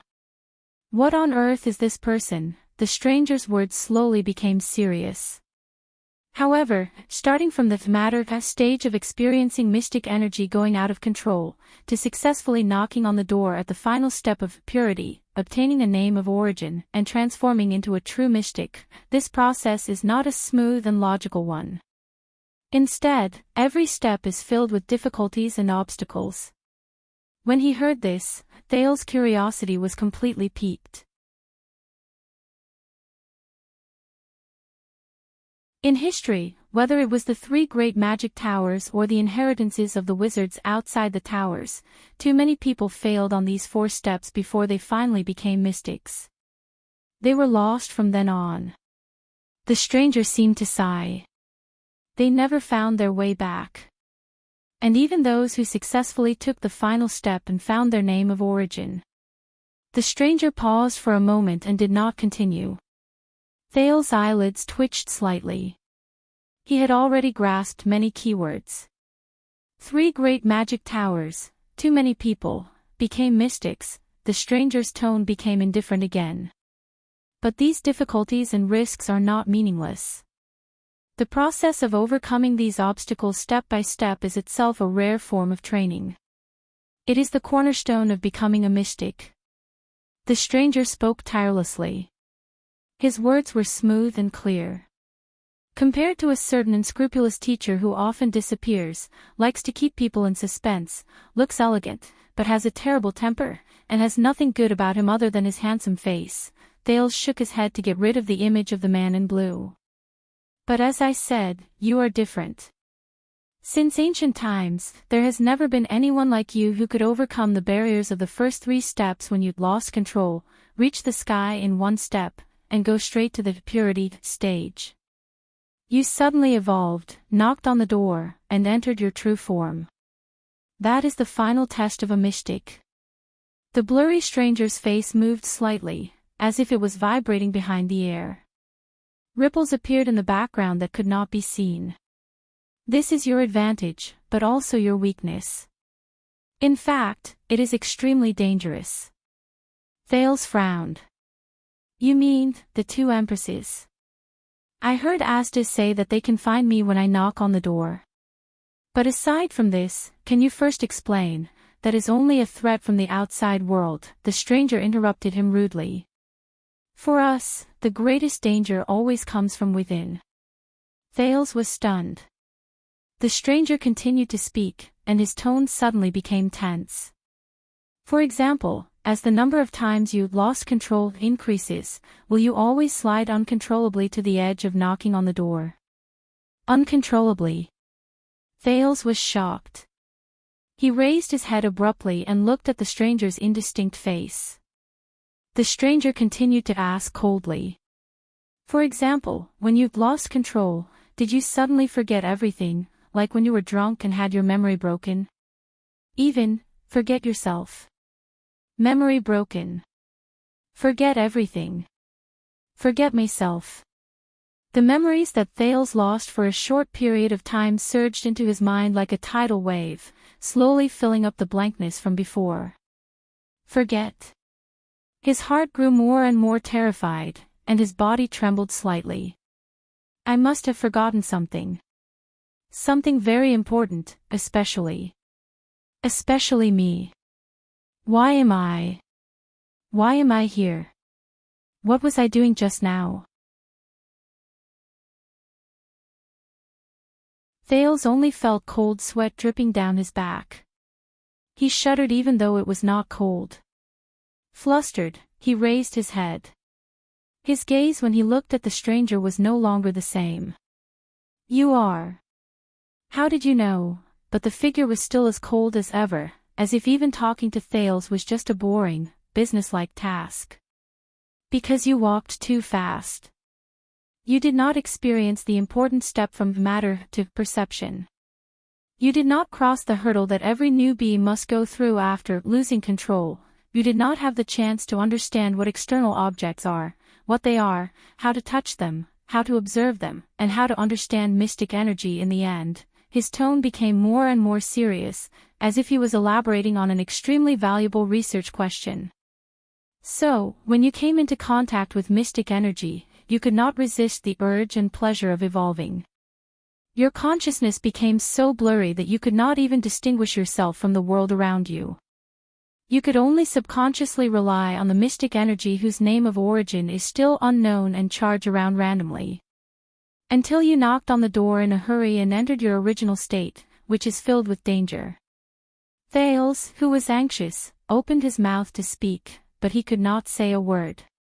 The stranger nodded, as if he knew what Thales wanted to say.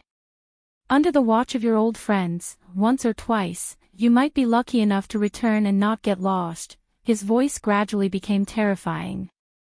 But 3 times, 5 times, 10 times, 20 times, Thales clenched his fists. That's why I can't remember, he gritted his teeth. I can't remember before this. There seemed to be a small person in Thales' heart that kept urging him. Hurry, hurry, you still have things to do. Hurry. The stranger nodded. You are very lucky, but you are not that lucky. It is even more impossible for you to be lucky forever. Thales raised his head abruptly. The teenager suppressed the anxiety in his heart and stared at the stranger with a determined gaze. Then teach me. The stranger stared at him and did not reply. I know that since you appeared here, you must have a way. Thales gritted his teeth and said, teach me how to overcome this, I need. I can't fall into this state again. Damn it. Why did I take the risk and use mystic energy on my own accord? I remember the things that I should have cared about. Go back to where I should have been. However, the stranger shook his head slowly and even turned his body to look into the distance. Guiding you is Asda's responsibility. It is not convenient for me to interfere. The stranger said faintly, in the group of mystics, there is a sacred and inviolable relationship between the guide and the guided. For example, you and Asda have a special and close connection. To each other, you are a special and important existence. What? Guide? Thales frowned slightly.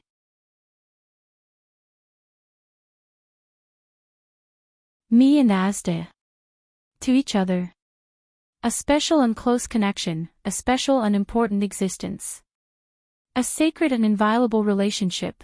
When he thought of this, Thales immediately felt a chill run down his spine. What kind of joke is this? Thales raised his head indignantly. But, however, the stranger changed the topic at that moment. But for the sake of my old friends, I can still give you some hints so that when you face such a predicament again, you will more or less be somewhat prepared, the stranger said seriously. At least you will not completely forget your consciousness and lose yourself when you lose control and evolve. Thales, who was about to persuade the stranger, was slightly surprised. He did not expect the stranger to give in so quickly. Listen. To protect ourselves and to protect others, the stranger became serious again. A small number of mystics who came before us came up with 3 established rules. You may take them as advice. Thale's eyes brightened. You mean, the 3 great promises of mystics? The stranger nodded. Asda told you about it. Thales frowned and tried hard to extract what he wanted from his hazy memories. There is only one, the first mystic promise: do not investigate each other too deeply. Thales mulled over these words, raised his head, and looked at the stranger with hope. But he was about to be disappointed. This time, the stranger was silent for a long time. The stranger just stood quietly in the air, as if there was nothing there. He did not move at all. Finally, when Thales felt that he was about to stare through his blurry face, the stranger spoke faintly. That's it. The first mystic promise. The stranger moved slightly. He told you this first? First promise: do not investigate each other too deeply. From the stranger's tone, Thales felt that there was something wrong. Surrounded by flowing lights that were as mysterious as fog and as treacherous as clouds, the unfamiliar figure actually gave Thales an indescribable sense of fear. But the anxiety and pressure in his heart forced Thales to suppress his doubts and urge the stranger to speak. He only told me this one. The teenager frowned. What's wrong? After a while, the stranger shook his head firmly. Nothing. But his tone made Thales feel inexplicably uneasy. But soon, Thales was attracted by the stranger's next words. Listen well, child. Since Asda has already taught you the first promise, then, the stranger raised his head and said in an incredibly solemn tone, what I am going to tell you now is the second of the 3 mystic promises. The 3 mystic promises. The second. Thales immediately became solemn and listened attentively. The second mystic promise, the stranger spoke softly behind the blurry curtain. His tone was solemn.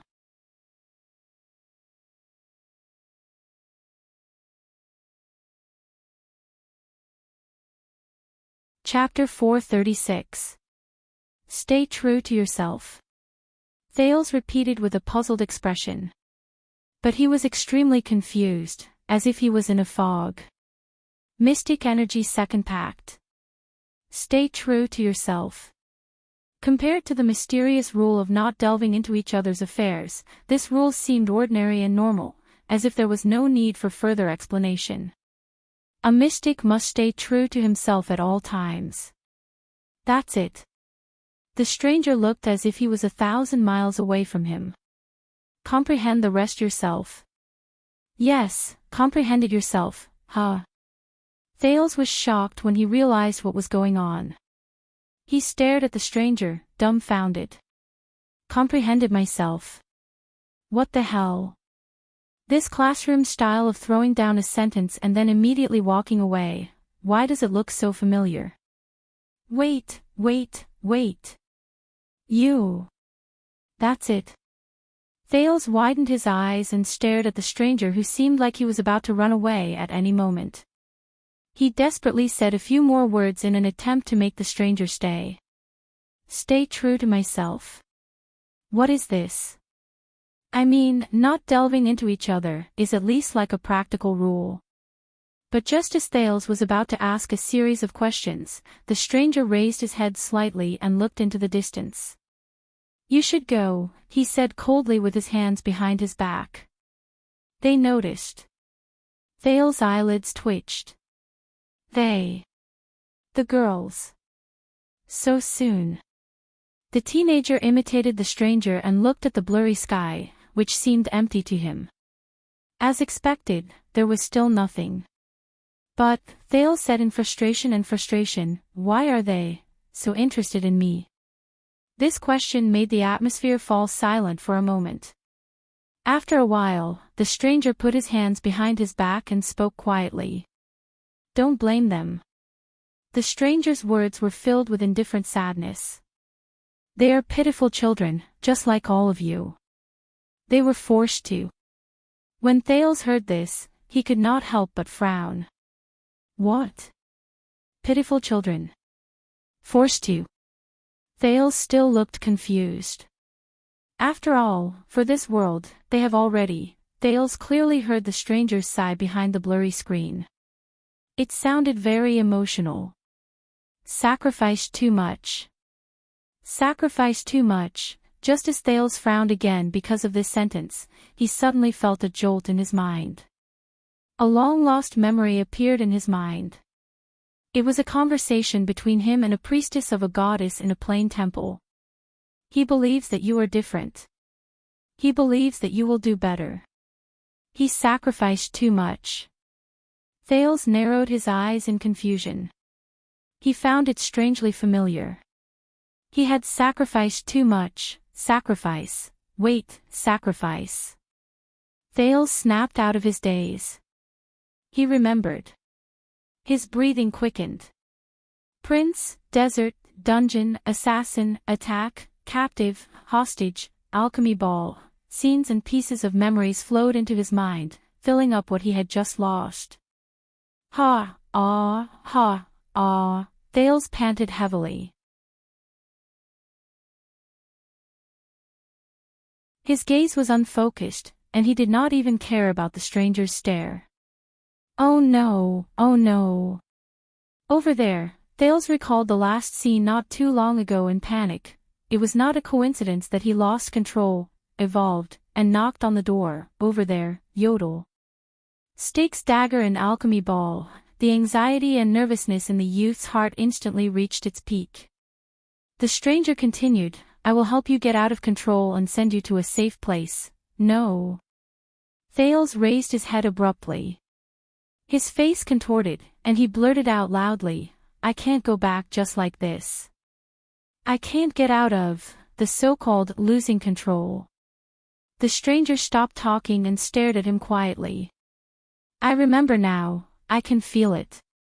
Thales clenched his fists tighter, and he could not suppress his emotions.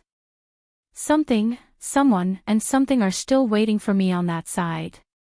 When he thought of this, he took a step forward excitedly. Tell me more. Thales gritted his teeth and stared at the stranger.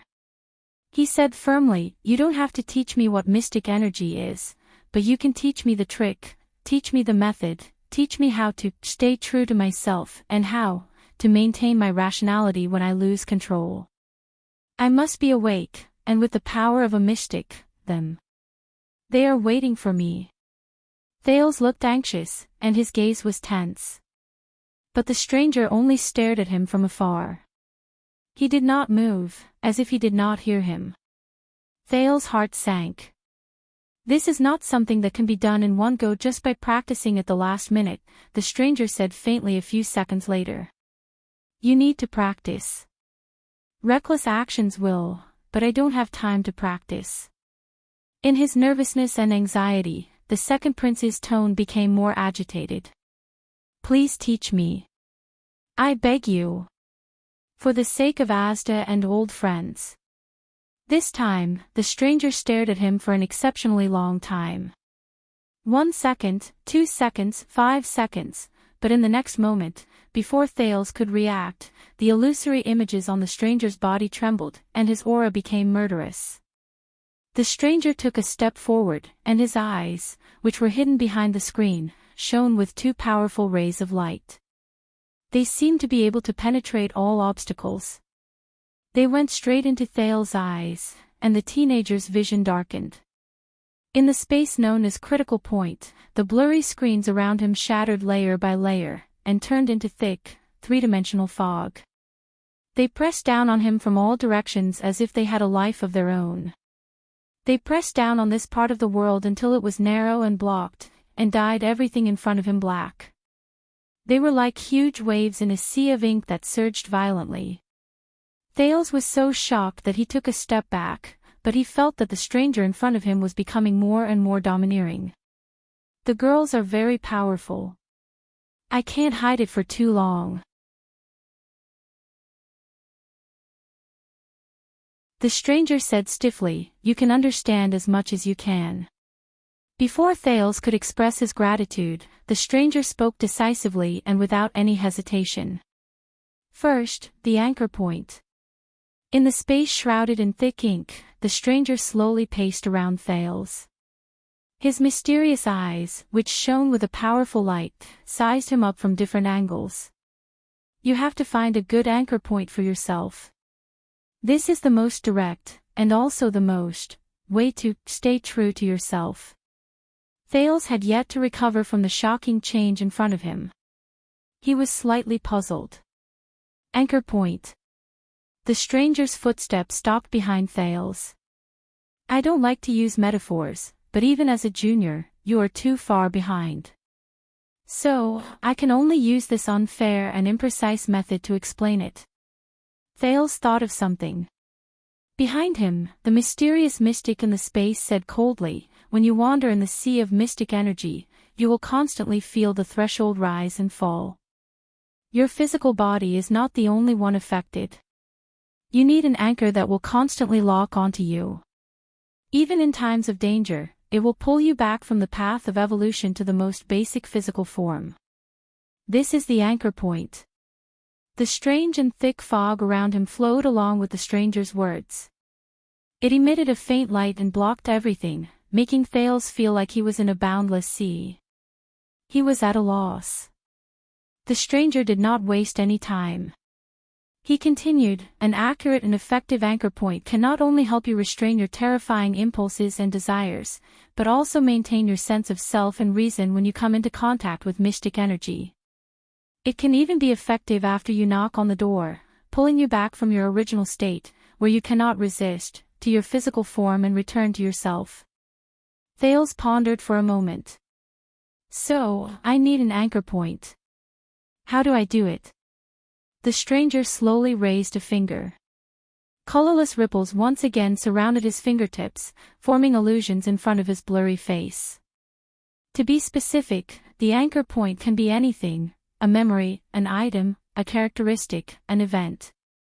Memory, item, characteristic, event, recognize yourself. Restrain your impulses. Stay rational. Return to myself. Thales suddenly remembered the inexplicable knock on the door 6 years ago. At that time, the one who called me back to Dragon Cloud City from my so-called original state, but most importantly, the stranger continued. The anchor point must point directly to yourself. Thales was suddenly stunned. Then, a question rose in his mind. Self. His thoughts returned to the stranger's words. Stay true to yourself. But, self. The stranger nodded. Flowing light shone beside his head, bringing with it circles of blurry, colorless ripples. You are one of the few things on you that cannot be confused by others. The stranger's glowing eyes flashed behind his blurry face. Now, answer me. His voice became extremely cold and rigid, forcing Thales to pay attention to him. Who are you? Thales shuddered slightly. Me. The teenager answered instinctively. Thales. But the stranger suddenly became aggressive. Thales. Humph. How do you know that there is only one Thales in the world? He spoke faster and asked coldly. What if I tell you that there was also an unlucky sailor named Thales in a lousy bar in a port 123 years ago on the south coast of Constellation? Is the anchor point directed to you or him? Thales was stunned by the stranger's sudden change in tone. The stranger said coldly, as I said, yourself is something on you that cannot be confused by others. Thales, this name you have used for more than 10 years, is it your true self? Or is it a label given by others that you think is your self? Thales only felt that his breathing was becoming increasingly rapid. So, one more time. Who are you? The stranger repeated sharply. The strange, thick fog around him lingered for a long time. It was dark and gloomy. Thales clenched his teeth and took a deep breath. Then. I am Thales Jadestar, born in year 665 of the calendar of eradication, born in lower city district of Eternal Star, and I was extremely unlucky for the first half of my life. He raised his head and looked at the stranger in a tentative manner. You increased the content and narrowed the scope of the label to make it easier for the anchor point to point. It seems to be very effective, but the problem is, if this is effective. The stranger pondered for a moment at first, as if he sensed something, but in the end, he changed the topic and spoke sarcastically. Why don't you just throw a 3-foot-thick scroll of biographies up there? Thale's eyebrows twitched. The stranger's tone was rather disdainful. The longer the string of a kite, the harder it is to control it. You put such a heavy load on the anchor point. Perhaps it will be disconnected in the storm when it is fixed at year 665. Thales furrowed his eyebrows as if he had a headache. The stranger said in a rather callous manner, "Self. What you need is a precise definition, not redundant descriptions and multiple labels. You are like the main character in those lousy night novels. Facing the enemy, you bring out a bunch of seemingly powerful treasures and titles, but none of them truly belong to you." The stranger bent down, and his blurry face almost touched the tip of Thales' nose. His eyes were still so bright that Thales could not open his eyes. One more time. "Who are you?" The teenager looked at him nervously. The thick fog and huge waves around them tumbled continuously, as if showing the other's emotions at that moment. It also put a lot of pressure on Thales. Thales made up his mind, gritted his teeth, and said, "All right, I am Prince Thales the Mystic. There's no way to confuse it, right?" When he heard that word, the stranger was silent for a moment before he slowly straightened his back.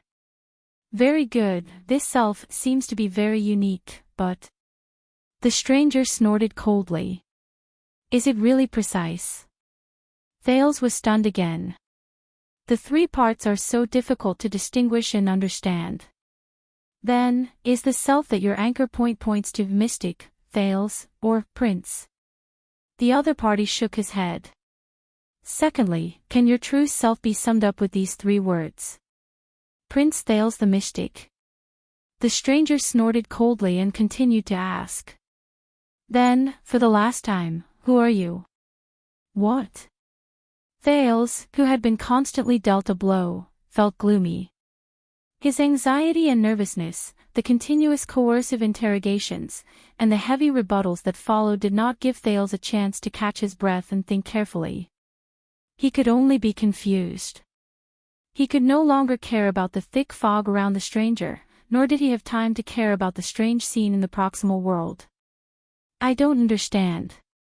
How exactly do I determine the anchor point to be considered as pointing to myself?"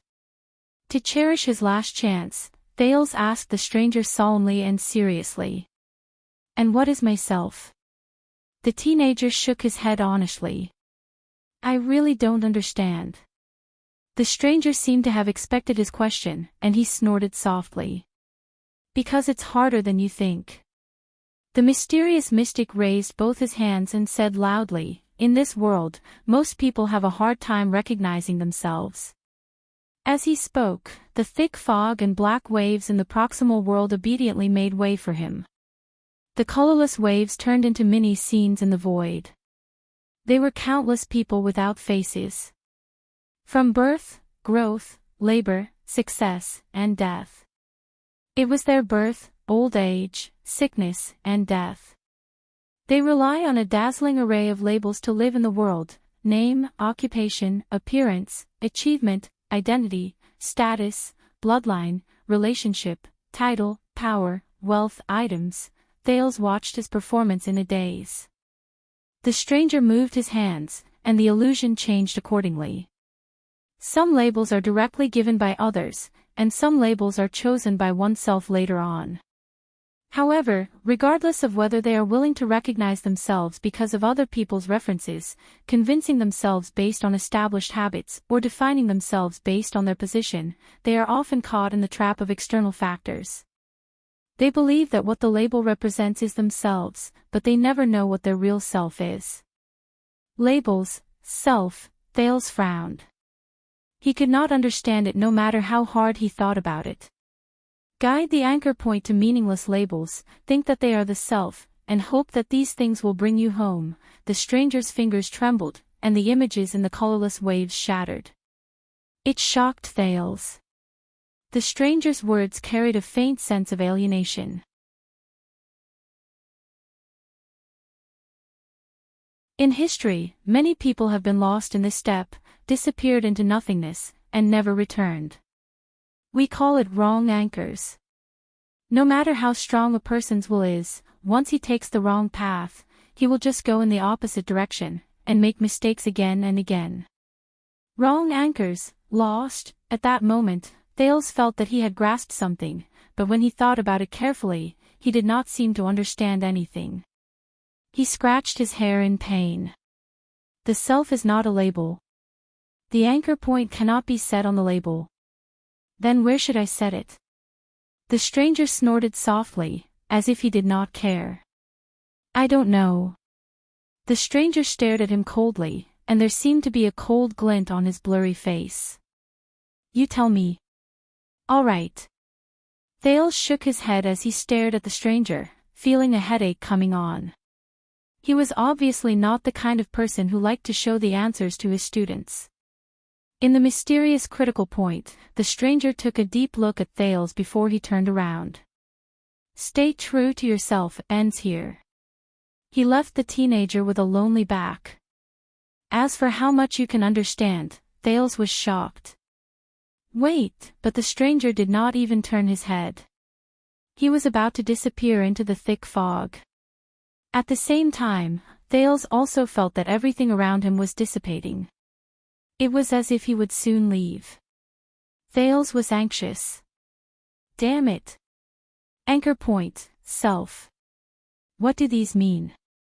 He stared at the stranger's slowly disappearing back and thought hard. I have to at least find a way to make him stay, in order not to forget, in order to stay rational. I have to find the anchor point when I lose control or evolve. The anchor point points to myself and can pull me back, so, from the anchor point to myself, for example, it's like when I'm sailing in the sea, I cast down, weight. For example. When he said this, the teenager suddenly froze. He raised his head and stared blankly at the gradually dissipating thick fog and the critical point. Guide. Thales blurted out subconsciously. At that moment, the thick, black fog around him seemed to have a mind of its own and suddenly trembled. The stranger turned around. The thick fog no longer dissipated. He stared at Thales. The latter panted and asked, You are Asda's guide, right? Very good, at least. I made him stay. Thales felt anxious. The stranger seemed unprepared for Thales' sudden question. He moved slightly, and his blurry face trembled slightly. A few seconds later, the stranger asked faintly, Why? Thales exhaled slowly and sensed his slowly recovering memories. Asda said that he hated metaphors. Thales said word by word, trying to sound him out. You don't seem to like it either. The stranger did not speak. But Thales felt that this was tacit agreement. Why? Why is it a metaphor? Why do you hate metaphors? Thales suddenly asked before he realized that it was inappropriate. He could not see the stranger's exact expression. He could only feel that the stranger's gaze suddenly moved behind the illusory screen, causing a few ripples. But he did not seem to be offended. Because, the stranger said in a strange tone, in the most serious and equal discussion, using metaphors is a form of laziness and trickery. Thales' heart skipped a beat. He felt as if he had touched something. The stranger continued to say, It relies on one-sided common points to connect the main body and the metaphor, but it easily blurs the essence and situation of things. It indulges the speaker, misleads the listener, banishes understanding to the surface of the metaphor, and unknowingly distorts the true appearance of things. It is the scout of sophistry and empty talk, the vanguard of deviation and misunderstanding. The stranger said indifferently, even if there are similarities, the metaphor and the main body may not be the same. Even if it is easy to understand, the understanding obtained through the metaphor may not be the same as the original meaning. At that moment, Thales trembled slightly. He understood something. Thales spoke subconsciously. He imitated the other person's sentence pattern, but he changed his target. Even if there are similarities, the label and the self may not be the same. Even if it is easy to understand, the self obtained through the label may not be the true self.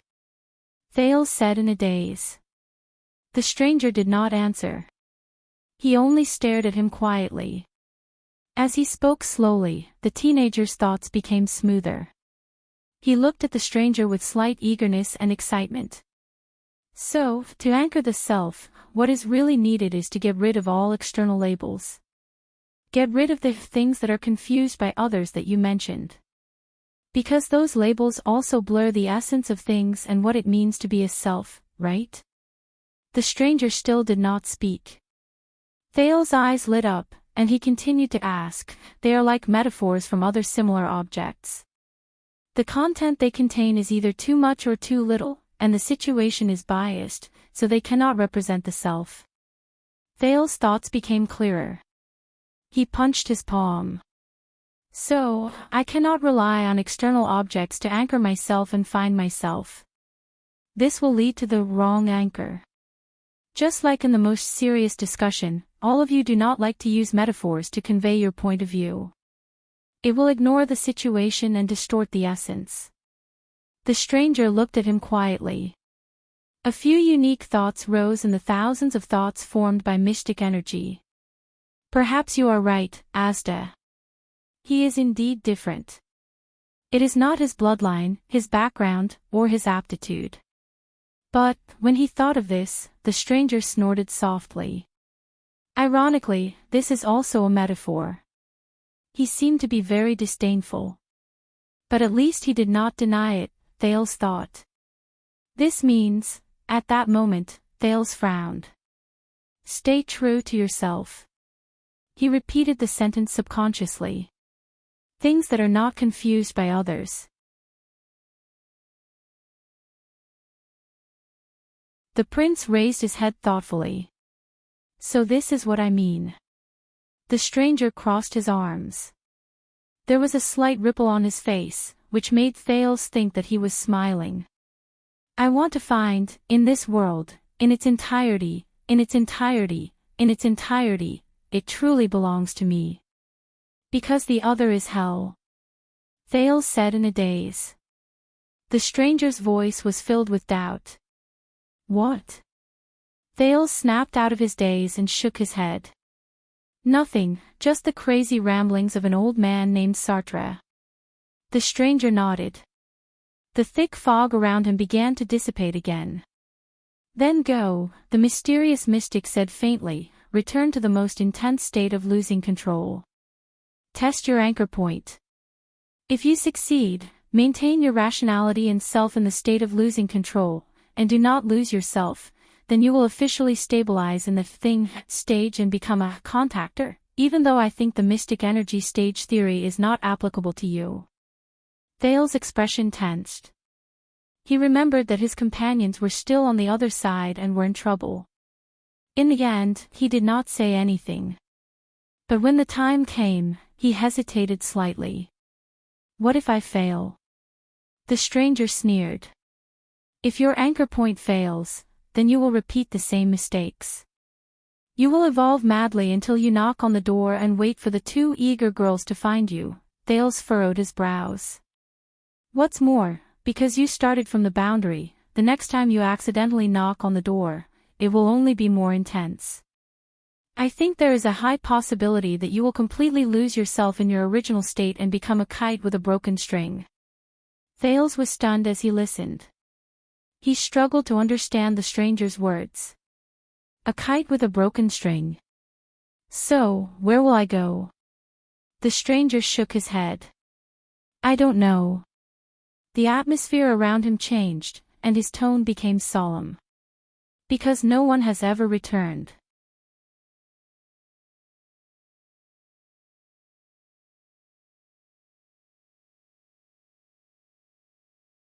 Chapter 437.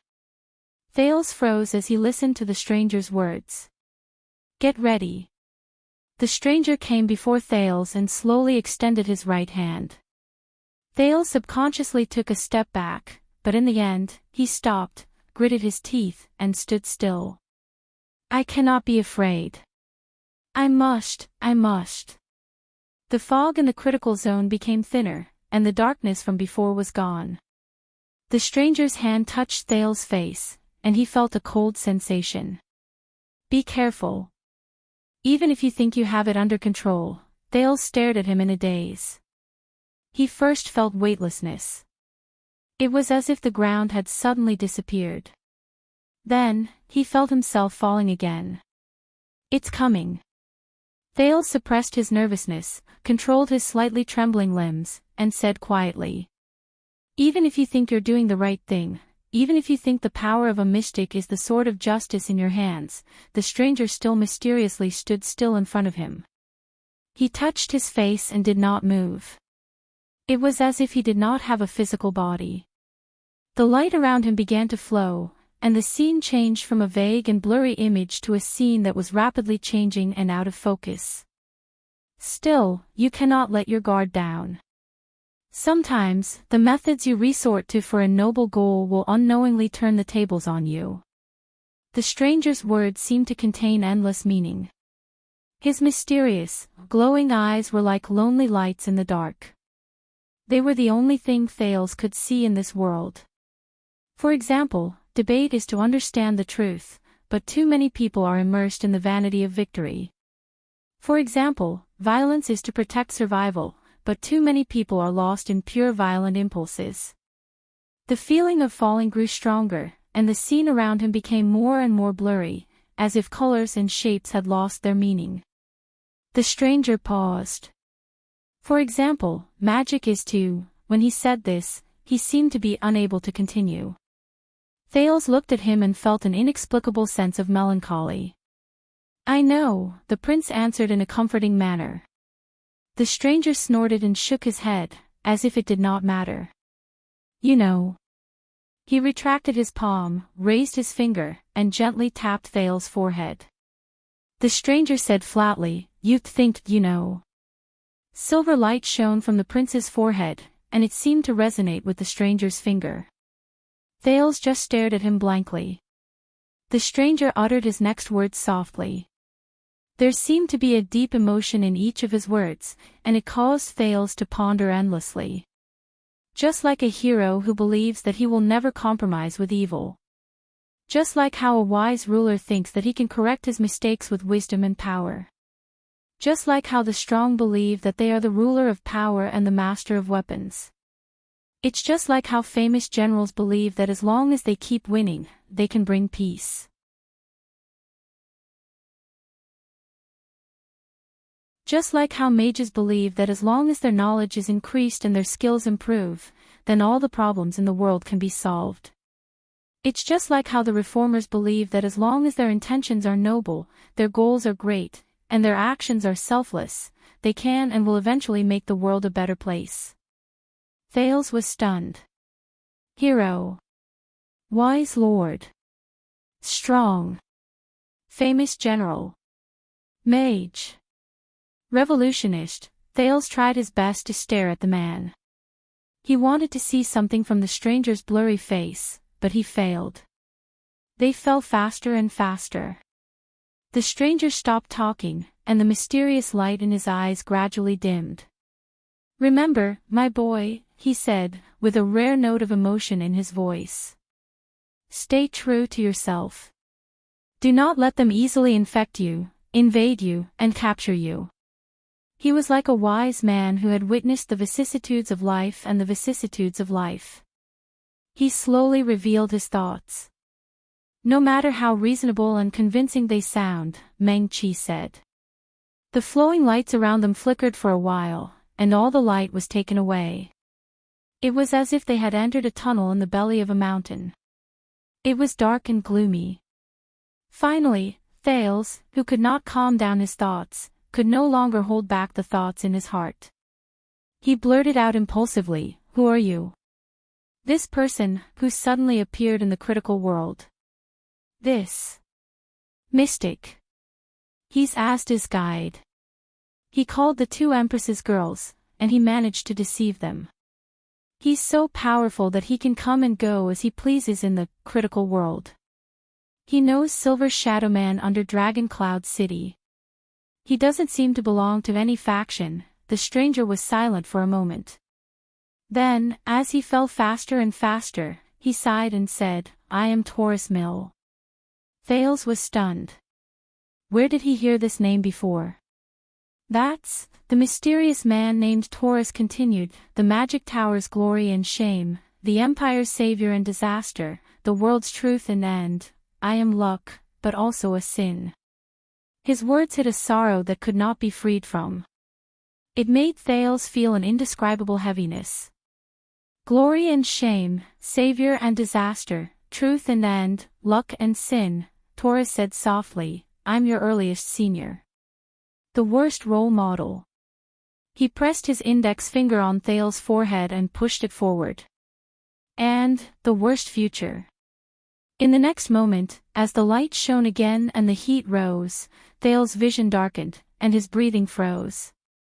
He knew that he had left the critical world. Then, he sank into the deep and boundless sea. Never to return.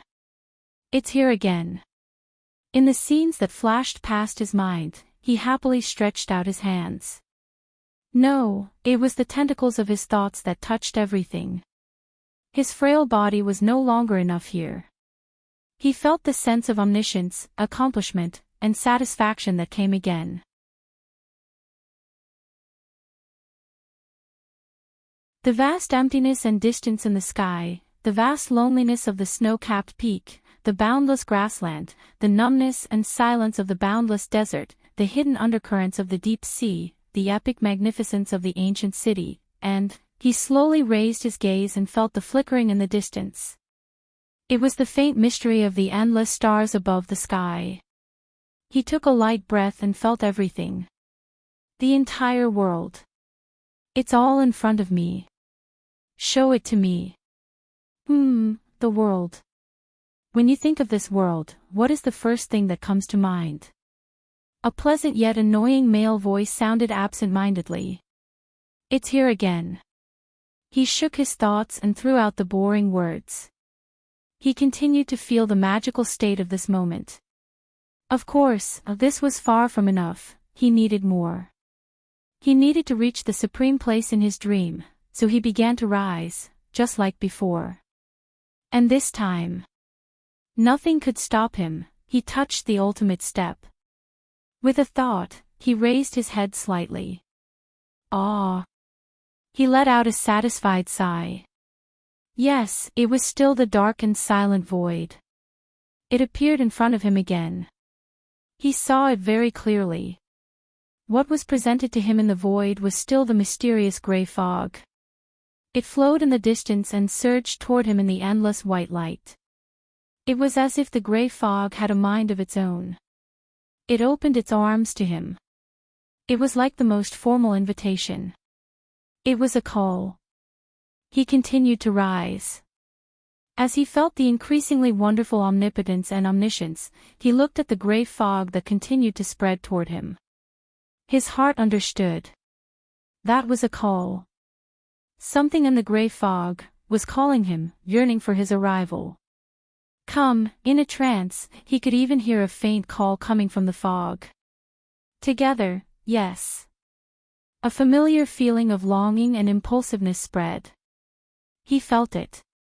In the gray fog, there was something that he wanted the most intimate, and the closest to him. Come on. He rose faster and faster, getting closer and closer to the strange dark void. He was also getting closer and closer to the flowing gray fog that was tainted by the white light. Come on. He almost could not help but roar.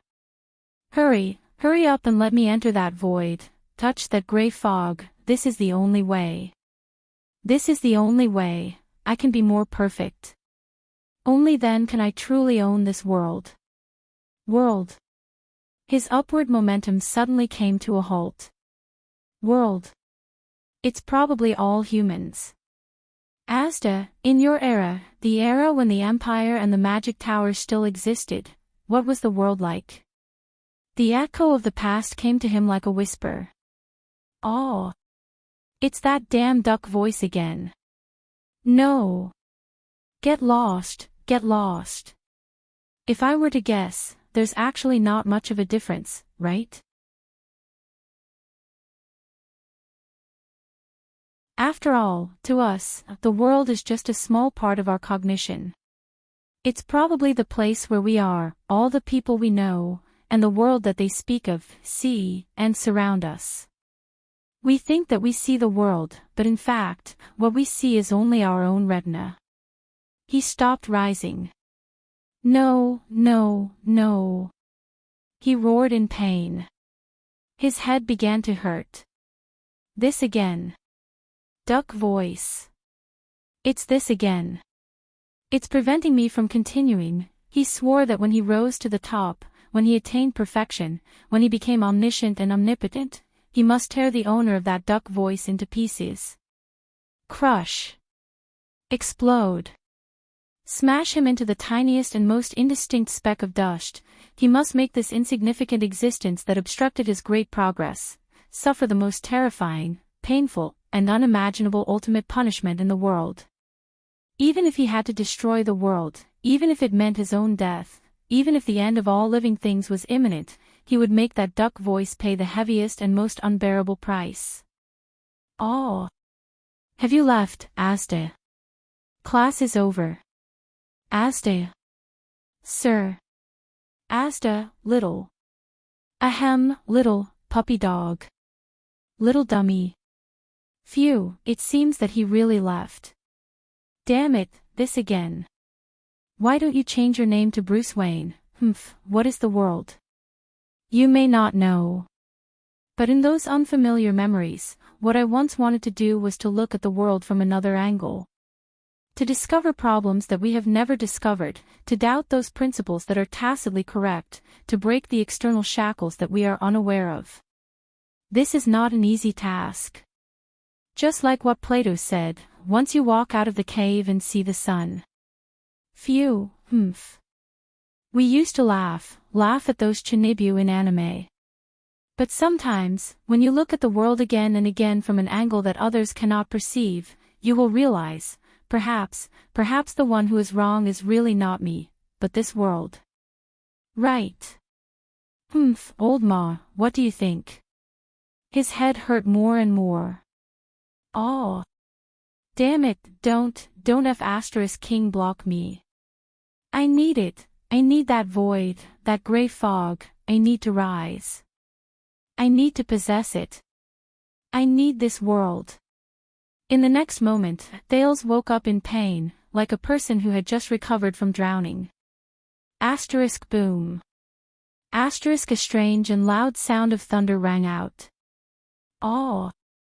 How? Thales gasped for breath and looked around. He was confused for a few seconds. When he felt as if he had forgotten something again, he suddenly felt himself falling in an instant. Then, he came to a sudden stop without any warning. He was almost dizzy from the toss. But it was not over yet. As if he was caught by a gust of wind, he was thrown upwards and rose again. How? Bang. Boom. The moment he rose to the apex, Thales used all his strength to open his eyes. Then, his whole body trembled. He realized that what appeared before him was a storm that could be seen with the naked eye. A storm.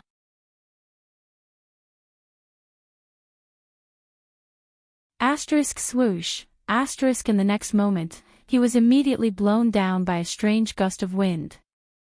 The feeling he had just now was that he was uncontrollably bobbing up and down in this strange and terrifying endless storm. What the hell? Boom. The wind here had colors. They left a pitch-black trail in the air that looked like smooth blades formed by ink. Tens of thousands of ink blades would sometimes scatter in all directions, and sometimes gather together to form a huge wave. Like a tornado, they swept the panicked Thales and sent him tumbling back and forth. It was like flying a kite. From time to time, the same dark lightning flashed in the lightless sky, accompanied by a loud thunder that almost broke his eardrums. Asterisk boom. Asterisk every time the thunder roared, it made the ink-black storm even more frenzied. Thales was in the air, and he did not know if it was real or just an illusion. He endured the bone-piercing pain from the wind blades, and he felt the fear and panic of weightlessness. This is bad, this is bad. Thales trembled and tried to grab a piece of ink, but in his panic, he realized that he did not have a body. What is this place? Asterisk boom. Asterisk he waved his imaginary hands, but he could not find a place to exert his strength at all. His gaze followed the rise and fall of the storm, and he changed directions at will. His entire person, if he could still be considered a person, was pulled back and forth by the storm in the air, and he did not stop. What he saw was an ominous, pitch-black ink. All he could hear were terrifying, strange flashes of lightning. He was a lonely boat in an even more dangerous sea. Asterisk swoosh, boom. Asterisk damn it. He was blown upside down by another storm. Thales felt that he was about to suffocate. But he did not see the ground, nor did he see the sky. He could only feel the endless, merciless, and cold, ink-colored storm above and below him, left and right, front and back.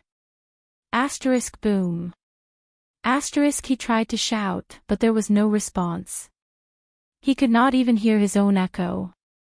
This was a scene he had never encountered since the first time he lost control, or even after he knocked on the door for the first time. Is this the truth behind losing control of mystic energy? The ocean of mystic energy? He thought in a trembling voice. When you wander in the ocean of mystic energy, you will constantly feel the threshold rise and fall. Your physical body is not the only one affected. Taurus words rang in his ears. Asterisk boom. Asterisk the crazy, terrifying, violent, uncontrolled, endless, and uncontrollable storm continuously tortured Thales' senses. Compared to the wonderful feeling he had in the beginning, he really did not want to stay here at all. As this thought rose in his mind, Thales felt his vision become hazy. It was as if he had entered a drunken state in an instant.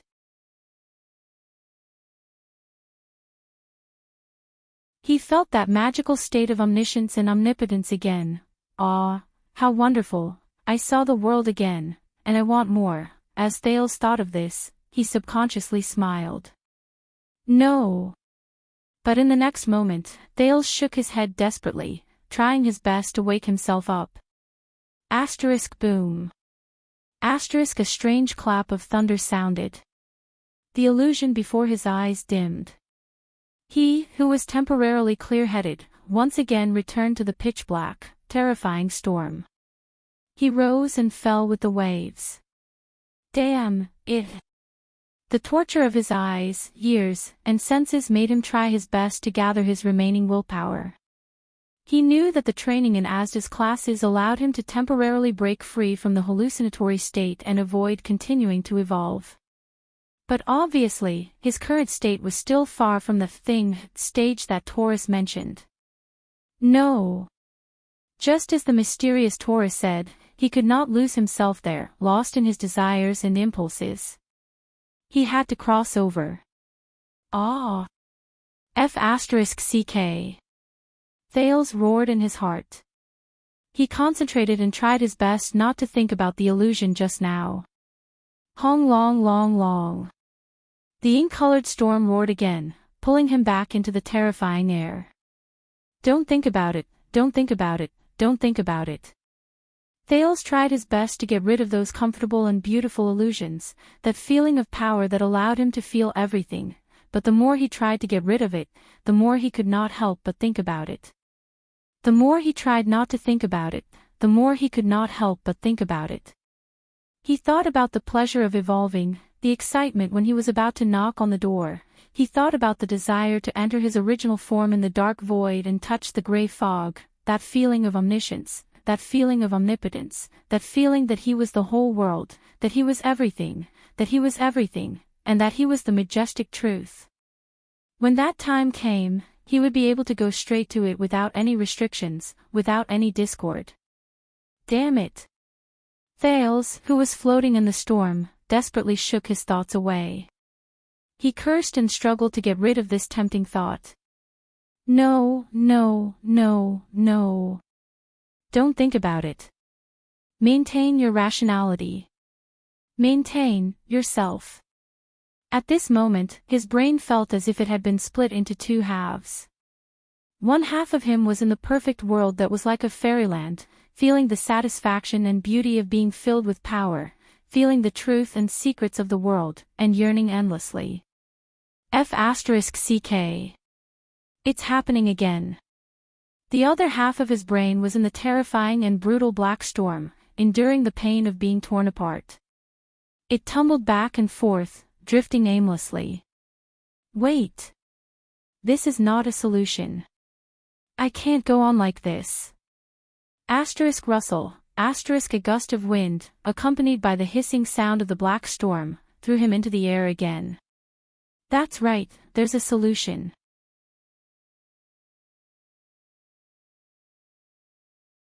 When Thales felt that he could not hold on any longer, he remembered Taurus' words.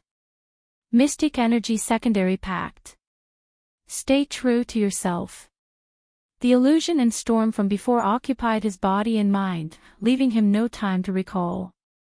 When he wanted to recall, he realized that he had lost too many memories while he was out of control. Myself. Soon, Thales touched the memories that seemed to have faded, and he thought about it hazily. Anchor point. Yes, find the anchor point, point to myself, pull me back, I need to get rid of this damn, terrifying storm. From this fake, seductive, comfortable, contented, expectant, and infinitely wonderful dream of evolving. Knock on the door. For it, I can completely give up everything just to throw myself into its arms and become supreme. F***ck. Again. Get lost. I can't even control my own thoughts anymore.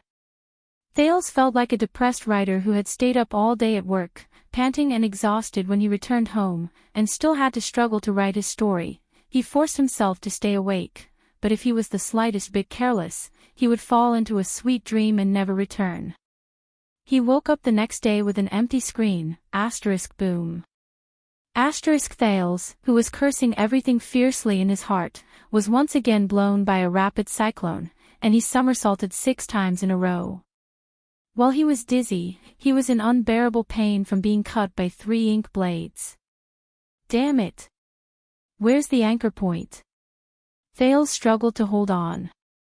He tried hard to search through his damaged memories, trying to find the answer. Seriously, I was fully prepared before, but when things came to a head, I realized that the preparations I made before were completely useless. It's even worse than a thesis defense. The anchor point I set, the self I understand. What exactly is it? At this moment, have you ever thought about what exactly you are?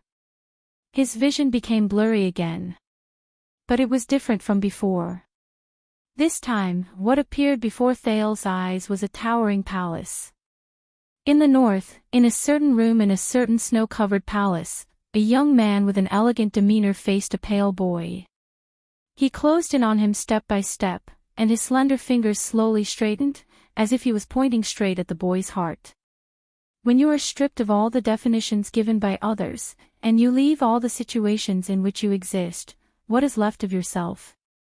Ripples appeared in the scene, and they dispersed like water waves. Thales was stunned. The definitions given by others, the situations in which I exist, anchor point. Boom. In the boundless storm and thunder, he slowly recalled the conversation he had with Taurus just now. So, to anchor oneself, what is really needed is to get rid of all external labels, get rid of what you said, things that are tainted by others. Thales was lost in thought. What are things that are tainted by others?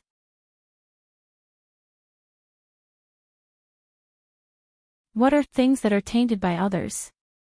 What are the anchor points that truly point to oneself? Asterisk whoosh, bang. Boom. Asterisk thunder and lightning flashed around him, and they never stopped. He was confused and puzzled. It was as if he had forgotten that he was still tossing and turning in the terrifying storm and suffering. The anchor points that point to myself have to be more realistic. Is it his unique, mystic energy? Is it the sin of Hell's River? Is it the JC dagger that saved him from danger several times? Or his so-called royal bloodline? Or his so-called wisdom? Asterisk boom. Asterisk no, neither. He felt that the direction of these anchor points was wrong. Things that are tainted by others, or should the anchor points be more focused, concentrated, and short? Like himself. Like Thales. Jade Star. The Second Prince. The Mystic. Or Wu Qiren. He paused when he thought of this name. Or the Transmigrator? Asterisk bang.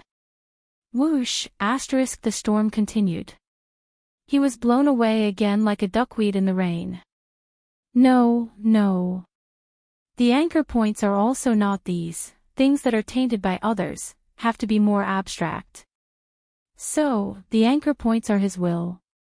The spirit of never admitting defeat in this world. The memories and knowledge he obtained from another life. Is it everything I have sensed and known since I was born? It's a little close, but is it true? Anchor points. Can the anchor points really point to the self that he and Taurus talked about so much from these things? Things that are tainted by others, at this moment, asterisk crack, boom. Asterisk an unprecedentedly loud thunder roared, accompanied by another strange bolt of black lightning, and struck Thales. It struck him so hard that his entire body trembled. Like a broken sack, he kept rolling in the air. Intense pain. Even his consciousness trembled. But at that moment, Thales suddenly saw it. You're tuning into the LoveLore Library YouTube channel. We're so grateful for your support, and don't forget to subscribe to join us on this incredible journey through captivating stories.